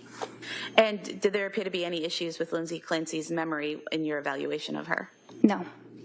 And what about attention and concentration? What are you looking for as a psychiatrist when evaluating attention and concentration? I'm looking for whether they're paying attention to the conversation, if they can follow it, or maybe if they get distracted, it seems like they're not listening, something like that. Did Lindsay Clancy appear to have any issues with attention or concentration? No. There was something in the records called fund of knowledge. What does that mean? Basis of knowledge, what someone understands about the world. So maybe if somebody has a very low education, they might have a low fund of knowledge. And was there any issue with Lindsay Clancy's fund of knowledge? No. Are you also assessing mood? Yes. And how do you assess the mood of a patient, and why do you assess it? Well, it's very important. The mood is based on what the patient says. That was a look back as we are also watching what is happening right now in that courtroom. When we return, Ted Rollins will be there in Massachusetts. We'll turn things over to him and get you an update on anything that happens inside of that courtroom in the case against Lindsay Clancy.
Welcome back to our continuing coverage of Verdict Watch. In the Lindsay Clancy murder trial, I'm Ted Rollins outside the courthouse in Plymouth, Massachusetts, where inside 9 women and 3 men are doing their best to decide what to do with the 36-year-old labor and delivery nurse. They have been deliberating now almost 14 hours over portions of 3 days. There's been only one question, and that was to see those pills and the knife. Since then, there hasn't been a peep out of this jury. They were brought in this morning by Judge William Sullivan. He gave them their admonishment, asked the questions actually. Did you hear anything or see anything that could influence your decision? And they all said no, and he sent them packing back to the deliberation room, and that's where they stand. I did have an opportunity to talk to a bailiff a few minutes ago inside the courthouse behind me, who told me that the court will be in recess between 1 and 2 o'clock, but that the jury can do whatever they'd like, whether they're going to have a working lunch, continue to deliberate, or if they will take time off and pause. Because they do have that opportunity, we're just going to let the clock run. So as far as our purposes are, they've been deliberating for nearly 14 hours. Obviously, that doesn't take into account the breaks. It's just an approximate amount of time that they've been at it. Before lunch and during the middle of the day, Kevin Reddington, he'd been in the courthouse for a couple hours and decided it was time to go get himself and some others a cup of coffee. So, of course, when Kevin Reddington leaves the courthouse, everybody gathers around him into a big mosh pit. And then he walks to his car, and we listen to whatever he says. Here's what he said earlier when he left the courthouse today to get a cup of joe. How do you feel about being labeled a feminist icon? It's kind of unusual. Well, having a man understand what happens in postpartum and our mental health and it being weaponized against us and us being scared to lose our children if we speak out about it, it means the world to us. And has anybody ever taken a Seroquel? I want to know how many people have taken one, because you will not believe what it does to you. Yeah. And I know bipolar. My son is bipolar. I take him to get help, and he comes out worse than he ever was. Mm-hmm. My daughter had a steroid-induced psychosis because she was so sick. Husband's out of town. She has an 8-month-old and a 3-year-old, and the doctor said, "Let me fill you up with steroids." She threw up Friday. By Saturday, she's like, "I'm losing my mind." They took her, they filled her up with lithium within an hour.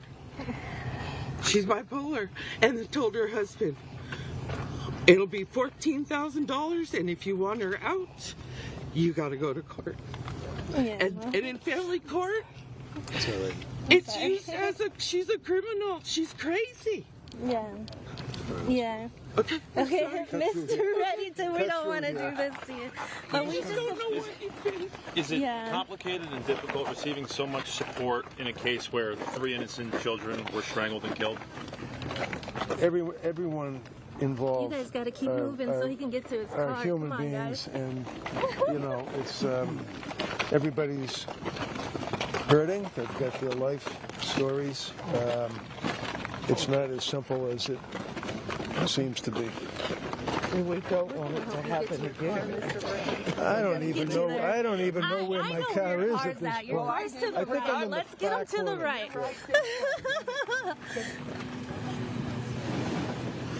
All right, the chaos of Kevin Reddington leaving the courthouse earlier today. Let's bring in Joanna Nieves. Julia Janae is in the court's TV studios, and joining us now on site is Catherine Loftus. Catherine, let's start with you. The Kevin Reddington effect, he's caught the attention of everyone that is watching this trial. He seems to have made his mark inside and outside the courtroom. What's your take on his style? He's a self-admitted bully, he says, or people think he is. He wears his emotions on his sleeves, and it's apparent. He is. He's a very local lawyer, as I like to say. He's from Boston area. He's from Cambridge originally. He is very well known, and he's sort of the old school style of like pit bull attorney, where you have this, very insightful, educated attorney who also still has kind of like the grit inside of him. And I see that not only in his questioning of witnesses, but in opening statements of cross-examination, closing arguments. But I think he is the kind of lawyer that you really want fighting for you when you're on the ropes. And Lindsay Clancy here, accused of killing her 3 children. Obviously, this is a very difficult case. But I think people sort of nationally, internationally are figuring out who Kevin Reddington is. And those of us here have seen him and watched him be very effective in defending many clients throughout over the years. Yeah, we first encountered him when he was defending a workplace shooter by the name of Muckaho McDermott back in the year 2000 on Court TV. We covered that, and that was our first introduction to Big Red, as we call him. He is something else, and we're seeing it outside the courthouse, and we're seeing it also inside. We saw it during the weeks of testimony. Joanna, what's your take on Reddington and his style and the way that he has definitely caught people's attention? Hey, Ted, I loved his style. It's just inspiring. It's, one of those things that's like, I was kind of on the cusp of that. He's the kind of lawyer that we looked at and admired and wanted to be like in the courtroom. And then now I'm also this person that employs several lawyers, senior levels, juniors, and entry. And when I think about like my entry level attorneys, I'm like, go watch this guy. Just take some tips from him, see how he knows his case. Like he creates a relationship with the person that he's representing. You can see that he really, truly cares, and it's genuine. It's not some show that he's putting on. And I really admire the work that he's done in this case. And it's smart as well. He does have a command of the law through experience and just a natural gift. Julia, we see a lot of great lawyers here at Court TV, Mark Garagos, Tom Mesro, Ben Chu, and he's up there, is he not? I mean, Philip Dubé wants to put him on Mount Rushmore. He loves him, and anything Philip says, I go with. What's your take on Reddington? Oh, he is certainly up there. When you think about the lawyers, not only who are great at their craft, who know the law inside and out, but the ones who are also engaging, I mean, those are the ones that capture us in terms of our attention here at Court TV, because the way that he communicates to the jury comes across in a very endearing and engaging way. I think it draws at their emotions, their heartstrings when they are listening to him, and the way that he is able to have this righteous indignation for the way that the prosecution is being handled. It goes a bit beyond that at times. We've seen that inside of this courtroom, so the jurors no doubt feel it, but it feels very genuine. It feels like he really cares about his client and really thinks that everything that she has been through is just a travesty. And that's what you want if you're the one being defended by an attorney. He certainly seems like a natural. We never see him holding notes. We don't see him near a podium. He seems to just be speaking from the heart every time he speaks, and that's a skill. That's a skill to be able to learn how to speak and it also sound like it is just the most natural thing to you, even though we know he is beyond prepared. He doesn't miss a beat inside of that courtroom. Whether or not it's going to resonate enough with the jury for them to find his client not criminally responsible, we are all going to find out together. Catherine, we were just talking with somebody who is here, traveled here. We've met people who have traveled from as far away as Indiana. Just got in our car and come here. We just met a woman from South Carolina, and she thinks it's going to be a hung jury. A lot of people think hung jury here because of the position you can envision jurors on each side taking. If you're on this side or if you're on that side, this doesn't seem to be one of those wiggle rooms, where you can just talk it through and all right, I'll join you. What's your take? I think you're right in that people are concerned about a hung jury. And the reason for that is because we're not just deciding whether this is guilty or not guilty, right? We're really trying to get into Lindsay Clancy's mind. And not only in general, the 6 months preceding explain, you know, the weeks and days leading up to it, but the exact moment that at the time she took the lives of her children. And that's difficult. That's difficult because we've seen a lot of evidence that she had been struggling for months, that she had all these sort of intrusive thoughts. And so this is the interesting part of a jury, because they're made up of all different kinds of people with different kinds of perspectives and life experiences. And some might find the argument persuasive that, you know, she was not in her right mind, and others really might be stuck on the fact that there's 3 children who were lost here at the hands of their mother. So, you know, there is sort of a middle ground here. Judge Sullivan instructed on the manslaughter, which, despite the fact that I think many feel like this really is not a typical manslaughter, it's it is a first-degree murder case, and it's appropriately charged. Murder, yeah. I mean, there's no really logical way to get to manslaughter. No. But it's almost an out. I don't love it, but I think looking at the big picture, the judge, the defense, the prosecution, you know, Lindsay, Patrick Clancy, and family, nobody wants to go through this again. And really, this jury is in the best position to decide. So I think they put the manslaughter on the table as sort of a compromise verdict in the hopes that we won't have a hung jury. Joanna, your thoughts on that, the odds of a possible hung jury here? It seems maybe more probable than most cases we cover. Yeah, Ted, I think that's been my prediction from the beginning of this case, and even up until last week when I was asked, you know, what's my take, it's definitely been hung, and I think that's from that position of, like, I can still see it both ways, you know, and I haven't consumed all of the information like this jury has as they're sitting there day after day. They have a lot to wrap their head around.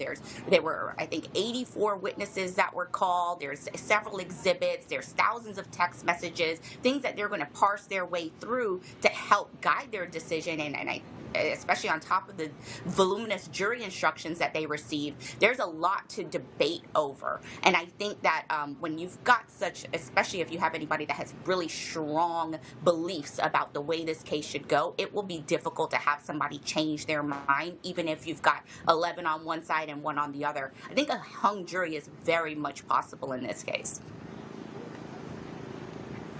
Yeah, Julia, we should note that the court is on lunch till 2 o'clock. The staff is on lunch. The jury is eating lunch. We don't know if the jury is deliberating while eating lunch. So again, we're just going to let the clock roll because we don't have that information. Julia, our viewers are they're not split 50-50. For whatever reason, watching this on television, different from the courtroom, and they haven't watched every minute. Well, some of them have. 70%, you know, plus on our non-scientific polling, it seems as though there's a real groundswell towards Lindsay's side of the equation. Yeah, I'm noticing that too. It seemed that the poll that I looked at, half of the viewers were thinking that this would be a acquittal, not guilty either for not criminally responsible or full acquittal, and then the other half were split between whether or not she would be found guilty of murder or if this would be a hung jury. So I think I'm encouraged that the jurors are still plugging away, because even if there's this belief that perhaps this means they're hung, if they're not reaching a decision, I think if they're not sending out any notes saying that we are hopelessly deadlocked or we're trying and it's not working or this person's not cooperating in the jury deliberation process, I think that is very encouraging, because we've seen that a couple of times here recently here on Court TV, where there will be jurors who, as soon as they get into that jury room, less than a day, they're already saying we're hung, because they either are split so far or there's someone who says I'm absolutely not going to change my mind. So the fact that we haven't heard any notes that give us any hint that there's any problems in the deliberation room, I think is encouraging, that they are still working through it. But it definitely tells us they didn't all sit down, take that first vote that most jurors do to see where everyone stands, and they're not on the same page. Not yet, anyway. Yeah, and I think that has to do, right. And remember, we had a case maybe a month ago, and apparently a juror walked in like out of the gate and said, "I'm not changing my mind in a million years or for $1 million," whatever it was. It did turn into a hung jury. This case, I do think the jury foreperson has something to do with it. She's a woman in her late 60s who looks like she may have been an MIT professor, and she during the trial was taking notes in a deliberate way, not the stenographer fashion way. She might be leading them bits of evidence at one at a time, which probably a good way to do it, but also meaning it's going to be a process. That's going to break 14 hours, 11 minutes and counting. The courthouse is on a lunch break. Rich's camera never takes a break. There it is, inside the courtroom. If there is a question or a verdict, of course, we'll have it here for you. We're all together just waiting to see what the jury does in the case against Lindsay Clancy. Stay with us.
leaning their way in the first place that was probably going to have a tough time articulating what the case was, what the real motive here was and why did she do it. Sprague gave that person or persons something to talk about in the deliberation room, and that is that fine line between, yes, she was mentally ill, but she didn't resist the urges that she wasn't able to kill herself because her natural body told her not to. She was unable to get over the hump there, but not with the kids. And sending Patrick out, the premeditation portion of it. Your thoughts on whether or not the Commonwealth saved their case with the close?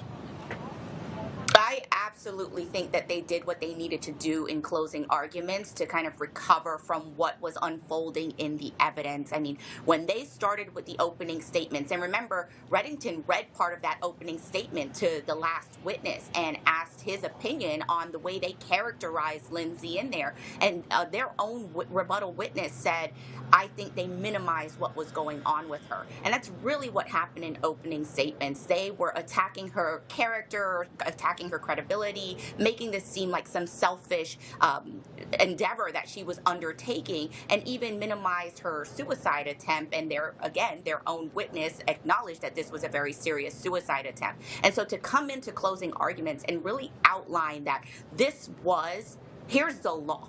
And here's how you get from, A to Z. This is how you follow the law, and this is how you find her guilty of these crimes because of these particular facets that support that she not only committed the crime, but she either knew what she was doing when she was doing it and knew that it was wrong, and had the ability and capacity to conform herself to the law. So you do need to find her criminally responsible. It was clean compared to what was kind of fumbling throughout the process. Yeah, Julia, you can envision a juror that is without that sort of roadmap to go into the jury room. If you're going to fight the Commonwealth's case in that room with the 11 others, I don't know what you'd say, or you might cave. Now, after that close, you did see that sort of organization behind the case, and you could walk in there confident and let it and stick by it confidently. It might end up being the difference here. Yeah, absolutely. Catherine and Joanna both make really good points that they brought that empathy and softness that I think is needed in a case like this, one that is so tragic on both sides. Tragic in the loss of children, but also tragic that this mother was going through so much at the time. And I don't think you could come into that deliberation room and have the heavy hand in a case like this that I think the prosecution thought was going to be there. I think they just didn't read the room, didn't read the court of public opinion, not that they have to every time, but didn't realize even that their own experts were going to sound so different than their opening statement. I just remember how it struck me when I heard them talk about her being controlling because she was such an organized mother, that she was planning their nap times and eating times down to the minute, that she kept all these journals, she wrote everything down. And as someone who's personally pretty organized, I'm thinking, okay, God help us all if we can't be an organized mother and that actually be used against you in this way. So I think they made the appropriate 180, realizing that they needed a higher measure when they got to that closing argument, a higher measure of some empathy with Lindsay Clancy, embrace that she was struggling, but like you said, arming a juror who may say, look, this requires responsibility, this requires accountability regardless of what she was going through. They can now do that with an element of empathy for the entire situation rather than just vilifying her, which I don't think was the right move here. Catherine, you're from here. What is this jury pool? Plymouth County, we're sort of at the beginning of the Cape, south of Boston. Who are these people in general? It's a pretty big county, so it actually is it's sort of interesting demographic.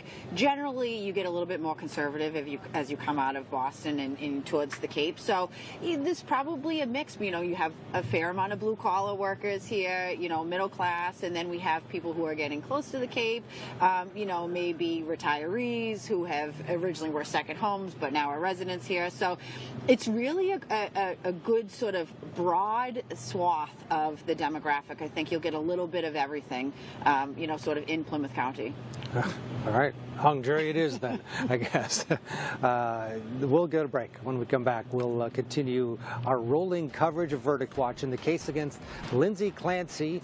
There's the camera inside. We're outside, just waiting, along with you. Don't go anywhere. Back with more right after this.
Welcome back to our continuing coverage of Verdict Watch in the case against Lindsay Clancy. I'm Ted Rowlands outside the courthouse in Plymouth, Massachusetts, as we wait to hear anything from this jury. 9 women and 3 men are deliberating the fate of the 36-year-old former labor and delivery nurse. They've been at it for 14 and a half hours over the portions of 3 days. The court House right now is on a break until 2 o'clock. So if they come to a lunch verdict or they have a question, it won't be read until 2 o'clock. At that point, Judge Sullivan et al. Will be back in the courthouse, and we'll wait to see if there is something read at 2. Sometimes that does happen when when the staff comes back. Sure enough, there's a question. We're here. There's our camera inside the courtroom. We're outside the courthouse. As soon as we hear anything, you'll be the first to know, whether you're watching along with us on Court TV, the network, or on the Court TV YouTube channel or the Law and Crimes Trials YouTube channel. We're glad to have you along with us. Don't go anywhere, because our cameraman, Rich, he's going to be one of the first calls from the clerk if there's a question or a verdict, so you'll hear it here. The closing arguments was a combination from the defense side of attacking the experts, but also the providers. And the providers were sort of nestled into the middle of this 5-week trial. The people that actually saw Lindsay Clancy in the months and weeks leading up to when she took the lives of her children in January of 2023.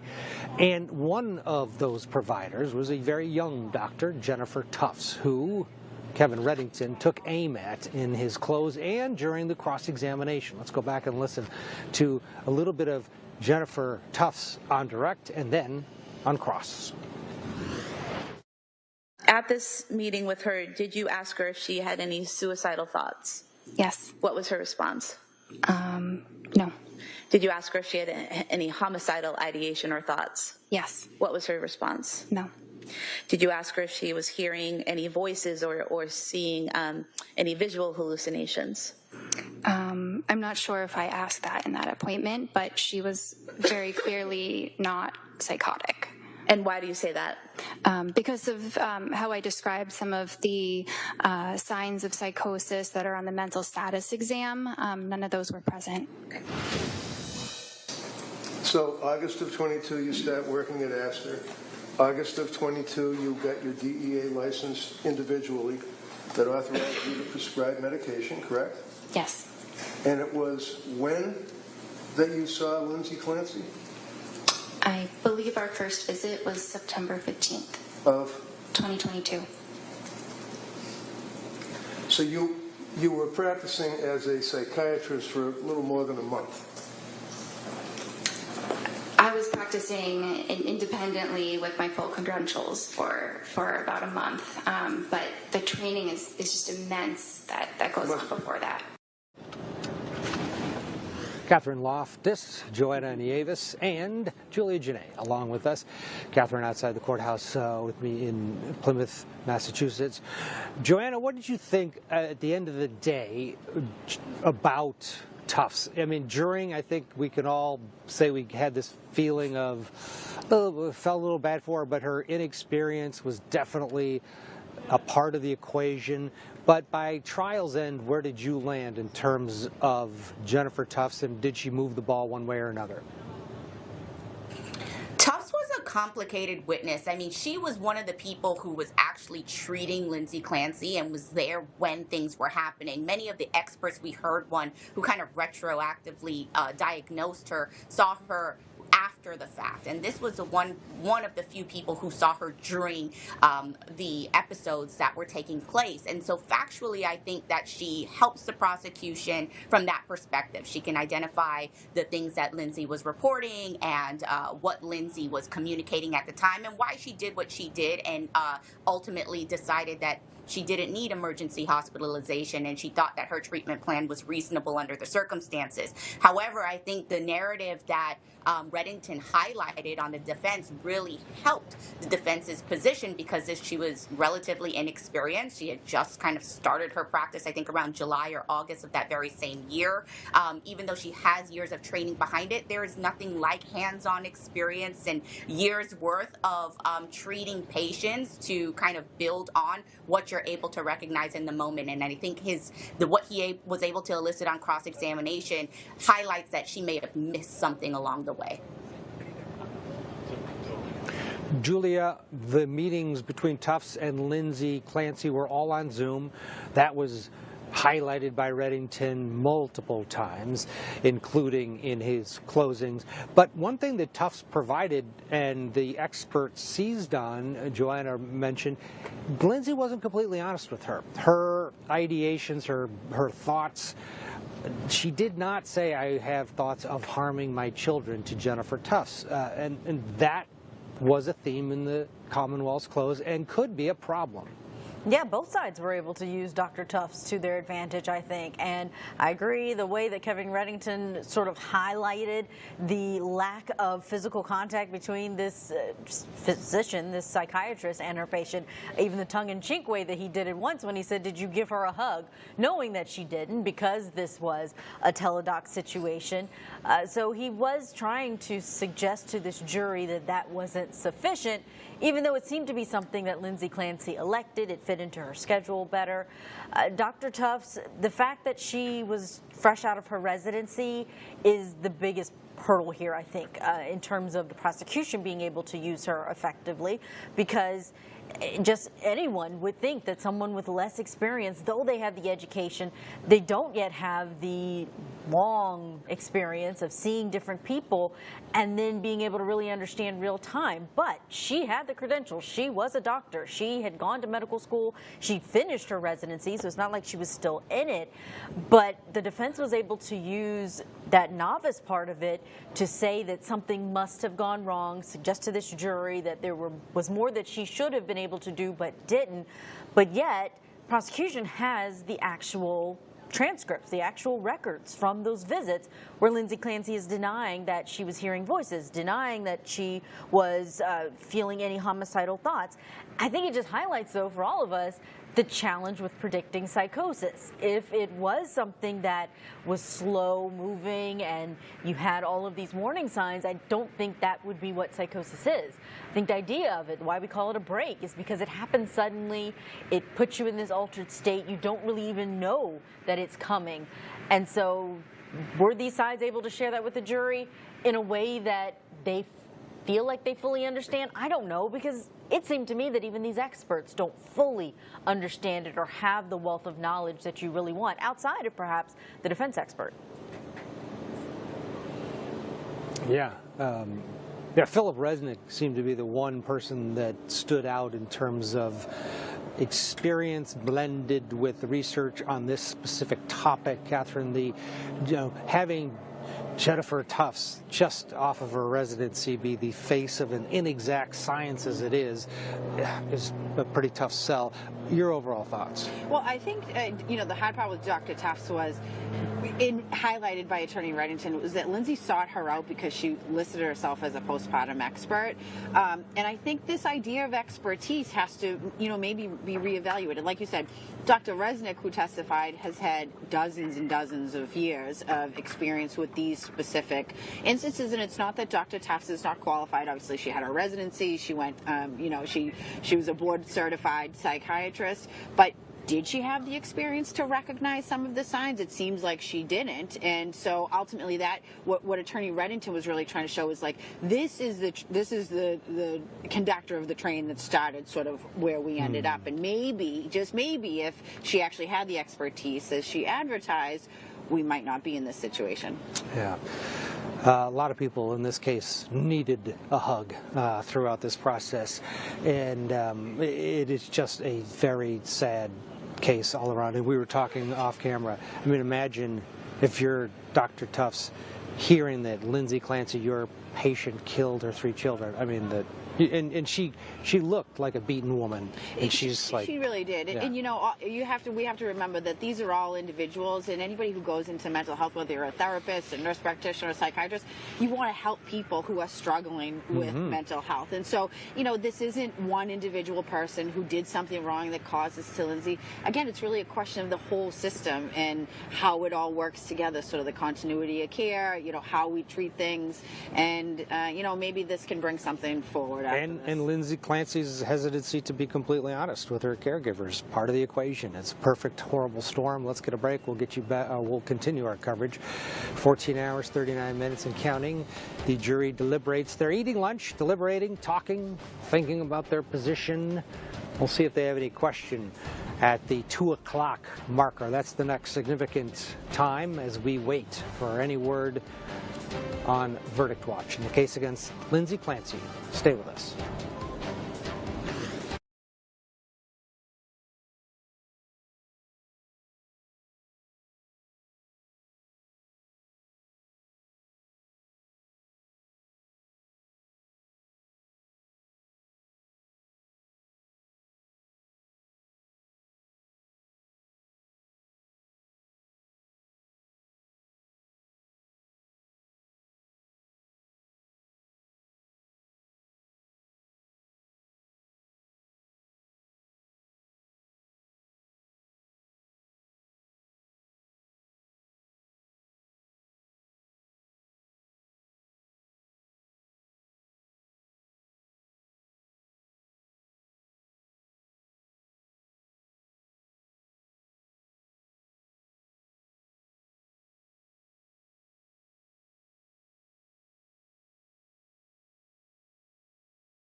Welcome back to our continuing coverage of Verdict Watch in the case against Lindsay Clancy. We're outside the courthouse in Plymouth, Massachusetts. Inside the courtroom, there's no action because everyone is on break until 2 o'clock. Everyone except the jurors. They are eating lunch, but they have every right to continue to deliberate over lunch. So at 2 o'clock, we'll find out if there is any movement, any question. 14 hours, 43 minutes and counting over 3 days. They're deliberating the fate of 36-year-old Lindsay Clancy. It's 9 women and 3 men on this jury, and over 5 weeks of time, the jury has had more than ample an opportunity to see the defendants and watch, like every trial, the defendant, her reaction to different moments in trial, to different witnesses, and of course, to the most difficult evidence.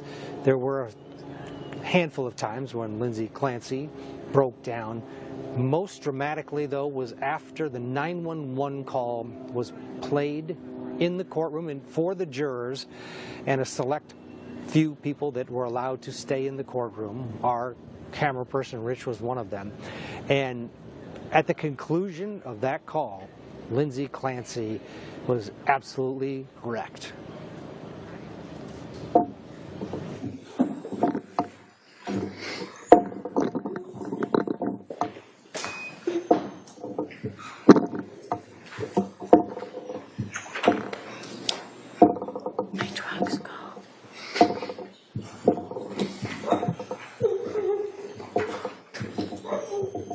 Jurors are exit to the courtroom. The court's in session. Please be seated. We'll be in recess at this time. Thank you. Court, all rise.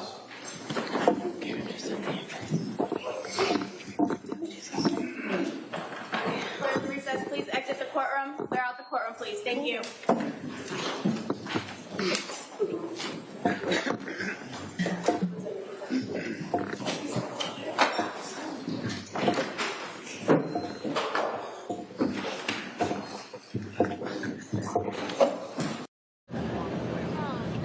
Catherine Loftus, Joanna Nieves, and Julia Janae still with us. And that, Catherine, she has had very little emotion throughout the trial. But the emotion that she has displayed was absolutely appropriate, on the mark. There were a couple times when the kids' names were being mentioned, and I was in the courtroom. I right away looked over to see, sure enough, that hit her. She, I think, has gone a long way herself in displaying the Commonwealth's assertion in openings that she's a nasty, horrible person, just her behavior. I think you're right, and we have to remember that Lindsay Clancy has conceded, to killing her children in, a variety of spaces, whether it's to her psychiatrist, her attorneys, to the chaplain.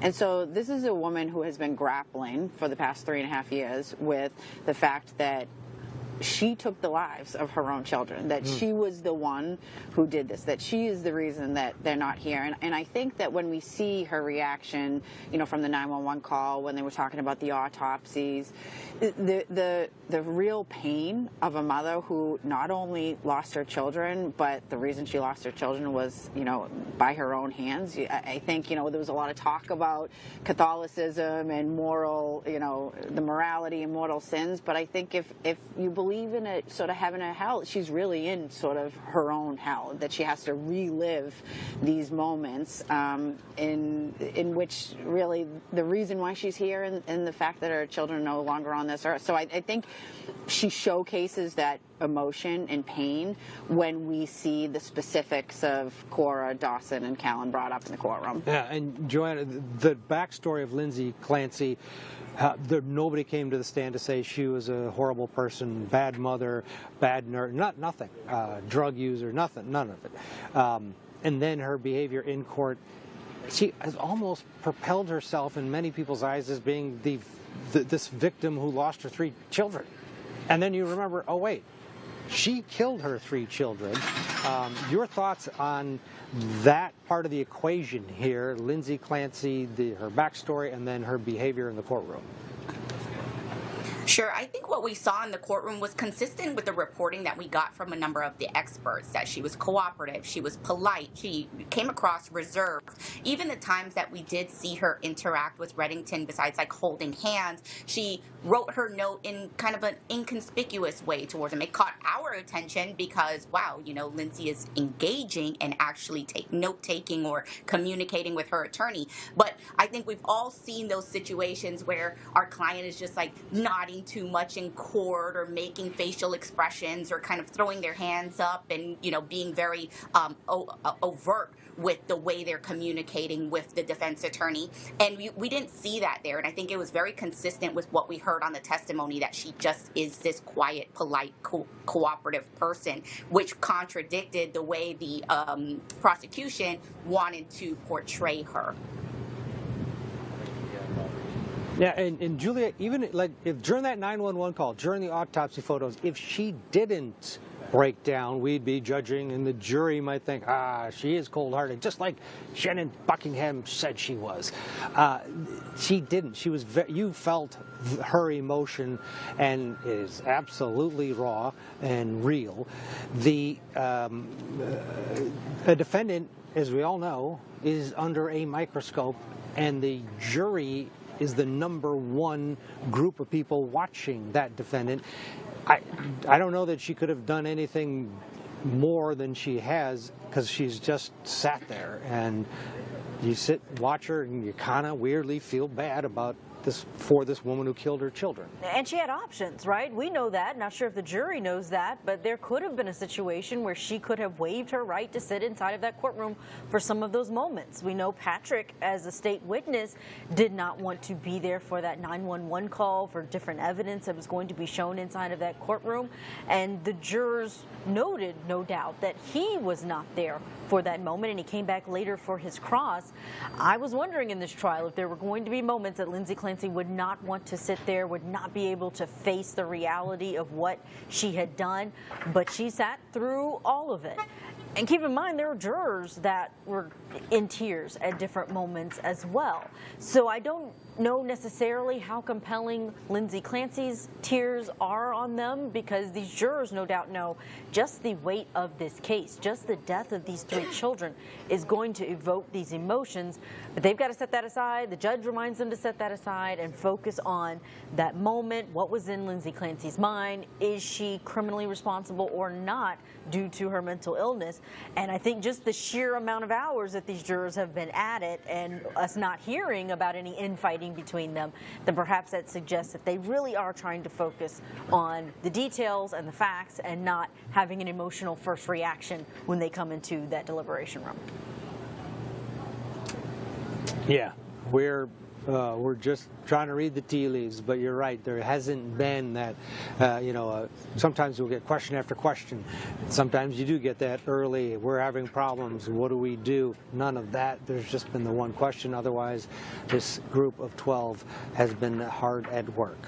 14 hours, almost 15 hours. Catherine Loftus, thank you for your valuable time. I really appreciate your insight coming Thanks for by having here. me. We're going to get a break. We'll continue our coverage. Rich has to go back in the courtroom, but we're going to check in with him real quickly, our photographer. That's his camera. He's right here. We'll talk to him next.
Welcome back to our continuing coverage of Verdict Watch in the case against Lindsay Clancy. I'm Ted Rowlands outside the courthouse in Plymouth, Massachusetts. Glad to have you along with us on Court TV, the Court TV YouTube channel, and the Law and Crime Trials YouTube channel. Wherever you're watching, we're glad to have you along with us. The jury is continuing to deliberate. The courthouse and staff, they're on a lunch break until 2 o'clock, so just a few more minutes, and they'll be back at it. So we have got Rich Morgenstein. He is with us. That's his camera inside the courtroom. Nothing happens without Rich. So if the jury has a question, or of course if there's a verdict, Rich will be the first of us to be called in terms of members of the media. So stick with us, stick with Rich. Rich, set the tone, or set the scene for us. Third floor, the courtroom is at the end of that third floor, and during this deliberation period, a lot of people just milling around. Yes, they are. Yeah, the courtroom's filled with a lot of reporters, obviously. They don't want to miss a second.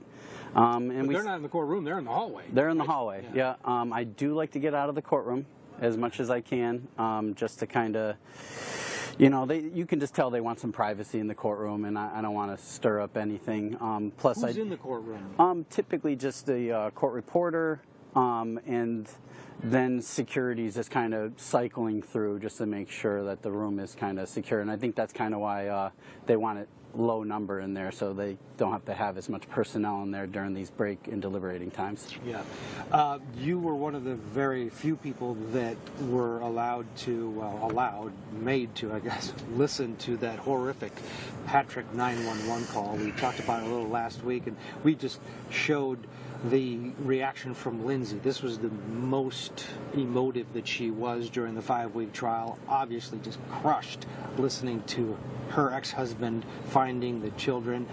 I know it's hard to even just talk about it, but put it into words of what you heard, how you felt, the jury's reaction. We saw Lindsay.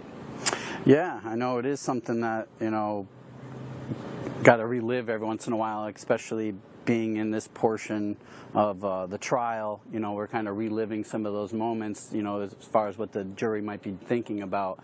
And I'm sure the 911 call sticks. It was probably one of the most powerful moments in court for me. And like I said, I've been doing this roughly 5 years, and it just really brought together how serious the situation was. You know, if we were on the outside looking in when we had that 911 call, we were actually there. And it was Patrick, it's through Patrick's voice, and you're literally hearing him find the children. Yes, and there's not too many words you can really make out if you're just listening to it live, because you're having that emotional moment and you're feeling what he's saying, and he was just making like those primal sounds of pain, you know, and discovery of his life was falling apart on that phone call at that moment. And you know, like I said, some of these moments stick with you, and that one's sticking. So yeah, I can only imagine what the jury thought, because everyone was crying in the jury pool. Yeah. The notification as we move forward here through the deliberations, there's they went at it all day on Friday. Now, we've heard nothing so far today. What is the process? You're sometimes in the courtroom, sometimes just out. You get a phone. How do you know when there's a question or a verdict? Well, one of the things I do is always try to build great relationships with the people that are in charge in the building. So I made friends with, you know, I don't want to put anybody's name out, but, you know, the DA and the people that are working with them. So they're the first ones to get the notice from the jury. And then once they get it, they assured me that they're going to call me first to let me know that I need to get up there, because obviously I'm the one that's going to be filming the verdict. Yeah, all right. Well, it's about 2 o'clock, so we'll let you head back into the courthouse. Rich Morgenstern, thank you for your awesome work throughout this trial. It's been your camera work that we've all been following along with, and it's just one camera. People don't realize how difficult it is to shoot a trial, not shoot jurors, have just one camera. The defendant is sometimes hard to get to, but you've done a fantastic job. I appreciate that. Thank you. Thanks, Ted. All right, let's keep talking, and where we left off, Joanna Nieves is, yeah, you can go, Rich. He's Thank you. Can I get out of here? Joanna Nieves, Julia Janae is here, and Randolph Rice. Hey, Randolph is joining our conversation. Randolph, they're just finishing the lunch break, the courthouse lunch break. The jury was technically, they could choose to deliberate over lunch. But we're getting now to the maybe the point where you'd think there would be some movement, maybe a question. Your thoughts on where we're at, and from an attorney's standpoint, the level of pins and needles you're sitting on. Well, good afternoon, Ted, and everybody else on the panel. And you're right, the pins and needles get to be sort of waxing and waning as you wait through this process. You think, okay, well, we're back in the morning. Maybe they had a long weekend. They got a lot to think about. Maybe they came in with some thoughts as to where they were going to move with their deliberations. You don't hear anything. Then you get to lunch, and maybe they think, okay, we're close. That's something you're always just sort of worrying about and thinking about as the attorneys for both the prosecutors and the defense attorneys. They want to say they're relaxed, but I guarantee you they're not. Joanna, nothing you can do as an attorney. You've poured your heart out, and now it's just waiting. What are these moments like for you when you're sort of powerless to change your destiny one way or another? Right. You would think this is the relaxed time because you've just poured everything out and now you can just breathe a little, but you're, like you said, sitting on pins and needle. You're on the edge of your seat waiting for that next text or that phone call to get back to the courthouse, whether it's a question or whether it's actually for the verdict. And so it's just this mounting of anticipation, and you're also trying not to agonize over anything that you did because you can't change it. You know, I should have said this, I shouldn't have said that, maybe I should have, said this a different way, and just be at peace with the way you put your case forward and hope for the best for your client. Julia, you're not just a fantastic host on Court TV, you're an attorney as well. And when you are practicing and you're waiting on a judgment, take us behind the scenes. I mean, because you're really looking for your grade, right, or the outcome. You got a lot riding on it. What's it like? Oh, it's nerve-wracking. You sit and you wait, and you also, while you're waiting, you can't be the nervous wreck of not knowing what's going to happen, especially if you have a client that's sitting there. You've got to be reassuring the client that everything is going to be okay, we're going to be patient, but also here are the different outcomes, and here's what could happen, regardless of whether we feel we had a great case, whether we feel that we did the best job that we could. You never know what a jury is going to do. So there's constantly this expectation check that you have to do with your client to make sure that they understand that when everything comes back, you want to stay calm, you want to stay poised when it is read, but also you want to be prepared for the best and the worst. A lot could happen right here. The 2 o'clock hour, I know you mentioned it, Ted, they had a staff break from 1 to 2. So now that the staff is back in, there could have been a note that was already waiting if these jurors chose to deliberate. But also, this is kind of the last full hour they'll have, right? We know that there's been a time that the judge, or Sullivan, has sent them home at 3:30. He waited until 4 another day. But if they may go home in that 3 o'clock hour, they may be thinking, if we have a decision today, then we're getting close to the time that we really need to wrap this up and let the judge know before we come against that 3:30 mark. Because I think it's probably in these jurors' minds, because of the way this trial has gone every single day, that they want to at least bring back that verdict or get that note out at a time that'll give them the space until 4 o'clock to have that verdict read beforehand. So I think anything could happen in these next minutes to an hour. Absolutely. And we're here. Let's get a break, and we'll continue to wait to see what this jury does. Will they have a note that has been waiting, and the clerk is now just alerting the parties to? We'll find out. Rich is on his way to the house. There's his camera. There's a live signal. Don't go anywhere. The jury has been deliberating for now more than 15 hours. Back with more right after this.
Welcome back to our continuing coverage of Verdict Watch in the case against Lindsay Clancy. 15 hours, 10 minutes, and counting.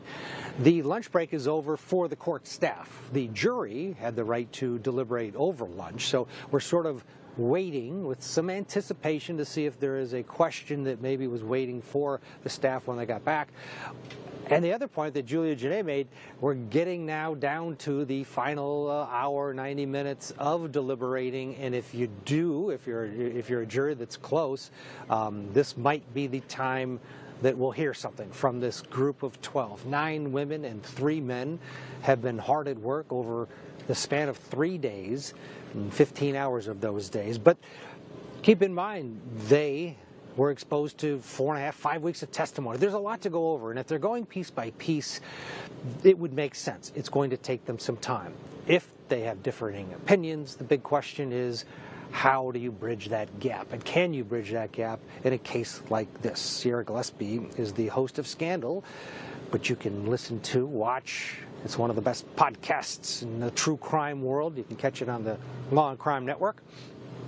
Sierra, what are your thoughts? Here we are, day 3, and we're waiting, and waiting. Oh, Ted, when you said 15 hours, I thought, has it really been that long? And yes, it has been over the course of 3 days. I mean, I'm really glad that the jurors are taking their time for this because, as you said, there was 5 weeks of evidence, witnesses, a lot to go through. They have a really heavy decision here, and just by the fact that we're 15 plus hours in right now, I think they're taking it really seriously. And I do have to wonder if over the weekend, I know they're not supposed to discuss it, and they indicated to the judge they didn't talk about it, they didn't see anything, everything was fine, but they have to be thinking about it, right? You know, before you go to bed, you put your head on the pillow, you're thinking about it because they're going to come back on Monday morning, which they did, to talk about it again. Yes. So I don't know. Well, you're a good person, Sierra, because you just assume that they didn't talk about it. I'm a bit more of a pessimist. I think that they're at home and they're getting an earful from their loved ones because, let's face it, if you're on jury duty in Plymouth County, Massachusetts, and you've been gone for 5 weeks, guess what case you're on? And, you know, the weekends are that zone where you really have to be strong-willed if you're a jury saying, la, la, la, la, don't talk to me.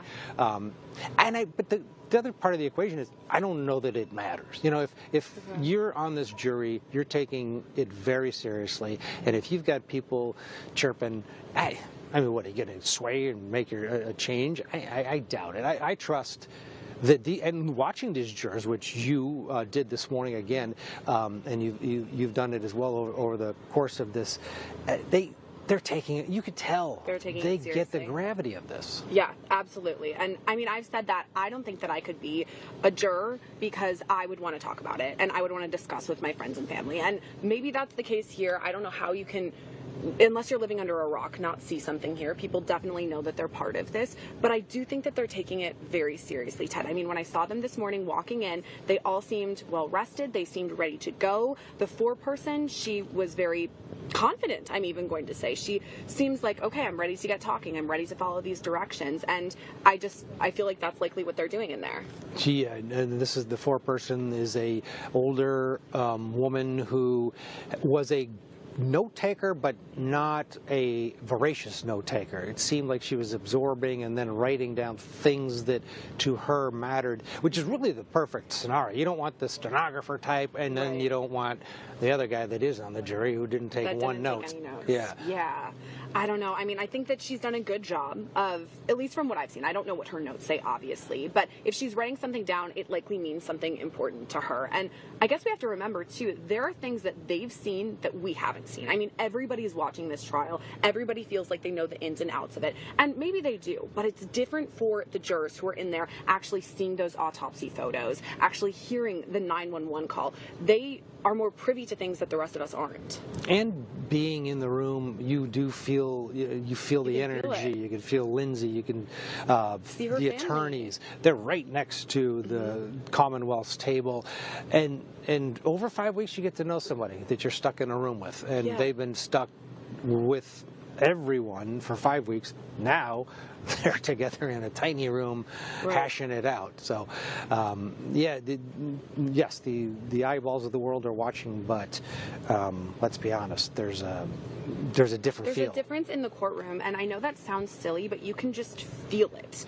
Because, I mean, you're shoulder to shoulder at times with people. You can literally feel it. But then also emotionally, in the way that I spoke about last week, the jurors can feel us looking at them. All of a sudden, everybody comes in the courtroom and is staring at them and Lindsay Clancy. So, and her family, too. I mean, you can feel when people are looking at you, and it is a different vibe in the courtroom, for sure. What are you hearing online out here? You've talked to a lot of people. I know I've interacted with many people who've traveled to be here. What are you hearing?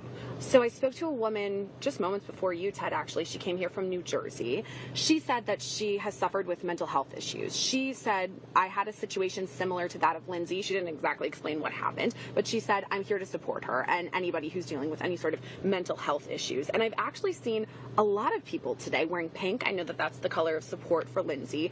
So far today, I haven't seen anybody who is protesting or anti-Lindsay Clancy. We saw that last Friday, kind of at the end of the day when things were wrapping up. They kind of took hold playing their AC/DC and God knows what else. But so far today, I've seen a decent amount of people who are here to support. And honestly, you guys, it's kind of boring right now. They're not in the courtroom. We're all reporters just sitting up there. I'm literally next to the courtroom door so that when it opens and Richie, our photographer, goes in, I'm right behind him so that we're the first ones in there. And up there's really nothing to do, but there are people here who are voicing their support, at least standing here and kind of waiting, I guess, in support of Lindsay. All right, waiting in anticipation.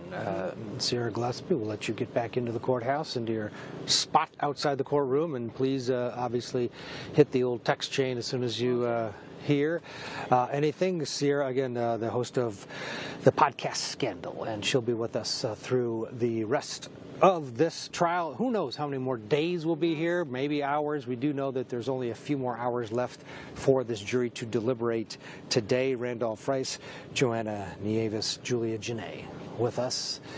And Julia, this is one of those moments where you do, to your point, before we took that break, we're right at that witching hour. If it's going to happen today, it's going to happen within the next, you could argue, 45 minutes.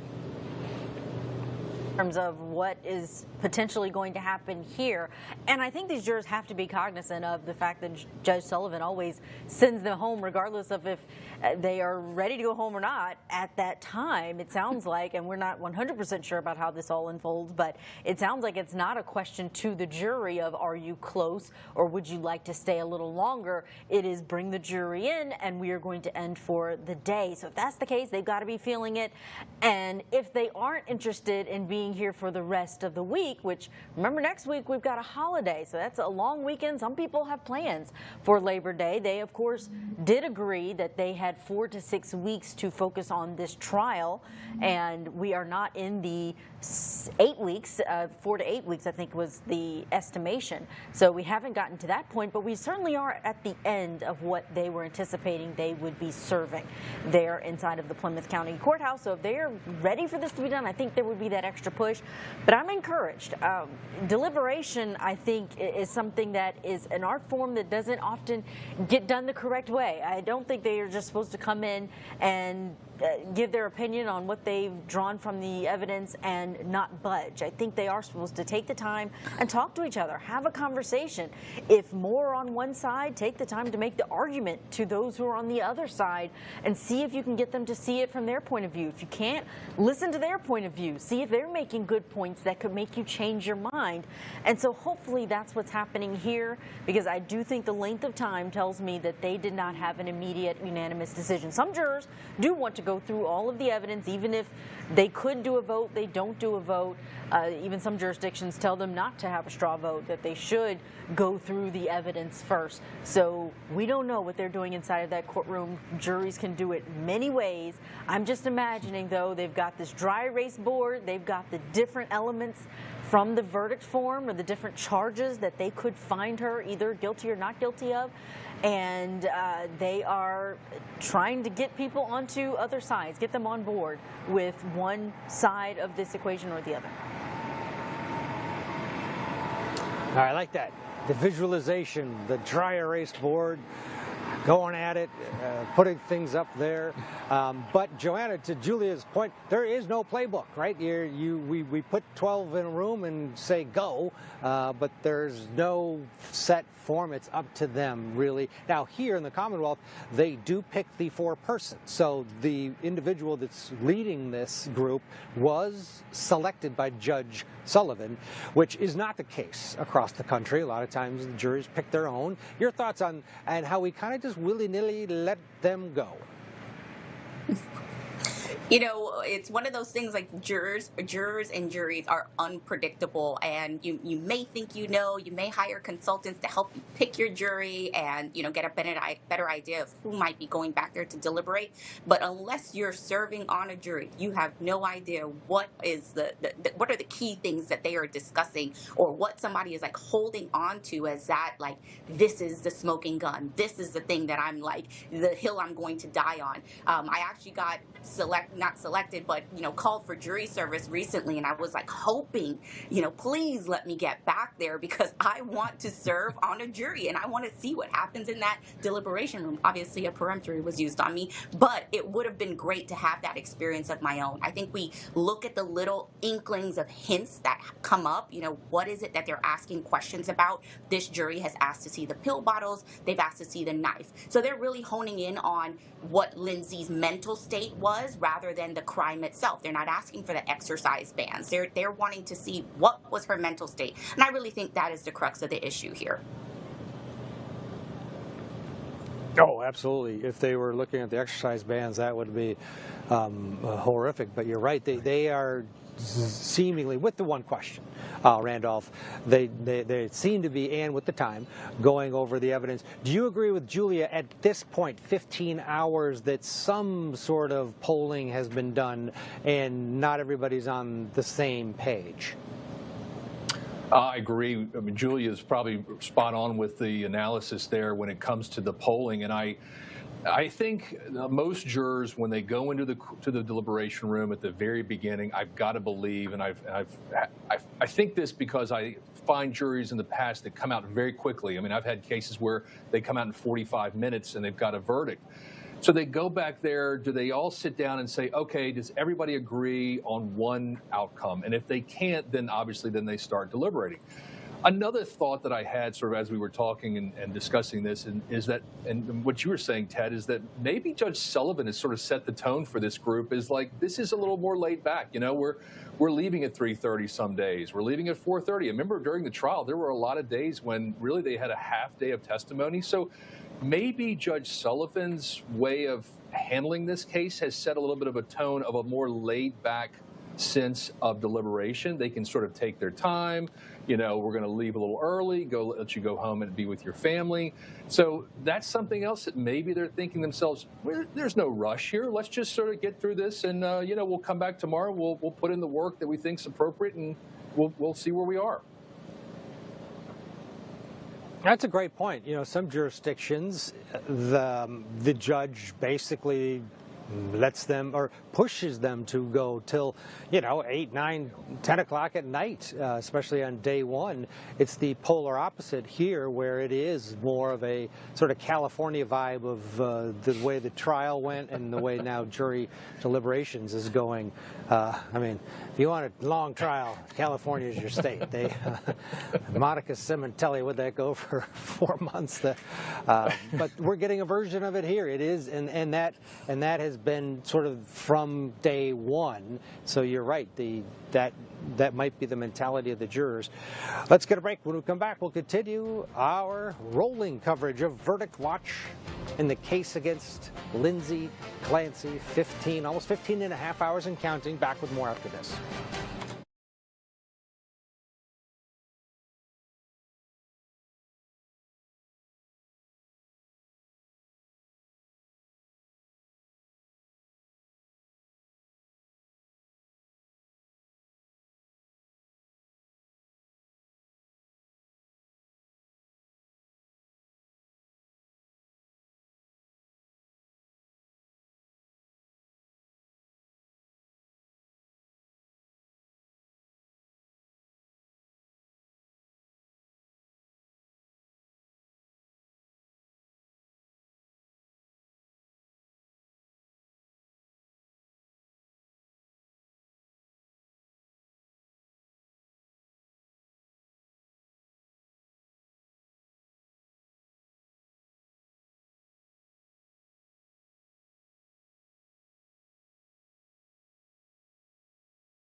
because no one could take care of her kids the way she wanted them to, she had to take them with her. Where was the defendant seated when you left the house, or was she seated? She was standing. And what was her demeanor? Normal. At any point in time, did she tell you she was planning to kill herself? No. Do you think possibly that she's over-medicated? I was practicing independently with my full credentials for about a month. Cora was into princesses. She just liked taking care of people. I'm truly finding my 19-month-old to be the most difficult human I've ever encountered. How you would describe Callan? How would you describe him? He was the happiest, sweetest, easiest baby. How many women have you treated that were suffering from postpartum psychosis? I don't think I have. Welcome back to our continuing coverage of Verdict Watch in the case against Lindsay Clancy. I'm Ted Rowlands outside the courthouse in Plymouth, Massachusetts. Inside the courthouse behind us in a deliberation room, a jury of 12. 9 women and 3 men continue to deliberate the fate of the 36-year-old former labor and delivery nurse. 15 and a half hours over the course of 3 days, they have been deliberating. Murder, first degree, second degree on the table, manslaughter on the table. But the overwhelming question that they need to answer is, does Lindsay Clancy hold responsibility? Is she criminally responsible for the death of her 3 children, 5-year-old Cora, 3-year-old Dawson, and 8-month-old Callan in January of 2023. The way she killed her kids is horrific as you could imagine, with exercise bands in the family basement after her husband, Patrick, was out of the house, running errands, getting the Italian food and going to the CVS. So now, what to do with this woman who tried to take her own life and is now in a wheelchair for the remainder of her life? Should she be held criminally responsible? A big part of the equation and a big part of this case for both sides were the experts, the people that both sides brought in to tell the jury, this is what I think. I've looked at this. I've talked to Lindsay Clancy. Believe me. There's a lot. 5 experts took the stand. 4 of the 5 pretty much agreed that she was suffering from a mental disease or defect, which gets her over that first prong. But did she know right from wrong? And in this case, which is most germane, could she withstand the forces that was propelling her, that were propelling her to kill her own children? Here's a bit of the expert testimony. First, Dr. Avram Mack, and also Philip Resnick. She definitely met the definition of a major depression as well as this bipolar phenomena. Now, with respect to the postpartum aspect, since Ms. Clancy's symptoms began within 3 months of Callan's birth, that would be considered a postpartum onset. Then, of course, she had considerable difficulty over the next 5 months, and at the time of the crime itself, on January 24, 2023, Ms. Clancy was frankly psychotic. So in that sense, she had a postpartum psychosis. It's actually not frequent to have a postpartum psychosis 8 months after a birth, but it does occasionally occur. The onset of symptoms, when did they occur in this postpartum period? Or did they? The distress that we're talking about began in September, which is about 4 months after the birth of the most recent child. And so if you're relying on the DSM as 4 weeks postpartum for a lot of these illnesses, mental illnesses, then the defendant was well outside that period, right? Correct. And as far as for the last child, when the killings occurred, that would have been 8 months after the postpartum period, correct? Roughly, yes. part of your evaluation would be an intent to investigate the person that you're being asked to evaluate. What do you mean by investigate? You don't know what investigate means? You want me to explain that to you? And the medical records pertain to her being a person that just had a baby, right? I'm not sure that which records you're talking about, but can I finish? Can I finish? Can I? I'm not going to finish. 2022. She had a lot of anxiety, and she was hardworking, and the anxiety helped her to be hardworking. But when it comes to medications... Okay, hold on. Mr. Reddington, you can't, go ahead. Doctor, finish the question. All right, a little bit of the back and forth between Mac and Kevin Reddington. Joanna Nieves, Randolph Rice, Julia Janae still with us. We're in that sort of witching hour. 90 minutes, you could argue, is all they really have left here to deliberate today. The courthouse closes at 4:30, so technically they've got a couple hours. Julia Janae, we're getting a lot of feedback because we are, of course, not only on the Court TV network, but streaming as well on the Court TV YouTube page and the Law and Crime Trials YouTube page. What are you hearing? Hearing a lot of varying views. I mean, if this is anything like what we are anticipating is happening inside of that deliberation room, there are people on opposite sides, and it's constant. I mean, there are times when we have trials on Court TV where, yes, there will be people who support prosecution, some who support the defense, but oftentimes when we're trying to give a balanced view on air, we have to sometimes search for a certain side, depending on what one may be overwhelmingly the one that is preferred in the court of public opinion. But here, it is almost rapid fire, one versus the other. We were talking earlier about the testimony of Dr. Tufts, who is this physician who the prosecution brought in because she was treating Lindsay Clancy. There's a lot of questions of whether or not she missed signs. The defense really tried to go after her for not doing the right thing in the care of Lindsay Clancy. And there were people who said that Tufts is a victim in Lindsay Clancy's case, that she is in this blame world situation, and in their opinion that Lindsay Clancy could have met with any doctor, Dr. ABCDFG, and Lindsay would still blame them, and another doctor wouldn't have changed anything, and another person even saying that I feel for Dr. Tufts, and they feel that she cared for Lindsay Clancy. Then another person says that they said for decades that using a book and answering questions on a sheet of paper is not enough. My grandson could diagnose anyone, kind of referencing that this doctor didn't do enough with experience, but was rather going through a checklist, which we saw from Kevin Reddington. But it goes on like that, back and forth in the chat of people who are pro Lindsay Clancy and those who are very pro prosecution, which is why I'm a little surprised that we haven't heard more from this jury. Because I think even though this is a complicated case, the feelings about it and people who have picked a side, it's very black and white for them. And so we just hope these jurors are continuing to go through the evidence rather than perhaps there being fighting or people who are sticking to their sides and not wanting to budge inside of that courtroom. Joanna, is there any reason we shouldn't think that the panel of 12s would mirror the general consensus that we're seeing in terms of the public opinion?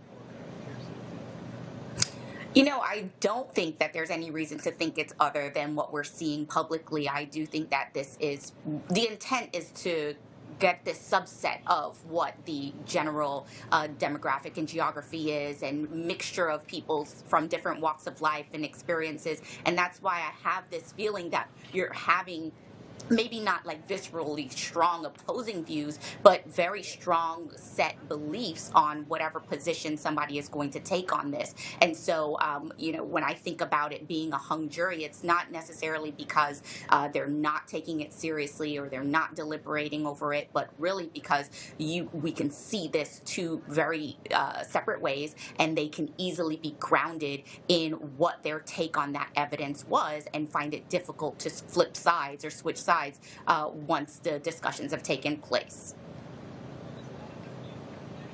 Randolph, middle ground here seems like a very difficult place to land with a case like this, where a lot of criminal cases you could say, well, I don't think the state or the Commonwealth proved their case beyond a reasonable. This is either you're here or you're there, and I don't know how you nudge someone over and get them over. With manslaughter sitting in the middle, I don't know that that's enough.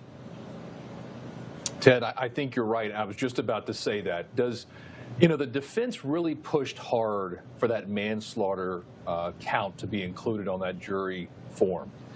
And I think their thinking was, okay, maybe this is that middle ground where we have those extremes like Julia was just pointing out from the online discussions. And I have no doubt that there are people in that room, jurors in that room right now who are saying, she's guilty of the top count. I'm not coming off of it. That's what I believe. That's the way I'm voting.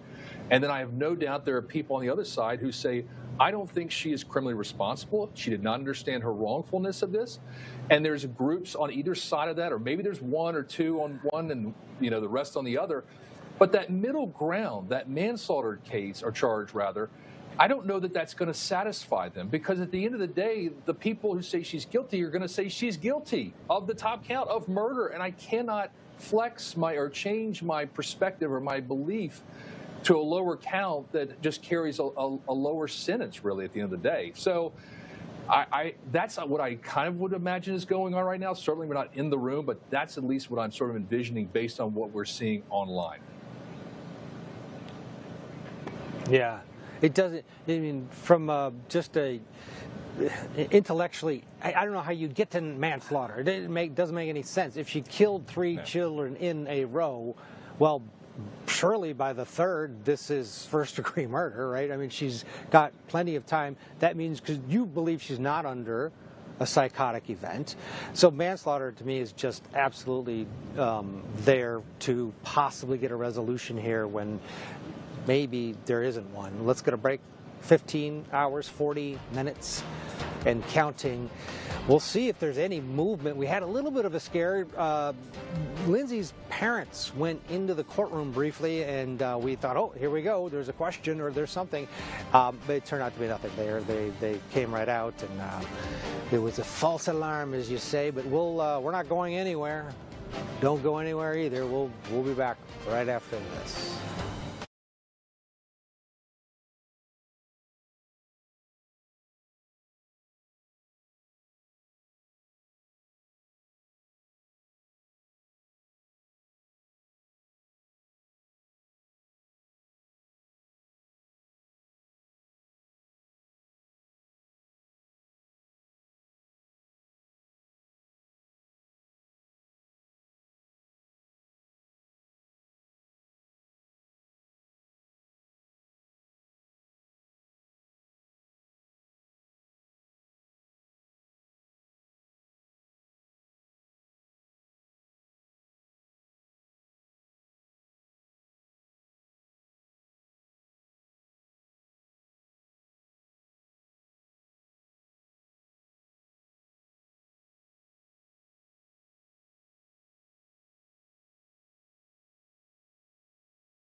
But those kids were her protective factor.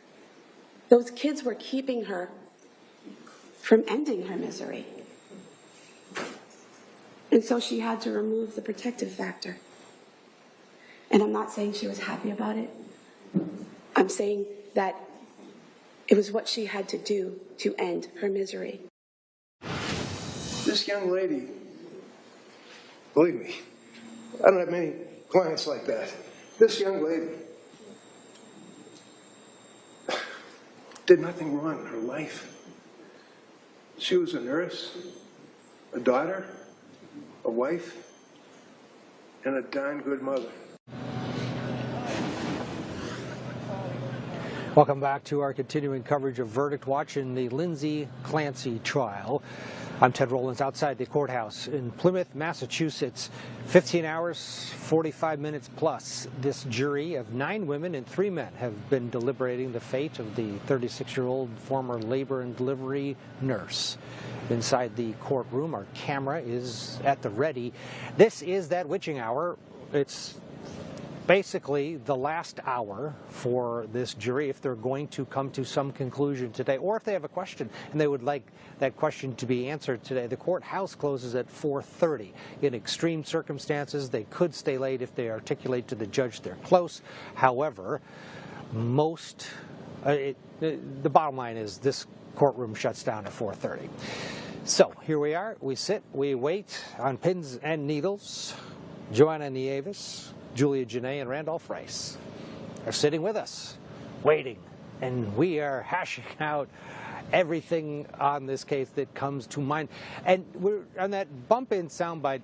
I thought, Jennifer Sprague did a fantastic job in the closing argument, and the duo of Buckingham and Sprague really took a lot of heat online. Randolph, a high-profile trial a lot of times can take down some people in terms of the climate that we live in, the online hate. And these 2 women, think what you want of them.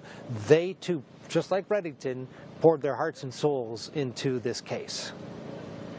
Absolutely. They worked just incredibly hard on a case that they obviously believed very deeply that Lindsay Clancy is or should be held responsible for this criminally. Going back to sort of the beginning of this case, when I'm sure that they had conversations about how they were going to prosecute her, were they going to charge her, when they decided to charge her, how are they going to go after her? And yes, they believed in this case. They believe that she is criminally responsible. To go to your point too, they have certainly been exposed to a lot of the online memes, and I see things on Instagram and Facebook and all over where it's easy in this day and age where people can sort of make fun of other people very easily online. So they've taken a lot of heat. But I'll say this about prosecutors, and I remember when I was a prosecutor, we have very thick skin, and we have to have thick skin because of the types of cases that we dealt with and they deal with on a day-to-day basis. So I'm sure that they're able to sort of brush it off and move on from that. Yeah, Joanna Buckingham wore the bows as a nod to Cora. It's pretty obvious because in her opening statement she said right out of the gate that Cora, the 5-year-old, loved to wear bows in her hair, and she stuck with it throughout the entire trial. Your thoughts on the just the climate that we live in, and for these attorneys, they're getting a lot of heat, I guess, online, but hey, they pulled that closing argument from Jennifer Sprague, to me, was as good as I've seen in a long time from a prosecution team that to that point really didn't seem to read the room. I agree, Ted. It really was a recovery moment. I do think that these are skilled attorneys, and I do think that they did pour their hearts into the case, but it was really hard to follow thematically from the very beginning. And I think that what they may have overpromised in opening statements, and as the evidence unfolded, I did not necessarily believe that the expert testimony was supporting their portrayal and characterization of the case. But then we get to closing, and we do see this sense of kind of moving backwards and giving us a cleaner theme that the jury could really follow, and a cleaner way to get to the ultimate decision that they want the jury to reach, is not only that she's guilty of the crime, as she's admitted to, but that she's also criminally responsible for it. And I don't think that, whether somebody says or somebody breathes too hard, or somebody takes pauses or looks in the air, or somebody's wearing bows, is necessarily what the focus should be, but it's also just fodder for Instagram and social media post commentary and trolling. Yeah, Julia, but on the other hand, there was some, it seemed that they were disorganized. From the Commonwealth's perspective, prosecutors usually are pretty buttoned up and they know where they're going. This was a bit of a reversal by trial's end. Your thoughts? They had the sliding theory, and the theory was not buttoned up in the opening statement. I don't know if that was the plan all along, or if they in real time were changing their theory to match what they felt in that room and what they maybe felt from those who were watching this case. But that is what I think made it feel like this was not a concrete prosecution. But I do feel for them. They're fantastic attorneys who were in a really tough position, because if they had out of the gate given this defendant a not guilty by criminal, or not criminally responsible due to mental disease and defect, and you had 3 dead children, I think they would have gotten just as much heat as they are getting now for the position that they've taken to bring this to trial as a murder case. Oh, it's an impossible position to be in. Not only them, but the district attorney here in Plymouth, Massachusetts, no matter what they thought, they had to bring this to trial because the heat would have been overwhelming. Let's get a break. Almost 16 hours they've been at it. We're into the last hour of deliberation. Stay with us. Back with more right after this.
It's very difficult to make sense of what they were asking for and why they were asking. What we knew what they were asking for, but why were they asking for it?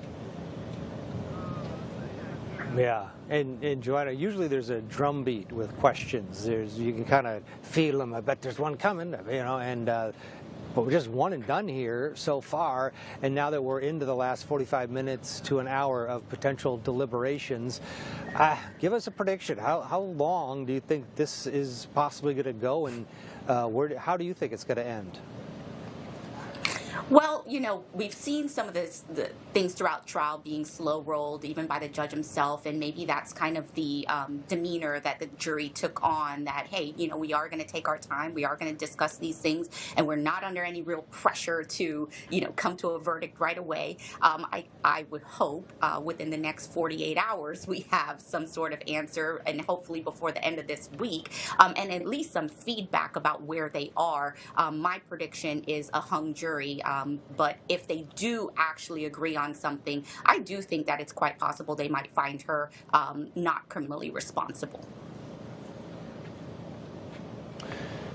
We'll get a break in 16 hours, 11 minutes, and counting. Today, by the way, is the first day of school for Plymouth County, Massachusetts, so the school buses were out. You would think that might add a little pressure to any moms on the jury or all of the juror members, because if they have kids.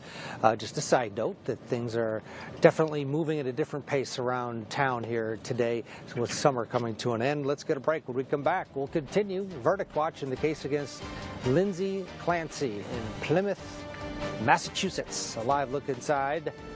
Rich is ready. If there's a question or a verdict, we've got you covered. Stay with us.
because no one could take care of her kids the way she wanted them to, she had to take them with her.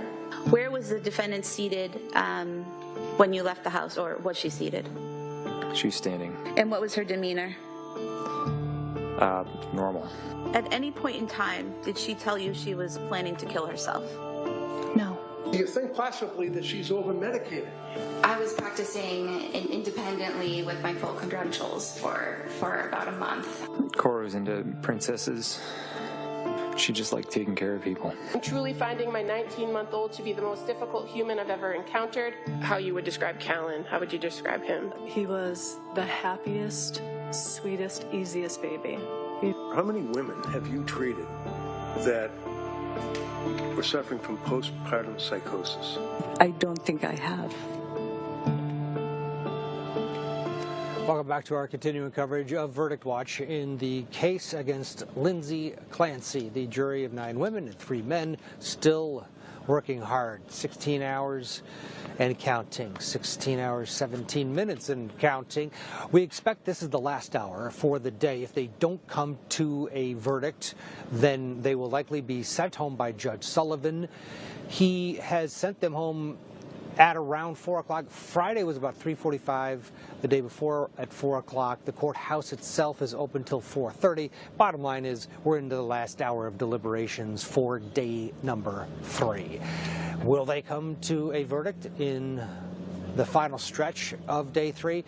We're here. There's a live look inside the courtroom as we wait patiently to hear anything from this jury of 12. Joanna Nieves, Randolph Rice, and Julia Janae still with us. Randolph, this time, you can feel it around here. There's a little bit of energy of people mulling looking at their watches, like, okay, here we go.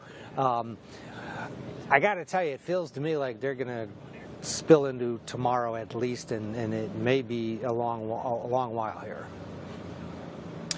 Well, if I remember seeing Vinny's Politan's chart that he had set up, and he had all the calculations, and if I remember correctly, he said it's around 4 to 5 days is what I think his numbers came out to be.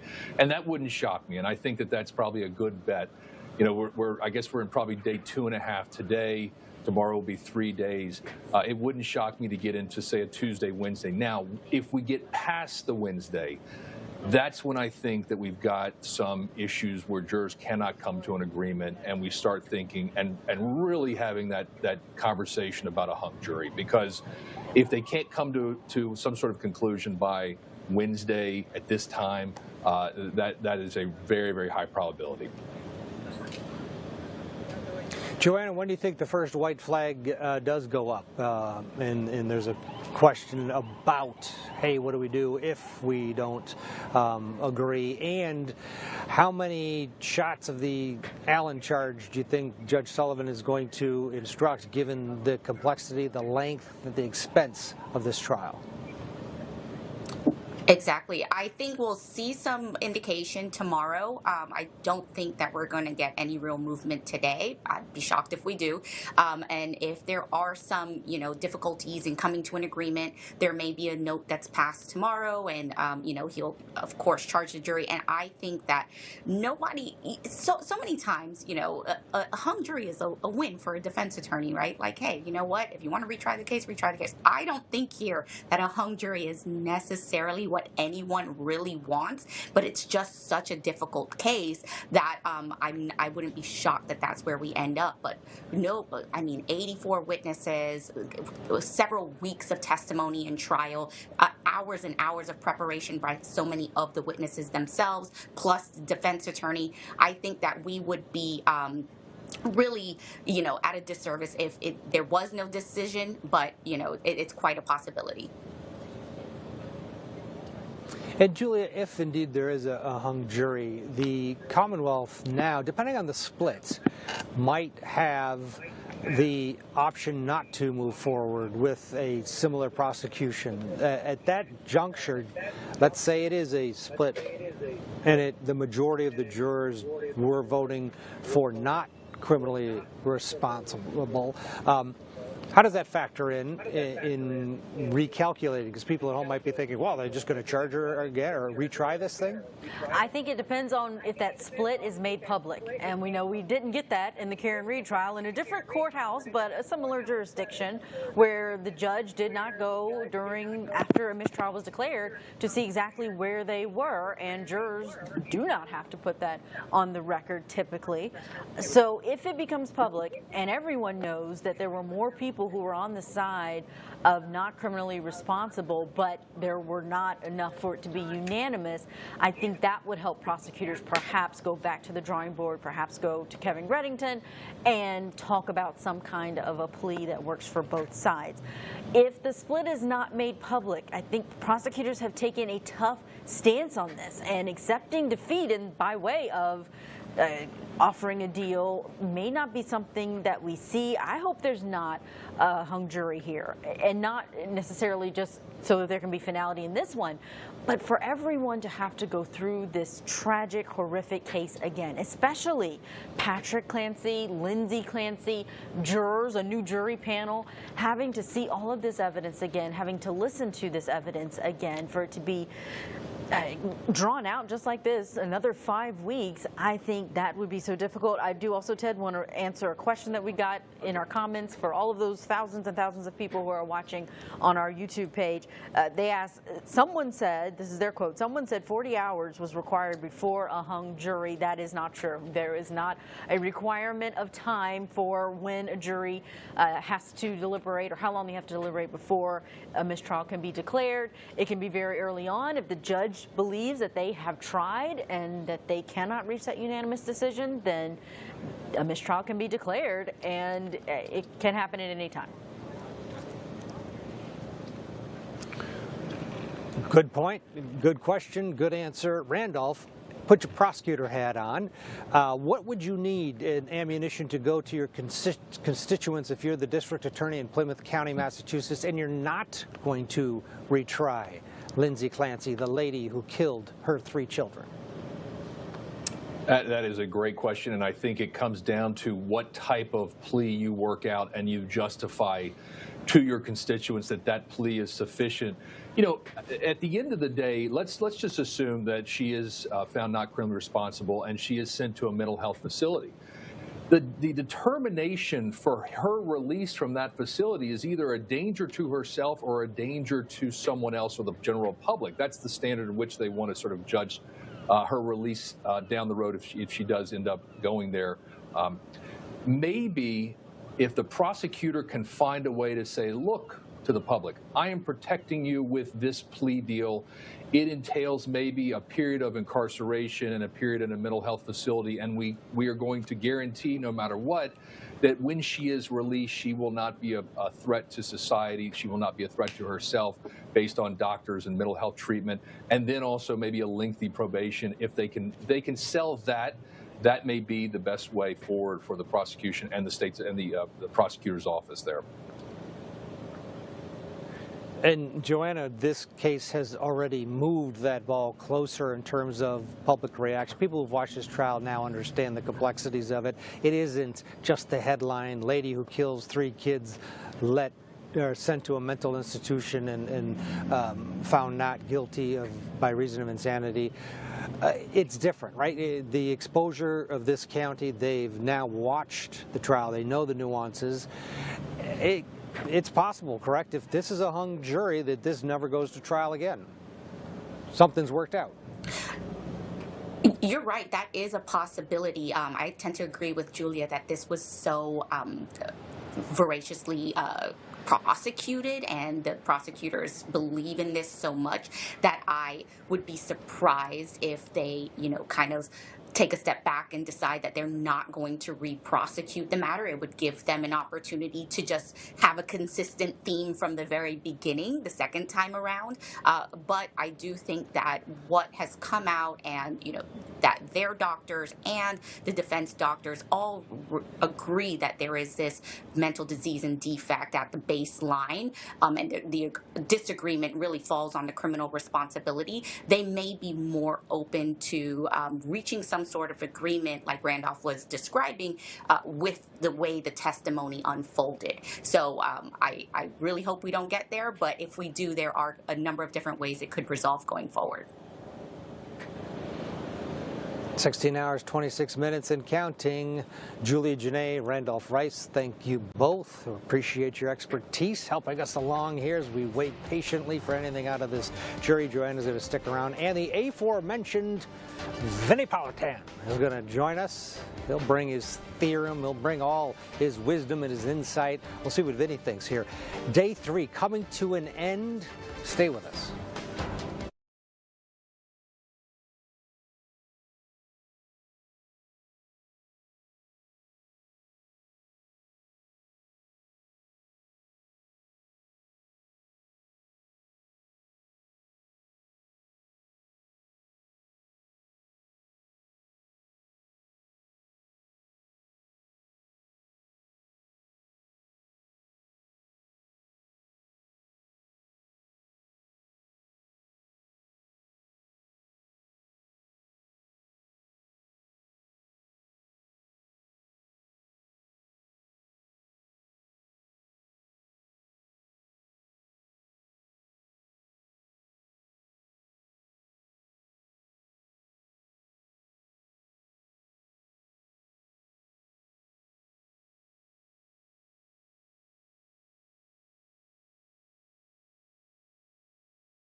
This young lady did nothing wrong in her life. We're here to support Lindsay. You are a biased weasel. She was having intrusive thoughts herself of harming the children, correct? Correct. So why did she specifically do it? She was depressed. She was exhausted. She was done. She didn't want to try anymore. She felt damaged. Welcome back to our continuing coverage of Verdict Watch. In the case against Lindsay Clancy, I'm Ted Rollins. Great to have you along with us. We're outside the courthouse in Plymouth, Massachusetts. Inside the courtroom, our camera and our cameraman Rich are ready to go if indeed this jury has a verdict. In the last half hour, I think is safe to say, of deliberation, Judge Sullivan has sent them home before 4 o'clock on both day 1 and day 2. And today is day 3. 16 hours, 31 minutes and counting for this jury of 9 women and 3 men. So far, just that one question on Friday, about 45 minutes into the day Friday. Since then, not a peep out of this jury. What does it mean? Well, it means we wait. We wait patiently and we wait together. Glad to have you along with us, whether you're with us on the Court TV network itself or the Court TV YouTube channel or the Law and Crime Trials YouTube channel. We're glad to have you along with us and welcome your comments. Joining our discussion now, Joanna Nieves is still with us, but Vinnie Politan, the host of VPI, Vinnie Politan Investigates. Here he is, seen every night right here on Court TV and on the Court TV YouTube channel. Vinnie, here we go. Last half hour, I guess you could argue. Maybe, yeah, the courthouse doesn't close till 4:30, but Judge Sullivan has sent them home before 4 o'clock both days. Thoughts on will we get a late verdict here, or are we going home? Like we always say, a verdict can happen at any moment. We've seen them at the end of the day many times in the past. I think the most optimistic thing happening right now is that we haven't gotten one of those notes that we got in the Karen Reed trial, at least the first time around, like, hey, we're stuck, we can't agree with one another. We haven't gotten one of those. So it seems like they're still working, they're still figuring things out, they're going through the facts, they're going through the evidence, they're trying to figure out what to do with all of this. We knew it wouldn't be easy. It was a long trial, long case, so I think we're right on schedule right now for a normal sort of deliberation. I think we're in that window now. We're getting close to 17 hours for a case of this nature. That's not even outrageous. I think you get up to 20 hours, 21 hours. I think you're kind of in a normal range. So I think we're there. I think the jury's doing a good job. I guess it's a lot of discussion taking place, which is what we love. We love thoughtful jurors. So I would not be panicking if I was on either side that you might have to try this again, because I don't think we're there yet. We haven't heard anything about that yet. So I'm still very confident that the jury will reach unanimity, if that's the correct word. It is. If you say it, it's the correct word. 16 hours, 30 minutes. Do you think we're at the point where now there are 2 camps that are working it out? I think we could be, but I don't. What I'm not hearing from them is that people are dug in, right? They're not dug into whatever their belief is. There's a conversation that is going back and forth.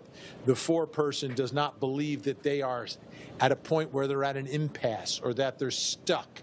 So that, to me, is all very, very optimistic about the way that they're working. But I think I've told you this story before. I had another case in Massachusetts where we didn't hear anything from the jury for like 4 days, and then they came back and said guilty. And we were like, well, what took so long? They said, well, we didn't take a vote until we went through all the evidence. So the first vote was unanimous, but they didn't take that vote. So we're not sure if they've even done that. I presume that most juries kind of do that, but they don't have to. So we don't know the process that they're taking up. But at the end of the day, I don't think anyone's going to feel shortchanged by this jury. Not that now that we're in, day 3 at close to 17 hours. Yeah, that's a good point. Joanna, the foreperson here could be a factor. To Vinny's point, every jury does it differently. And if this is a jury and this foreperson looks like it could be this type of person. If they are methodically going through the evidence, there's a lot of evidence. There have been 84 witnesses. Lots to talk about if that's their mentality. Oh, absolutely, and I think that's why there's this baseline opinion of, hey, they're going to take their time. They should take their time. They've consumed a lot of information. Various people took notes in different ways, and some may have more notes than others. Some may need to revisit certain parts of the testimony to be refreshed about what happened over the last 4 to 5 weeks. And I think that it's not a surprise that there's going to be a number of hours dedicated to discussion on this. I just don't know. Of course, none of us know what position they currently have. I just find it hard to believe that all 12 of these people are going to agree on the outcome here. But if they do, I don't think they're going to do it quickly. Vinny, what's your take on the manslaughter in the middle argument that maybe they'll move to the middle, the two sides, if indeed there's a split? Do you buy that, or do you think manslaughter, just there's no intellectual way to get there? Well, I think there's always room for compromise when you have 12 people. Like if we do get to the point of where people are still discussing it with each other and have open minds but are not agreeing, and I think Kevin Reddington did that purposely. He wanted it in there because he knows that a jury can sometimes just compromise on it. So I think it's a viable option, but if you technically look at the charge, it doesn't seem like it really fits, but it's an option for the jury. So I think they can look at it that way. They're not supposed to, but they can look at it that way. And I think most juries understand that manslaughter is something much less than murder, but we'll see if that's where they go. You know, Ted, I just want to talk about the amount of time that they're taking, and I thought about it this way. I mean, I've done on Vinnie Politan Investigates way more than 20 hours of analysis of the evidence in this case. So for the jury to do that with 12 people is not outrageous. What have you concluded in your 20-plus hours of analysis, Vinny? I'm hung, Ted. Like I'm still debating it. I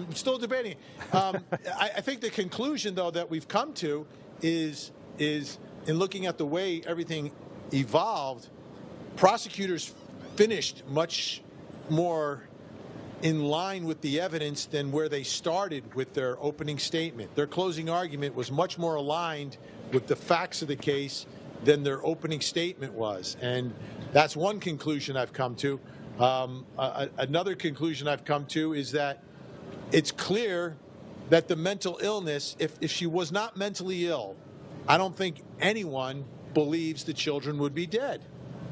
And is that enough for a juror? Because legally it's not, but is that enough for a juror? That, like, listen, if she wasn't mentally ill, we wouldn't be here, folks, right? Like, we wouldn't. Look at these photos. You put a picture of her there versus what she looks like in the courtroom, it's like two different people, for goodness sake. And it's obvious that the mental illness caused this, but mental illness alone is not the test. It goes beyond that. But when you look at her in the courtroom versus those pictures, it's two different people. Joanna, you agree? I agree. And I think that is really what this case boils down to. We've got these doctors that have testified on both sides that she was suffering from a mental disease or defect, and had her treating physicians maybe diagnose the underlying issue rather than just like pharmacologically treating her symptoms, we may not be where we are. And I think that is likely going to land with many of those jurors who are going to take the position that, yes, this act was committed and it was a heinous act, and it's such a terrible, tragic loss when you think about the lives of these 3 little children. But was she actually criminally responsible, and could this have been avoided? She was seeking help. She was talking to people about it. She may have been minimizing and masking, and that came out in testimony, but that's also not uncommon. When we think about Dr. Tufts, getting no's to the question she was asked, what Reddington was raising is that, you know what, had she been a more skilled doctor and had more life experience with treating patients, she may have realized that this is a common act of masking and minimizing and may have been able to treat her properly. So I think all of those things taken into consideration can lead towards the lack of criminal responsibility verdict. It's just not everybody is going to be as empathetic in that deliberation room. Okay, getting word that the courtroom doors are open. People are being ushered in. We'll see. We'll get a break now, see what it is. Assume that Judge Sullivan is going to take the bench and send everybody home. We'll find out together, though, right after this. Stay with us.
Welcome back to our continuing coverage of Verdict Watch in the case against Lindsay Clancy.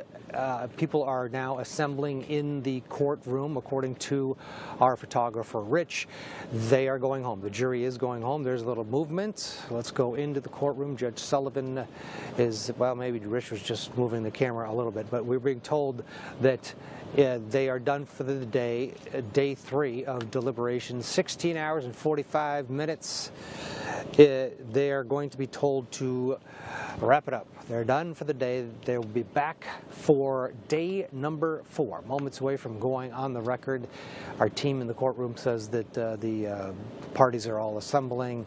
And again, we do expect Judge Sullivan to send them home, which is about the same time that he sent them home on Friday. The courthouse closes at 4:30, so clearly wants the Reddington press conference at all of the end of day activities to wrap up so that the court staff can exit the courtroom here in Plymouth, Massachusetts, and come back tomorrow. So the jury worked throughout the day. Joanna Navis and Vinny, I'll cut you off as soon as the camera moves. Vinny, Rich, he's first to know, and he's saying they're going home for the day. Yeah, I believe it, and I think we're right on schedule, Ted. I think we're right on schedule for day 4, around 21 hours, according to the Politan theorem. So my guess is maybe tomorrow afternoon we hear from this jury, and Ted can finish his vacation in Massachusetts. Yes. No comment. Joanna, this tomorrow, according to Vinny's theorem, is the day. Oh, here we go. Judge Sullivan on the bench. Let's go in. Your Honor, for the purpose of the record, we return back to the matter of Commonwealth versus Lindsay Clancy. All parties are present, excluding the 18 jurors. All right, so we're going to bring the jury, and they've asked to go home for the evening. We'll have them come back tomorrow and resume their deliberations. All right. Anything we need to address before we bring them in? No, Your Honor. Okay. Yeah.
This court is now in session. Please be seated.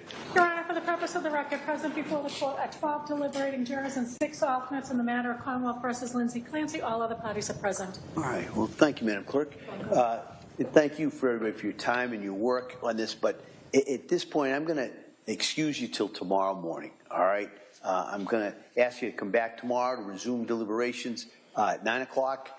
You know the instructions, right? You know it's. Don't read anything. Don't talk to anybody about this. Don't listen to anything. Don't do any research. Don't do any visits.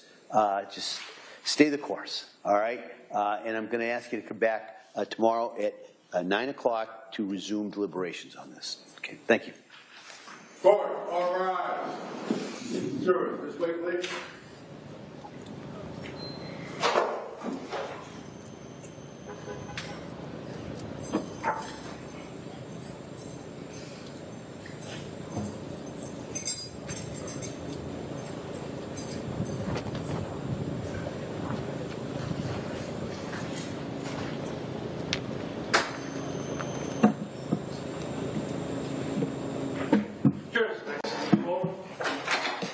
All right, so we'll be in recess on this matter till tomorrow morning at 9 o'clock. Thank you, everyone. Court, all rise.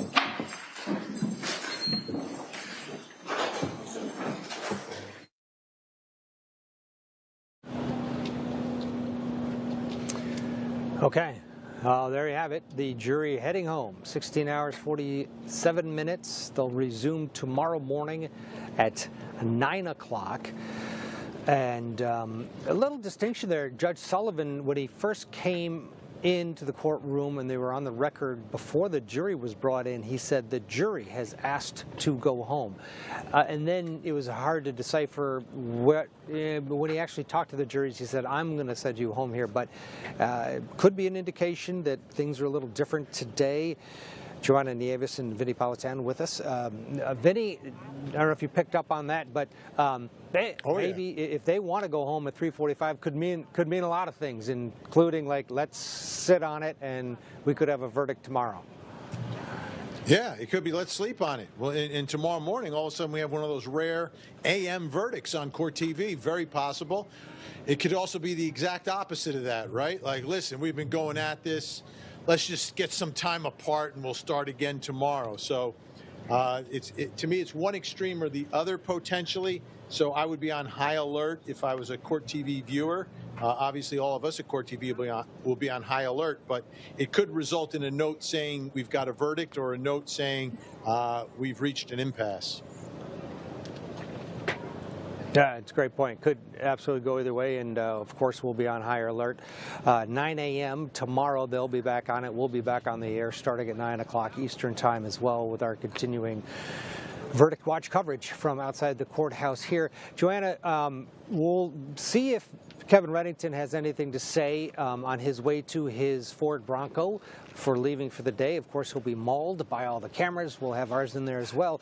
But Vinny makes a good point. This could be right at that point where they've either figured it out or possibly they're far apart.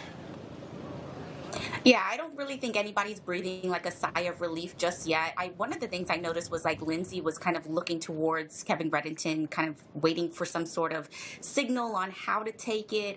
When she heard that they were going home for the day, you could visibly see her like kind of breathe heavily and kind of slump her shoulders down, because I think everybody is really wanting to see this verdict come out. And here we go, yet another day going into deliberations. But as Vinny mentioned, you know, the amount of time that they're taking is not surprising. I think when they go home, they might actually, you know, those people who need to write notes to themselves and think it out on paper because they can't talk it out loud may take some of that time to really develop their position and come back tomorrow with a fresh mind and some fresh points.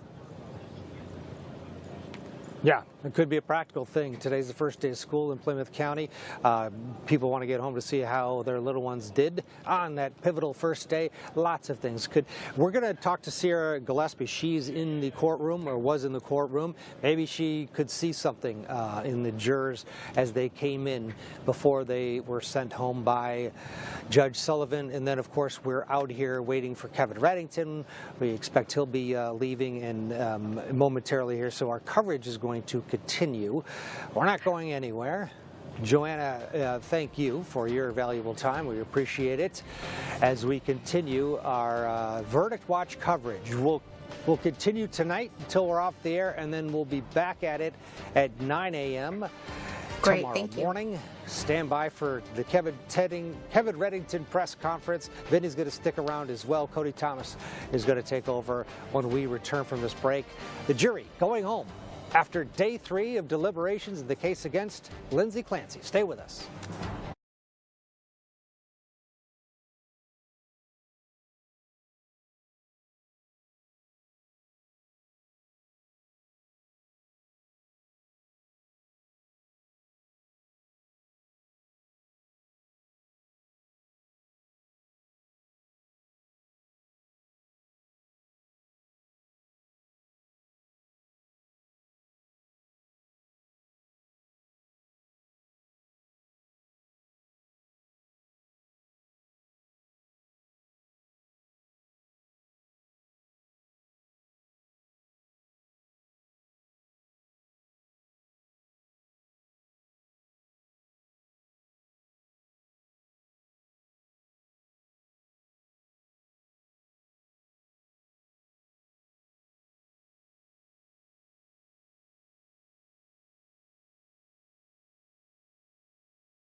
Lindsay was a very loving mother.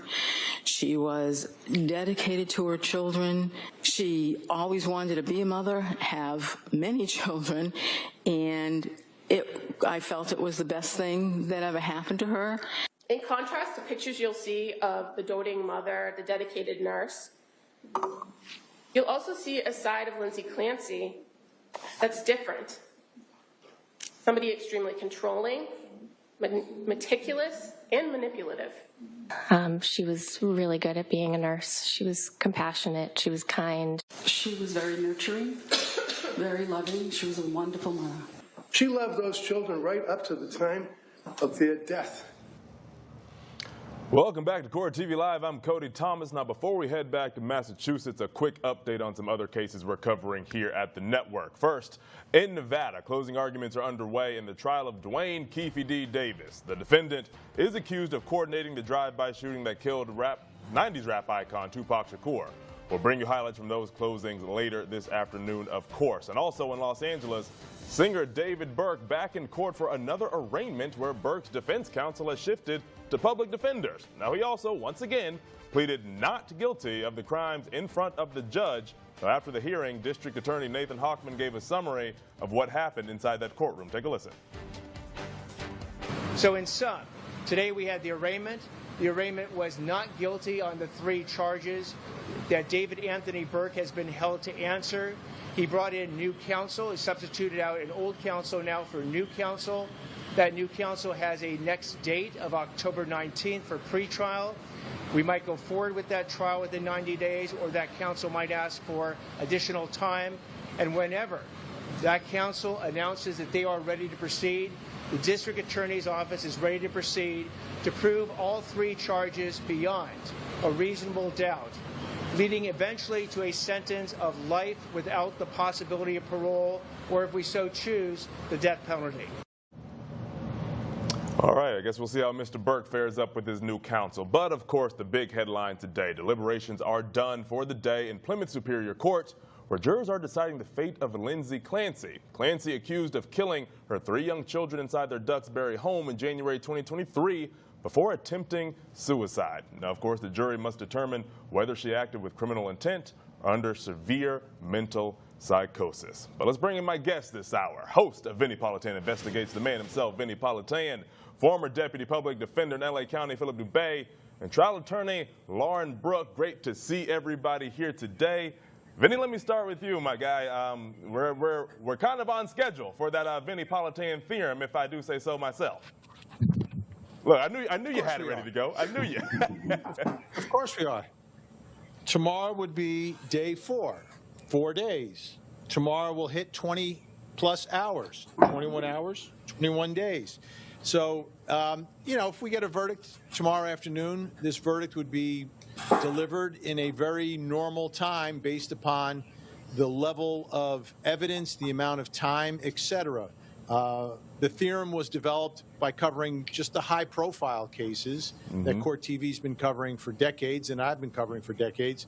But it gives you a good baseline, and we're not yet in the danger zone. But the big thing that happened at the end, and Ted and I were talking about it, was that it seems that today it was the jury who requested to go home. At least that's what the judge said. So if we believe what the judge said, that the jury requested to go home, to me, that could indicate some level of movement in either extreme direction, meaning, hey, we've reached a verdict, we're ready to go, but let's sleep on it just to make sure, versus, hey, we're not even close, we are fighting, and we may be close to having to send out one of those dreadful notes that the jury is locked. So I think tomorrow we may very well hear from that jury, one direction or the other.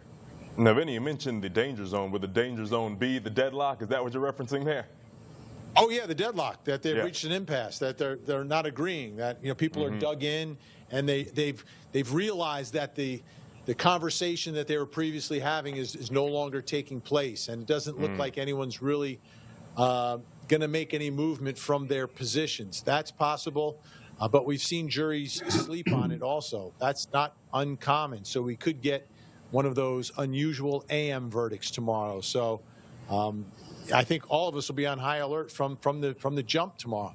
Absolutely. Philip Dubé, day 3 of deliberation, 16 hours, 45-ish minutes. What are you making of this, Philip? Is this surprising to you, this length of time? Do you think they're arguing? Do you think they're maybe just very thoroughly going through every piece of the evidence? Because we've got to remember, it's been 5 weeks and dozens, 80-plus witnesses that they have to consider here. Maybe they're just going through all of that before they make a decision. I'm proud of this jury. They're taking their time, and they're not going to play King Solomon and split the baby, where maybe they're in agreement on one count, not another, and just to call it a day, they just split the baby. No, they're not doing it.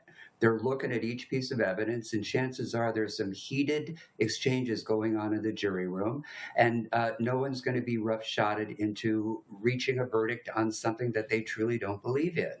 Let them go home. Let them sleep on it. And by the way, chances are it's not because they're exhausted. It sounds like maybe 1 or 2 or maybe even more have some prearranged doctor appointments, maybe dental appointments that could not be rescheduled, and the court is accommodating them. That is not uncommon during jury deliberations. We go out of our way to accommodate people who are donating all their time for a whopping $10, $15 a day to perform their civic duty. And it sounds like that might be what's at play here. Lauren Brooke, let me get your thoughts on the length of time we have experienced so far. Do you think we'll hear from it tomorrow, as Vinny was pointing out, maybe according to the Politan theorem? Do you think it's going to go longer? What do you think? I think one of the main issues here is that the jury almost has too many options. I think when you say to someone, you're guilty, not guilty by reason of insanity, or you give them another option, it's easy. But when you put a manslaughter instruction in there, I think people are now struggling with, we don't know if we can let this woman go, but we don't think she's guilty of murder. So I think it gives them another level when they're deliberating. And I think we need to remember, jurors are people too. And as Philip just said, they've got things to do. They've got lives. That $12 a day is not exactly captivating. I don't see anyone rushing to do jury duty for $12 a day, plus parking, maybe not. But, this is a hard job. They really have someone's life in their hands. And I think more than anything, it's been so publicized and so many people have offered their opinions that these jurors really do feel the weight of the world on their shoulders right now. And if they, have a hung jury, they know what that means. This is going to have to be tried and done all over again. So I really do think that they've got a lot of weight on their shoulders. And I think part of wanting to go home was partly taking a mental break and trying to just process this and get away from some of it. Vinny, Lauren brings up a good point. The eyes of the nation are on this one. The eyes of the world are on this one here. And we're also talking about, that addition of manslaughter on the verdict form. Do you think there's a possibility that could be hanging it up there if they can't, I guess that's the middle ground they're trying to get to. I'm just wondering if there's any intellectual path to get there that makes sense versus, the one or the other on the opposite ends of the spectrum. Yeah, I think Kevin Reddington wanted it in there as an option in case there were folks that just could not find her not criminally responsible and something less than murder, than all the years associated with that. But I do want to clarify one point. In the state of Massachusetts, I don't know what's going on out there in California, Philip Dubé. It's $50 a day, 50 per day. Okay, I could eat good off $50 a day. I could eat real good off of that. Oh, now we can get married. $50 a day. Whoop-de-doo. If we get 13 in Kentucky, that's big time for us. I don't know. Y'all talking a lot of trash. $50 sounds legit. Good to me. Yeah, because I remember when I covered the trial years ago, back around just after the turn of the century, they were getting like $40. So it hasn't gone up a lot, but it's up to $50, which, in the summertime, if you're a college student or a high school student who's 18 years old, it could be a nice little part-time job. But obviously, it's not about the money, but it's about trying to come to some reasonable conclusion here. And this is the beauty of our system at work, is that these jurors don't mail it in. They take their jobs seriously. I think sometimes the public doesn't give them as much credit as they should get. I think sometimes we don't give them as much credit as they deserve. And I think Philip Dubé is right on point here, that these men and women, more women than men on this jury, are putting in the work. Absolutely. The civic duty, that's what we always say here, putting in the work. Philip, the thing is, we've been talking about this, all of us here have been talking about this for weeks, and there's different sides of the spectrum. You hear something, you're like, well, that makes sense, and you hear something on the other side, and like, man, that makes a lot of sense too. And the thing about it, Philip, you got to imagine, that's us. Imagine what those 12 in that deliberation room are doing. And the point I'm getting at, Philip, I feel like if there's any ounce of questioning, that has to, in theory, go in favor of the defendant here, because that means that the state didn't prove beyond a reasonable doubt, which is the burden at hand in this case. Exactly. But I have a feeling what probably happened, and this is not uncommon when jurors initially start deliberating after they pick a foreperson, is they try to decide by lot, meaning they take a vote. And if they're uneven at that point or ununanimous, then they kind of go around in a circle and try to figure out where the sticking points are. And that's where the conversation really begins. What is missing? What is not there? Where is the doubt? Where did the prosecution fall short? And I got to tell you, folks, sometimes it can get so heated in there that furniture is thrown. You can hear banging on the walls. You can hear fists getting pounded on those deliberation tables. You hear yelling and screaming. I've had deliberations go on where the court had to send bailiffs into the jury room to make sure everything was okay. Certainly you don't want to disrupt deliberations, but by the same token, you don't want anybody to get hurt. And we have seen those types of verdicts before. Additionally, look, in the final analysis, I think everybody realizes what is at stake here. And people are not just performing their legal duty, they also feel like they have a moral conscience as well. They want to do right by the justice system, by Lady Justice, and certainly by the children who died, not to mention by Lindsay Clancy. And it's a balancing act, and it's very delicate. And if they feel that the evidence is just not there, they're going to stand firm, they're going to hold their ground, but you have to balance that against those who feel that the evidence is there. I predict a deadlocked jury personally. I think that could be likely there, Philip. Vinny, let me end with you here before we take a quick little break. How much do you think the emotional human element is playing into this? Of course, you got to abide by the law. People, you can't bring all of your emotions into it, but at the end of the day, Vinny, we're human, and I think this is a testament to Kevin Reddington, because you find yourself throughout the trial almost, you're feeling like Lindsay Clancy is one of the victims here, and then you remember, wait, she's the one that killed these children. And so I imagine that's a tough mental back and forth, and I think that's probably playing into what's going on in that room as well. Yeah, the point of reference I'll give is my own personal experience in jury duty. I was an alternate, but I did speak with my fellow jurors afterwards about how they deliberated. And it was a case where they really focused in on the law. It was a civil case. They felt really bad for the plaintiff. They liked the guy, but he did not meet his legal burden, so they found against him and found in favor of the doctor in a medical malpractice suit.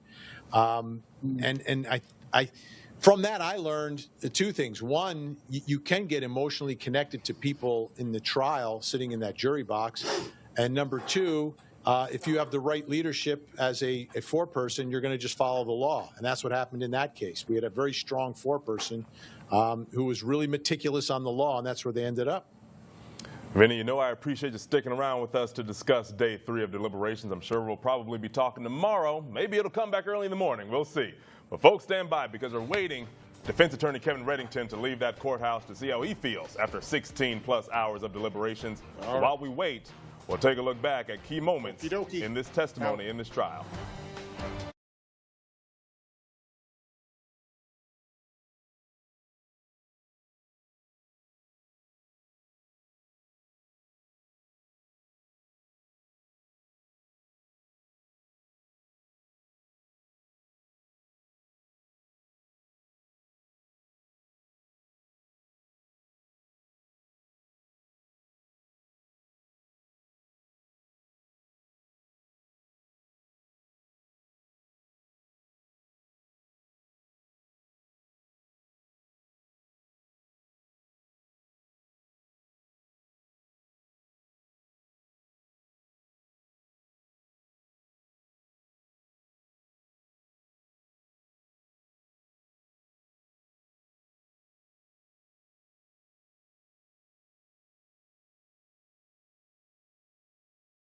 Why would I not want to join you? No verdict. What is it? How are we feeling right now? No verdicts yet. What are you thinking? It's almost a 6-week trial with 300 exhibits. You know, they're working hard. They're doing their due diligence? Absolutely. You still never confident, Kevin? You getting more confident? What's that? You still never confident, or you getting more confident? Never confident. Mr. Reddington, Jury, it's entirely up to the jury. I have no idea, but they're working hard. They've been incredibly hard-working and paying attention through the whole trial. I can't even... What's top of mind for you after 17 hours of deliberations? What are you thinking about right now? Honestly, I just get through the day, that's all. You know, go ahead. Sorry, no, I want to let you finish. I made a big deal about letting you finish the other day. No, I just try to keep her spirits up. I talk to her and distract her. You know, it's tough. What do you make of the fact that there hasn't been a note today? Nothing. I mean, it's up to a jury. If they have a question, they send a note. If they don't, they seem very focused, and obviously they don't have any questions right now. And based on your experience, the longer this goes, is that generally good for the defense or not? I've had them out for a week. I've had them out for an hour. I don't know. Are you confident in this jury that they're going to come back? I'm confident in this jury that they're doing a great job of working on the case. I mean, they've been focused and dedicated throughout the whole trial. You know. Did you notice anything about their expressions when they came in? No, I don't. I don't look at them. I stare down at the table. At least one juror was wearing hot pink. Do you make anything of that? I'm wearing hot pink. Well, just because a lot of the supporters of Lindsay Clancy have been wearing pink, do you make anything of that after the weekend they had not being sequestered? A lot of people enjoy wearing pink. What do you say to Lindsay and her family as you're just passing the time and waiting? Nothing. They sit down in their little room, and I sit in my little room, and we just wait. And what has she said to you today? You were at the defense table with her. Can you share anything about what she's had to say? No. I don't share what clients say to me. How is she processing this, and how does Nervous. she go through this? She's nervous, obviously. Are you usually watching the news when you have a jury in deliberation? And you're watching the news now, it seems. No, not really. I don't watch much TV. I watch TikTok and Netscape or whatever. What's that other one they have? I don't even know. What do you make of all of the media attention that you've been getting that's been increasing over the past couple of days and weeks? Whoever thought? What do you think about everyone who's just glued to this trial, waiting, every second? I think it's the social implications of it. I think it's the strikes a chord with many, many people. It strikes a chord with I think, obviously, women because it's atrocious.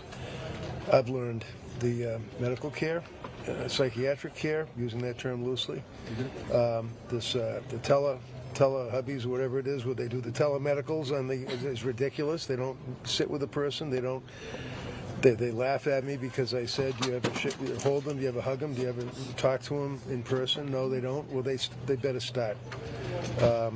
All of that, I think, strikes a chord with people.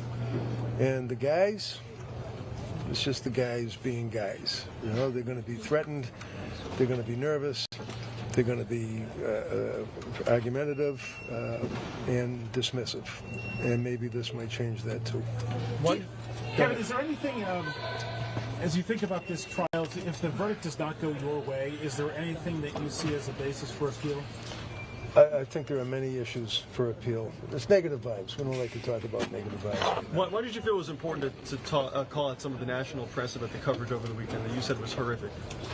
Nancy Grace? We all know Nancy Grace. First of all, she's extremely biased. Nancy Grace has been trashing my cases for 15, 20 years, and doesn't even have the grace to mention me by name. It's always just the defense lawyer, and then, that I'm doing wrong, I'm doing that wrong, this client's guilty, that one's guilty. And this time she's crossed the line because she basically completely and totally repeated fabrications. There's no evidence whatsoever that Lindsay ever did anything that she says that she did. So we'll see what she does. What does that mean she crossed the line? What are you going to do? I'm not going to beat her up. Right, understood. It's like, she's got to stop. She's got to stop lying about cases. She can't. To say that Lindsay Clancy Googled how to kill and things of that nature, when we all know now, after this trial, that that is as far from the truth as possible, but yet she won't stop with her mouth. So at some point, someone's got to stop. Were you expecting any of this? Were you expecting the kind of attention and the type of rhetoric you've been hearing? No. Nope. I knew it was obviously a very, very, very important case, but no, I never. I'm glad for the social implications of it. I wish it were over for Lindsay, but. What about the implications in the future? I mean, depending on this verdict, do you think we could see changes in Massachusetts or even federal laws ahead? I would hope so. I mean, especially with the treatment and postpartum. Psychosis, it does exist. And, people think it's funny. They'll say, oh, yeah, I heard voices. Yeah, people do. And maybe this gets some light on that issue. It is a social issue that has to be addressed, and this case maybe lit the spark. Thank you. Kevin, one last thing. Kevin, one last thing. I know during the closing arguments, the prosecutors were saying, don't laugh at me. This is not a case about... We go way back. They say this is not a case about postpartum, and you said, well, obviously it is. But how many thousands of pages of medical documents does this jury have to go through to review this case? A lot. I don't have any idea. I know the Brigham and Women's Hospital records alone were like 7,000 pages. It's just an awful lot.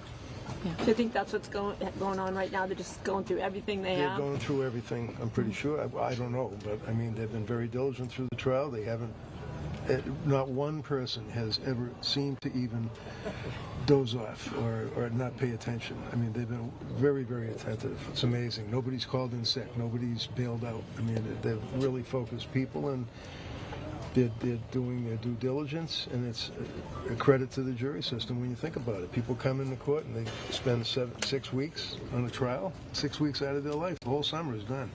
Are you surprised that 18 jurors ended up staying on the jury for the whole? Thank you, Bryce. Thank you. A lot of times, they will dissipate, and they have. Get back away from the door, please. Thank you, Bryce. Thank you, Mr. Reddy. Thank you. Thanks, Kevin. Thanks, Cora. Thank you. Good job.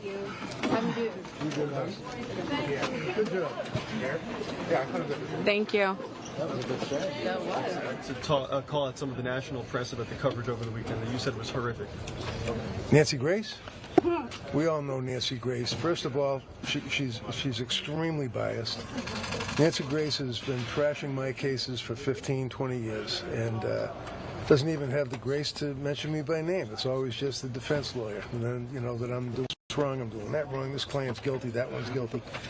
And this time she's crossed the line because she basically completely and totally repeated fabrications. There's no evidence whatsoever that Lindsay ever did anything that she says that she did.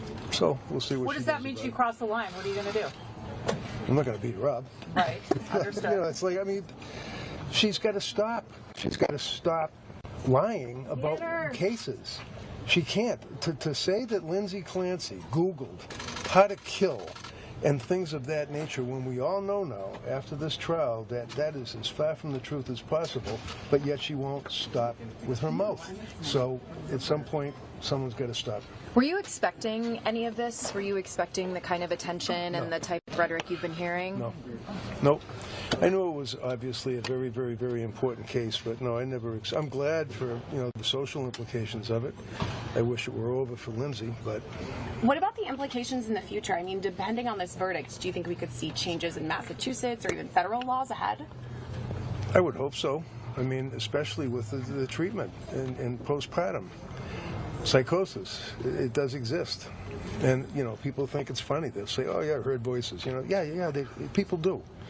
And maybe this gets some light on that issue. It is a social issue that has to be addressed, and this case maybe lit the spark. Thank you. Kevin, one last thing. Kevin, one last thing. I know during the closing arguments, the prosecutors were saying, don't laugh at me. This is not a case about... We go way back. They say this is not a case about postpartum, and you said, well, obviously it is. But how many thousands of pages of medical documents does this jury have to go through to review this case? A lot. I don't have any idea. I know the Brigham and Women's Hospital records alone were like 7,000 pages. It's just an awful lot. Do you think that's what's going on right now? They're just going through everything they They're have? going through everything, I'm pretty sure. I don't know, but I mean, they've been very diligent through the trial. They haven't, not one person has ever seemed to even doze off or not pay attention. I mean, they've been very, very attentive. It's amazing. Nobody's called in sick. Nobody's bailed out. I mean, they're really focused people, and they're doing their due diligence, and it's a credit to the jury system when you think about it. People come into court and they spend 6 weeks on a trial, 6 weeks out of their life. The whole summer is done. Are you surprised that 18 jurors ended up staying on the jury for the whole? Thank you, Bryce. Thank A lot of times, they will dissipate, and they have. So. Back away from the door, please. Thank you, All right, Bryce. thank you, Mr. Reddy. Thank you. Thanks, Kevin. Thanks, Cora. Thank you. Good job. You did nice. Yeah. Good job. Thank you. That was a good set. Yeah, block the door and then you get it, right? Exactly. Yeah, they were being nice. All right, looks like another day of the superstar treatment for defense attorney Kevin Reddington there. We're going to take a quick little break, but he does continue talking. We're going to get you caught up on everything he says on the other side of that break. Keep it right here on Court TV.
Welcome back to Court TV Live. I'm Cody Thomas. Day 3 of deliberations have concluded, but Lindsay Clancy's defense attorney is speaking to the media. Let's go back outside that Massachusetts courtroom for more of what Kevin Reddington has to say. No. Watch your back. Trick. Last time I tried to save her. Okay, let's. Wait, no, After that, I'm like, all right, I couldn't do it anymore. I was like, oh my gosh. Wait, this man over here.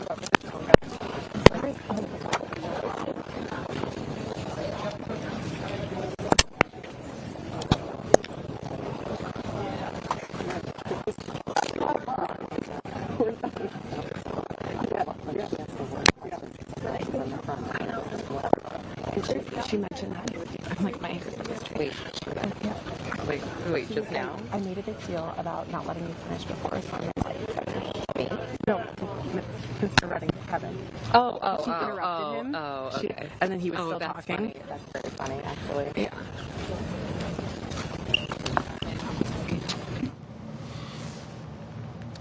All right. Let's bring in former Deputy Public Defender, still with us, former Deputy Public Defender in LA County, Philip DeBay, and trial attorney Lauren Brooke. We had some little audio issues there. It sounded like we heard somebody's private conversation going on, but we got the gist of what Kevin Reddington was trying to say outside that courthouse. Lauren, you know, he talked about almost 6 weeks. You got 80-plus witnesses, 300 exhibits. The thing to me, Lauren, that was sticking out that he talked about that I guess I hadn't even realized is pretty simple, but the jury hasn't sent a single note or had a single question this whole time. I know they wanted to see, the pill bottles and the knife at one point last week, but not a single question in almost 17 hours of deliberations. That's kind of major, I think. I completely agree with that. You know, I've had cases where the issues are pretty straightforward and we get 7 questions a day. I think that this jury is really trying to figure it out and do the right thing, and they're trying to do it on their own, that's a lot of respect for that jury. Again, they have so much weight on their shoulders. I think juries also hesitate in what to ask. You know, they don't want to ask certain technical questions that they can't get answered.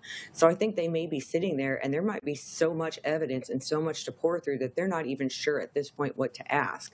So I think that also shows where they might be in the deliberation process. And that, to me, if you've gone 3 days and you're not even sending one question out, I think you're absolutely inundated and overwhelmed at this point and really just not sure what to even ask or how to clarify much of the evidence at all.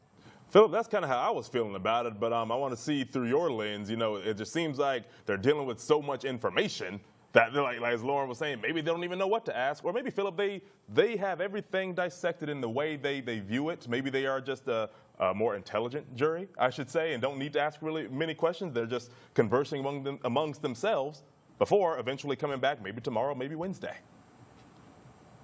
Oftentimes, I think what happens in the jury room is that once the jury has established uniformly what they believe the facts are, there is oftentimes a misunderstanding of what the law is. So as they're going through the instructions, I mean, not only judges and attorneys, but jurors oftentimes scratch their heads because oftentimes the jury instructions are really not set forth in layman's terms. They're not really drafted for mass consumption, if you will.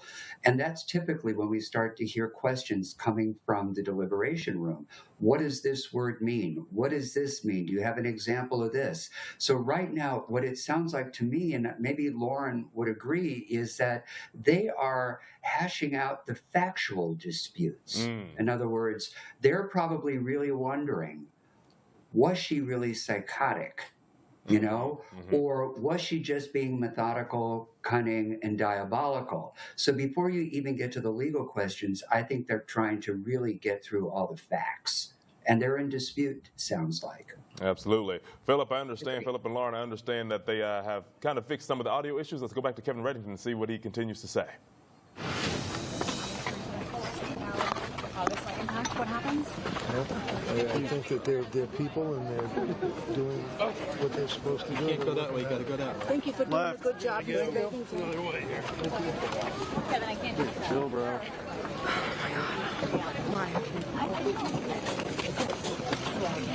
Watch your back. What are you looking to do? not have time to celebrate. Oh God. Watch out, guys. They could be out for a week. They could be out for a day, another day. I don't know. What's the longest deliberation in the case you've tried? 10 days. And what was the outcome? It was not good. It was in New York. Does that stick in your mind at all? No, it was again, you just don't know. There's a lot of stuff to go through. It's 5 weeks of trial and 300 exhibits. Thank you. Kev, from the Sun. Hi. From the U.S. Sun. U.S. Sun? Yes. Thank you for watching. Yeah, but is that affiliated with Britain and Australia? It's Britain's biggest paper, yeah. So you guys are the ones that post the stuff that Lindsay's changing her career and Lindsay's going to Belgium, Lindsay's going to be walking, Lindsay's going to be... And then you try to read the article and you can't because you got a paywall. No, that wasn't us. Good Lord. But I do want to ask you, she's been sent quite a lot of letters. Do you know how many letters she's received, and has she been reading any of those? She reads every letter. She reads every letter? Yes. And how has that helped her? It's given her support that she knows that there are people out there that have not judged her and know that she is a wonderful, wonderful person that Would you say is dozens treated of letters badly. or hundreds? How many have there been? Oh, I would say 3 banker boxes full. Wow. And do you read them? Me, no. She reads every single one? Yes. Would she respond to any of them? That I don't know. I mean, I try to respond to the emails, but there's just so many of them. Is there anything specifically in the letters that has really moved her? I haven't really asked her about it. That's her private review of the letters. So, all right. Thank you, guys. Thank you. Have a good day. Thank you. Dick.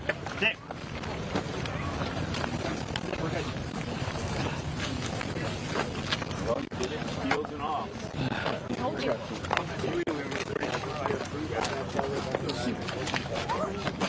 Oh, that's very nice. Thank you. You're welcome. Thank you for giving her the card this morning. Oh, yeah, absolutely. And you guys are leaving or you're staying? I'll be back tomorrow. Are you going to be back tomorrow? Yeah. I'll be back tomorrow. Okay. Thank you. All right. See you tomorrow. See you tomorrow. Bye. Watch out, guys.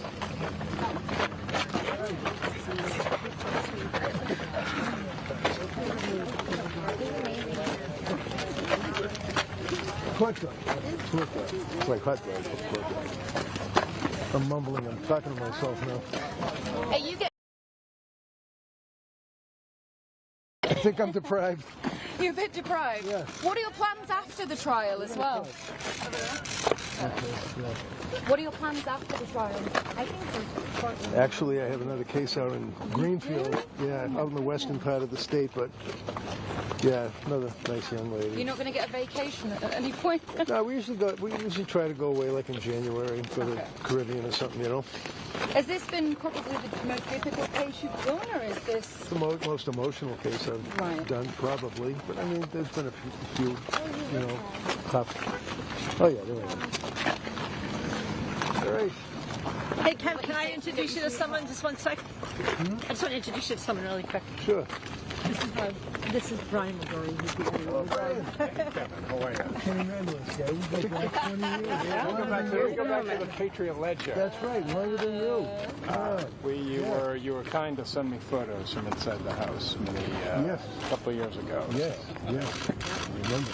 Congratulations. Congratulations to you. You're the big kahuna now. Well, let's stop that. But nice to see you. All right. Good to see you, Brian. Thank you. All right. Take care. Thank you. Sir, how about you? Water? You want a water? Oh, yeah. There you go. Thanks, buddy. I was just saying,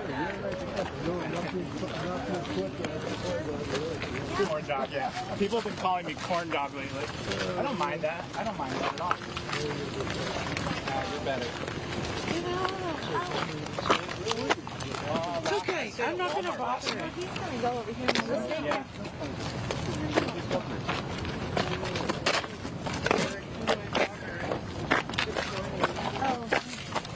Let's watch him drink his water. Yeah, water. Not vodka. Mama wants a picture.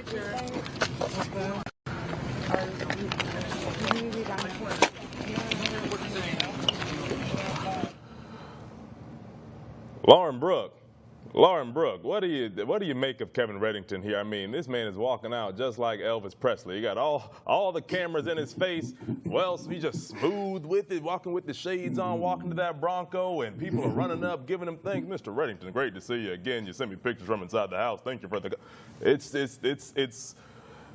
I haven't seen something like this where the attorney has just risen to this much fanfare. In my short tenure here at Court TV, of course we know we have high-profile attorneys and everything like that, but it seems in the past few weeks he's really just taken off in his recognition here. No, I agree. And first of all, I feel like I haven't done my job because no one's ever worn a court dog Lauren shirt when I walk out of the court. So maybe I've got to just raise my game a little bit. You and I both. Court dog Cody has a nice ring to it. Well, right? I'll get you one.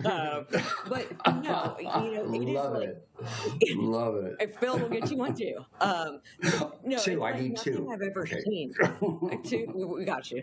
This Okay. man is the Robin Hood for women, with postpartum issues. And I've never seen such a large community of women flock to a defense attorney. It's almost like a groupie type situation. And, I understand it. I mean, he performed exceptionally. I will give that to him. He is polished. He is brilliant. He is intelligent. He knows how to put a case on. He obviously does not get along with Nancy Grace very well. But other than that, he really did a great job. And I think that he's articulate enough that you've got this probably 25 to 35 set that they just absolutely adore him. And they're probably, trial junkies, and they probably follow certain trials around and attorneys around. But he's a character. I mean, he's got the skull ring. He rides a motorcycle. He's kind of, like I said, got this almost folk hero image going on right now. And he's likable. He knows what to say. He knows what not to say. And I think the prosecution is going to have a real problem if they have to try this case again. I don't know if you can beat him. Yeah, Philip. I feel as if I made a post today on Facebook just talking about the last few days leading up to where we are now, and I refer to him as kind of like this catalyst of the larger conversation regarding the marginalization of women in the healthcare industry right here, specifically mental health. And he's kind of like, at the current moment in time, he's kind of the face of it, what he's become here amongst the social media crowd and what have you. Yeah, he's the warrior of justice. If you look at him, he's almost like the people's lawyer. Sometimes out here we call him the blue-collar lawyer. He doesn't come in with the swanky suits, the Armani ties and driving a Rolls to court, He's just a really down-to-earth guy, and frankly, maybe we should write the White House and have him change Lake Ontario to Lake Reddington, really send a message across this country who he really is and what he's accomplished. It's obvious not only does he care about his work and justice, but he really cares about the client, and that's really important. I cannot tell you, Cody, how often we see attorneys in it exclusively for the money, for the limelight, for garnering additional clients, future business, future income stream. There is an energy that he emotes that shows genuine care and concern for his client. And his client could be any woman in this country who's of childbearing age going through this process. And it's your worst nightmare. And he has taken that on, and he's not even working at competitive rates to do it. So he's sending a message to the judiciary, to prosecutors, that if you prosecute this kind of case, the gloves come off, and I'm ready to defend and protect any woman charged with these types of offenses. Yeah, maybe that's where where people are finding why they're resonating so hard, because of that genuine, what they find to be that genuine human connection here, which is something that's rare to find these days among people. But stand by, Philip and Lauren. We got to get a break in here real quick, but we'll continue our conversation on the other side of this short break. Keep it right here on Court TV.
This young lady is not guilty of the killing of her children because she was suffering from a disease and defect, as His Honor instructed you. And they're not going to be able to prove otherwise. And it's their burden, not ours. Thank you. All right, still with us, Philip DeBay and trial attorney Lauren Brooke. Lauren, let's talk about it because as you just heard him there, it's their burden, pointing to the prosecution to prove everything. And, you know, something else I was thinking about, Lauren, I keep on bringing up, you know, the amount of testimony that we've heard weeks upon weeks and all these different witnesses and all these different exhibits. And I'm just wondering, Lauren, could the sheer complexity of all of this kind of create some reasonable doubt here? Because, I mean, again, you got all these weeks of testimony, and Lauren, even within the expert testimony on some of the prosecutions, you know, especially in their rebuttal case, nothing really jumped out to me as pointing to certainty beyond a reasonable doubt. I agree with that, and I think that that's part of a jury's biggest responsibility, and I think Philip hit on it before. What reasonable doubt really means. It probably means something different to every juror, but I think at the end of the day, you've got to have a smoking gun, and you can't sit there and say, well, this evidence is probably going to convict them, or I think there's enough. It's got to be beyond a reasonable doubt, and I think that there were so many conflicting stories. You know, what one therapist would say, another would refute. What one would be convinced of, another would disagree with. So I agree with you, and I think that the jury really is struggling with, can we find this woman guilty beyond a reasonable doubt when there's so much conflicting evidence, and there's not a lot of factual evidence. Most of this was someone's opinion. She is suffering, she's not suffering. I think that's something, if medical experts can't tell, how can a jury tell? So yeah, I think that's going to be a real issue. Philip, something we heard Kevin Reddington speaking about as he was walking to his car there was saying there's plenty of paths for appeal within this case. Is that something you see here? I mean, every trial is going to have an appeal. They're at least going to try. But what do you think about plenty of paths? You said it as if there was, you know, a lot here. Well, I think one of the issues that will be raised, although I'm not sure that I actually agreed with him personally, I actually agreed with the court, but it will definitely be raised.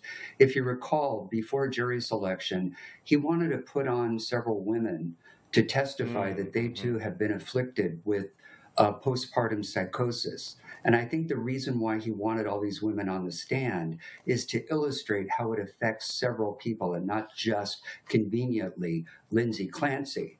I truly believe that jurors have evolved not just medically, scientifically, and scholastically, but also psychiatrically. And I think they can all relate to that individual who might be suffering from some type of mental health challenge. And the problem that I think that we see here that is really hard to illustrate for jurors is that in mental health struggles, you do not see signs and symptoms the way you would, for example, with a medical ailment.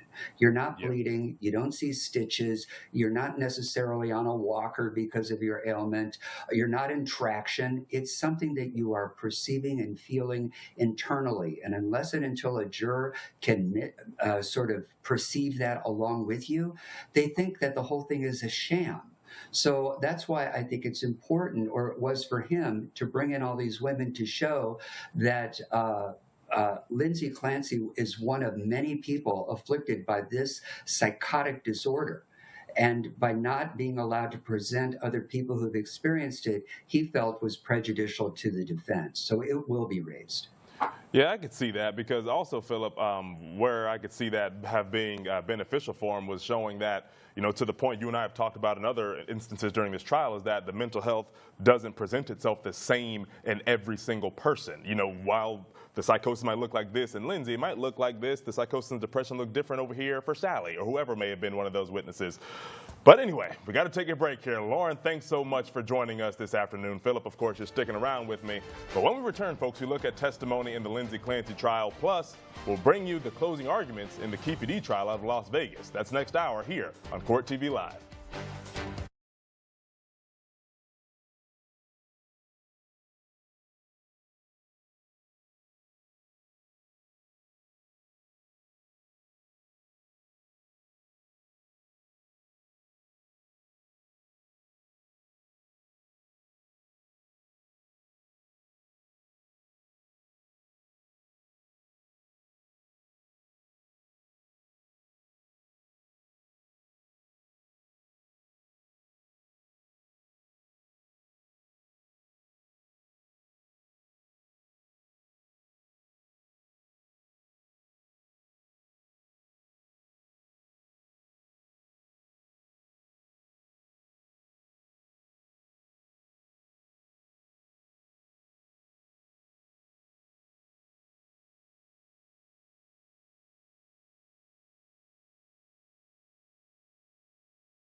Welcome back to Court TV Live. I'm Cody Thomas. Now, closing arguments are still ongoing in the trial of Keefe D. out of Las Vegas, Nevada. Prosecutors say Dwayne Davis organized the drive-by shooting of Tupac Shakur. Now, of course, we'll take you inside that courtroom later this hour. But right now, the big headline today, day 3 of deliberations have concluded in the murder trial of Lindsay Clancy. 12 jurors are weighing weeks of testimony from more than 80 witnesses. Let's take a look back at some of the key moments in the trial for Lindsay Clancy.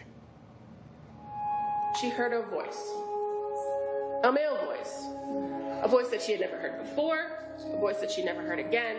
The evidence in this case will prove beyond a reasonable doubt that this defendant coldly and efficiently executed first Dawson, then Cora, and finally Callan. Tim Cruz, the DA, right in the front row, brought this charge. He knew, as did his office, the facts of this case. And he knew when he brought this charge that it was going to kill the soul of this young woman. This is no fake suicide. This is her when she was brought to the hospital. Do you recall how she was physically after starting the Seroquel? Awful. Did she describe to you some thoughts or feelings that she was having at that time? Yeah, she started to say she was suicidal. She told you she was having intrusive thoughts herself of harming the children, correct? Correct. She said she heard a man's voice telling her that if she didn't do it now, she would lose her chance. The blood that you saw, where was that located in the room? It was everywhere. It was, it looked like it was sprayed almost with like a hose. And there was a huge puddle in the middle of the room. The best resuscitative efforts we could, the fluids, the medicines, the CPR, breathing for him. It did not look like his heart would ever start again. I observed a wonderful mom who loved her kids. She was a wonderful mother. I'm looking for some advice, solidarity, ideas, something, anything. I'm truly finding my 19-month-old to be the most difficult human I've ever encountered. The Commonwealth has at least inferred through their case that this was not a serious suicide attempt, right? I mean, and there's questions about whether or not somebody's hanging outside the window or not. It's that the methods that were chosen were insufficient to achieve the goal. How many patients have you treated, how many women have you treated that were suffering from postpartum psychosis?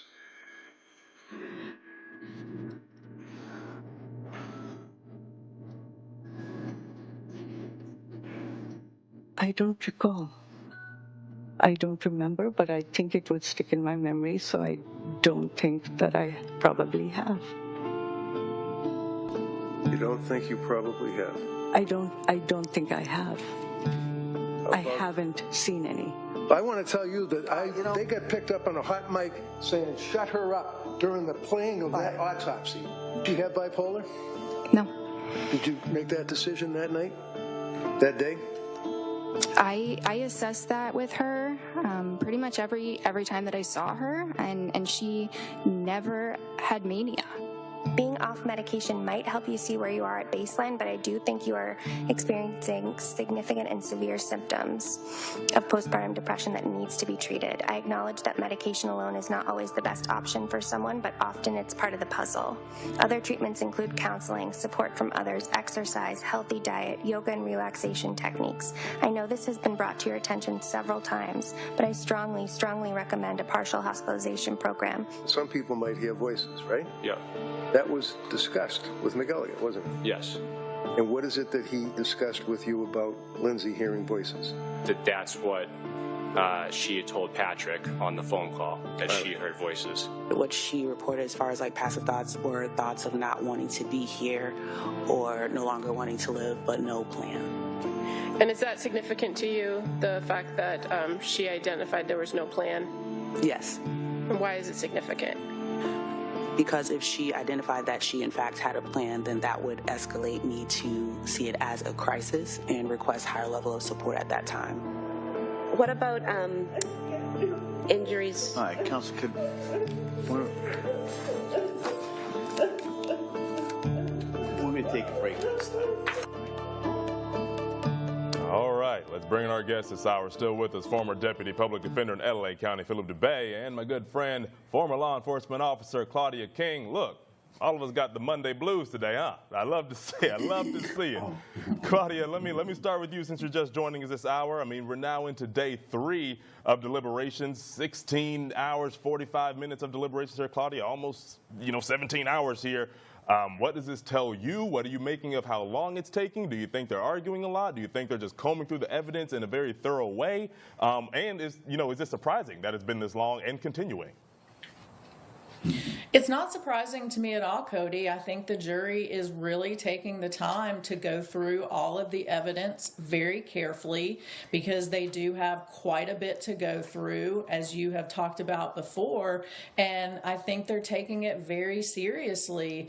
I did see where maybe 2 women wore pink today on the jury, and so I don't know if maybe they are arguing and that was like their subtle way of supporting Lindsay in the jury room, or if it was just a total coincidence. But at this point, I don't think there's anything to worry about as far as the time they've been out. Yeah, Claudia, I was reading something about that too earlier online. I don't know if it was confirmed or anything, but I did see some armchair reporting about the 2 women in pink that were on that jury today. I don't know. Well, I don't know how the judge would allow that, but we're not in that deliberation room. But Philip, just on the topic of what I think is maybe working in Lindsay's favor here, or the defense's favor here during this thing, is her documentation of seeking help beforehand. This wasn't just something that happened that day and then all of a sudden, hey, I'm crazy now. We saw, weeks and days leading up, and as you and I, Philip, have talked about, the mental decompensation. I know that analogy that you famously made about, the plane flying, and then all of a sudden the birds get in the engine, and then you just, it could deteriorate really fast mentally and everything like that. But I'm just wondering, Philip, on that topic, how important is that treatment leading up, that lead up here before everything happened? Because I could see, jurors could view that as evidence of someone desperately trying to get better. Or, Philip, I could push back because, sometimes people think us here are favoring the defense. I could see an argument to be made that it demonstrates awareness of what she was going through, of her condition, and therefore awareness of reality that will be in support of the prosecution. I cannot tell you, Cody, how often as a deputy public defender, we had mentally ill, unhoused clients being brought in off the street who were never treated and diagnosed for anything in their lives. And for the very first time, their own defense attorney is spotting symptoms of mental illness, and they get all the experts on board to evaluate the client and try to figure out what, if anything, ails the client. And for the first time in their lives, they're getting a diagnosis pre-trial, sometimes in their 30s and in their 40s. With Lindsay, it is not such a Hail Mary. She has a documented history of mental illness, and I think by all accounts, it was really unclear in the 11th hour what her ultimate diagnosis was. And I still think that symptomatically she was waxing and waning. She probably was not on the right inventory of drugs to keep her stable. And before they really had her sort of on the right track toward recovery, the disease, these postpartum psychosis, fluctuated so paroxysmally without any notice that she crashed, literally crashed. And the problem is that nobody really saw that coming. And I got to tell you, if it's one thing that's going to come out of this trial, Cody, is I think many of the medical schools and the residency programs are going to rewrite their curricula and their class syllabi, if you will, to include what they call the prodromal effects of postpartum psychosis. So doctors, psychiatrists, gynecologists, obstetricians, everybody can look for these kind of symptomatic clues and perhaps forecast or foresee a later onset of psychosis so they can nip it in the bud early. And I'm hopeful that that, at a minimum, is what comes out of this case. But that remains to be seen, separate and apart from the outcome of the trial. Claudia, while all this does exist, while the mental health aspect of it is not disputed here, the thing about it, Claudia, playing both sides here, there are still 3 dead children. The real reason we're here, Cora, Callan, and Dawson. I mean, that, I'm sure there's some confliction going on with that back in that deliberation room. And Claudia, I know you've echoed sentiments about the idea of the personal responsibility because, you know, how honest was she with her treating physicians at the time? Now, of course, there's the element of maybe I'm embarrassed to tell these treating physicians. I don't really trust them right now to tell them everything I'm feeling. But at the same time, there's the idea that maybe if you were as honest as you should have been, maybe we wouldn't be here. Yeah, I agree with you, Cody, and that's probably 2 of the things that the jury is struggling with because, as you said, we have 3 dead children here, and that is the one fumble that I think Kevin Reddington had during his closing, is he did mention the children, but then he really shifted everything to this poor victim, Lindsay, and said that the prosecution was tearing her soul out, whereas killing her children in psychosis is what should have been tearing her soul out. So I think that the jury is probably struggling with the victims, who are the children, and also the personal responsibility. And I'm wondering if that's why they wanted those pill bottles on Friday, to look at the number of pills and the prescription, because the prosecution talked a lot about that and pointed out, well, if she took them as prescribed, there's not enough missing and things like that. So I was kind of wondering if that's why they wanted the pill bottles. Philip, why do you think they wanted the pill bottles? That was actually one of the questions I was going to ask you. You know, is that bridging the gap between the competing theories here? I mean, they wanted the pill bottles and the knife. We're looking at them on the screen now. Don't really know why they wanted a knife. I mean, a knife is a knife. Maybe they wanted to test how sharp it was or something like that because of the whole idea of the prosecution's theory of insufficient methods to try to kill herself in the staged suicide. Don't know about the knife, but what were your thoughts on the request to see the pill bottles, Philip? I think some of the jurors were playing armchair expert. I think they were sitting back really wondering, first of all, was this really prescribed to treat a mental illness? Because if you look at the jury instructions, in order to find her not criminally responsible, they have to find that her psychosis and a lack of awareness and her unstoppability was due to a mental defect or disorder. That is, in fact, an element to get past, to find her not criminally responsible. So I think they wanted to make sure that it really was to treat some type of mental disease or defect. The problem is, to be fair to the Commonwealth and the process, if everything on the label was not introduced in evidence, in other words, the pill bottle label, it's hearsay. And you're asking the jury then to be able to review evidence that's outside the record. And that's illegal. We don't do that. We have rules of evidence for a reason. And that's why the court would not allow those bottles back into the jury room.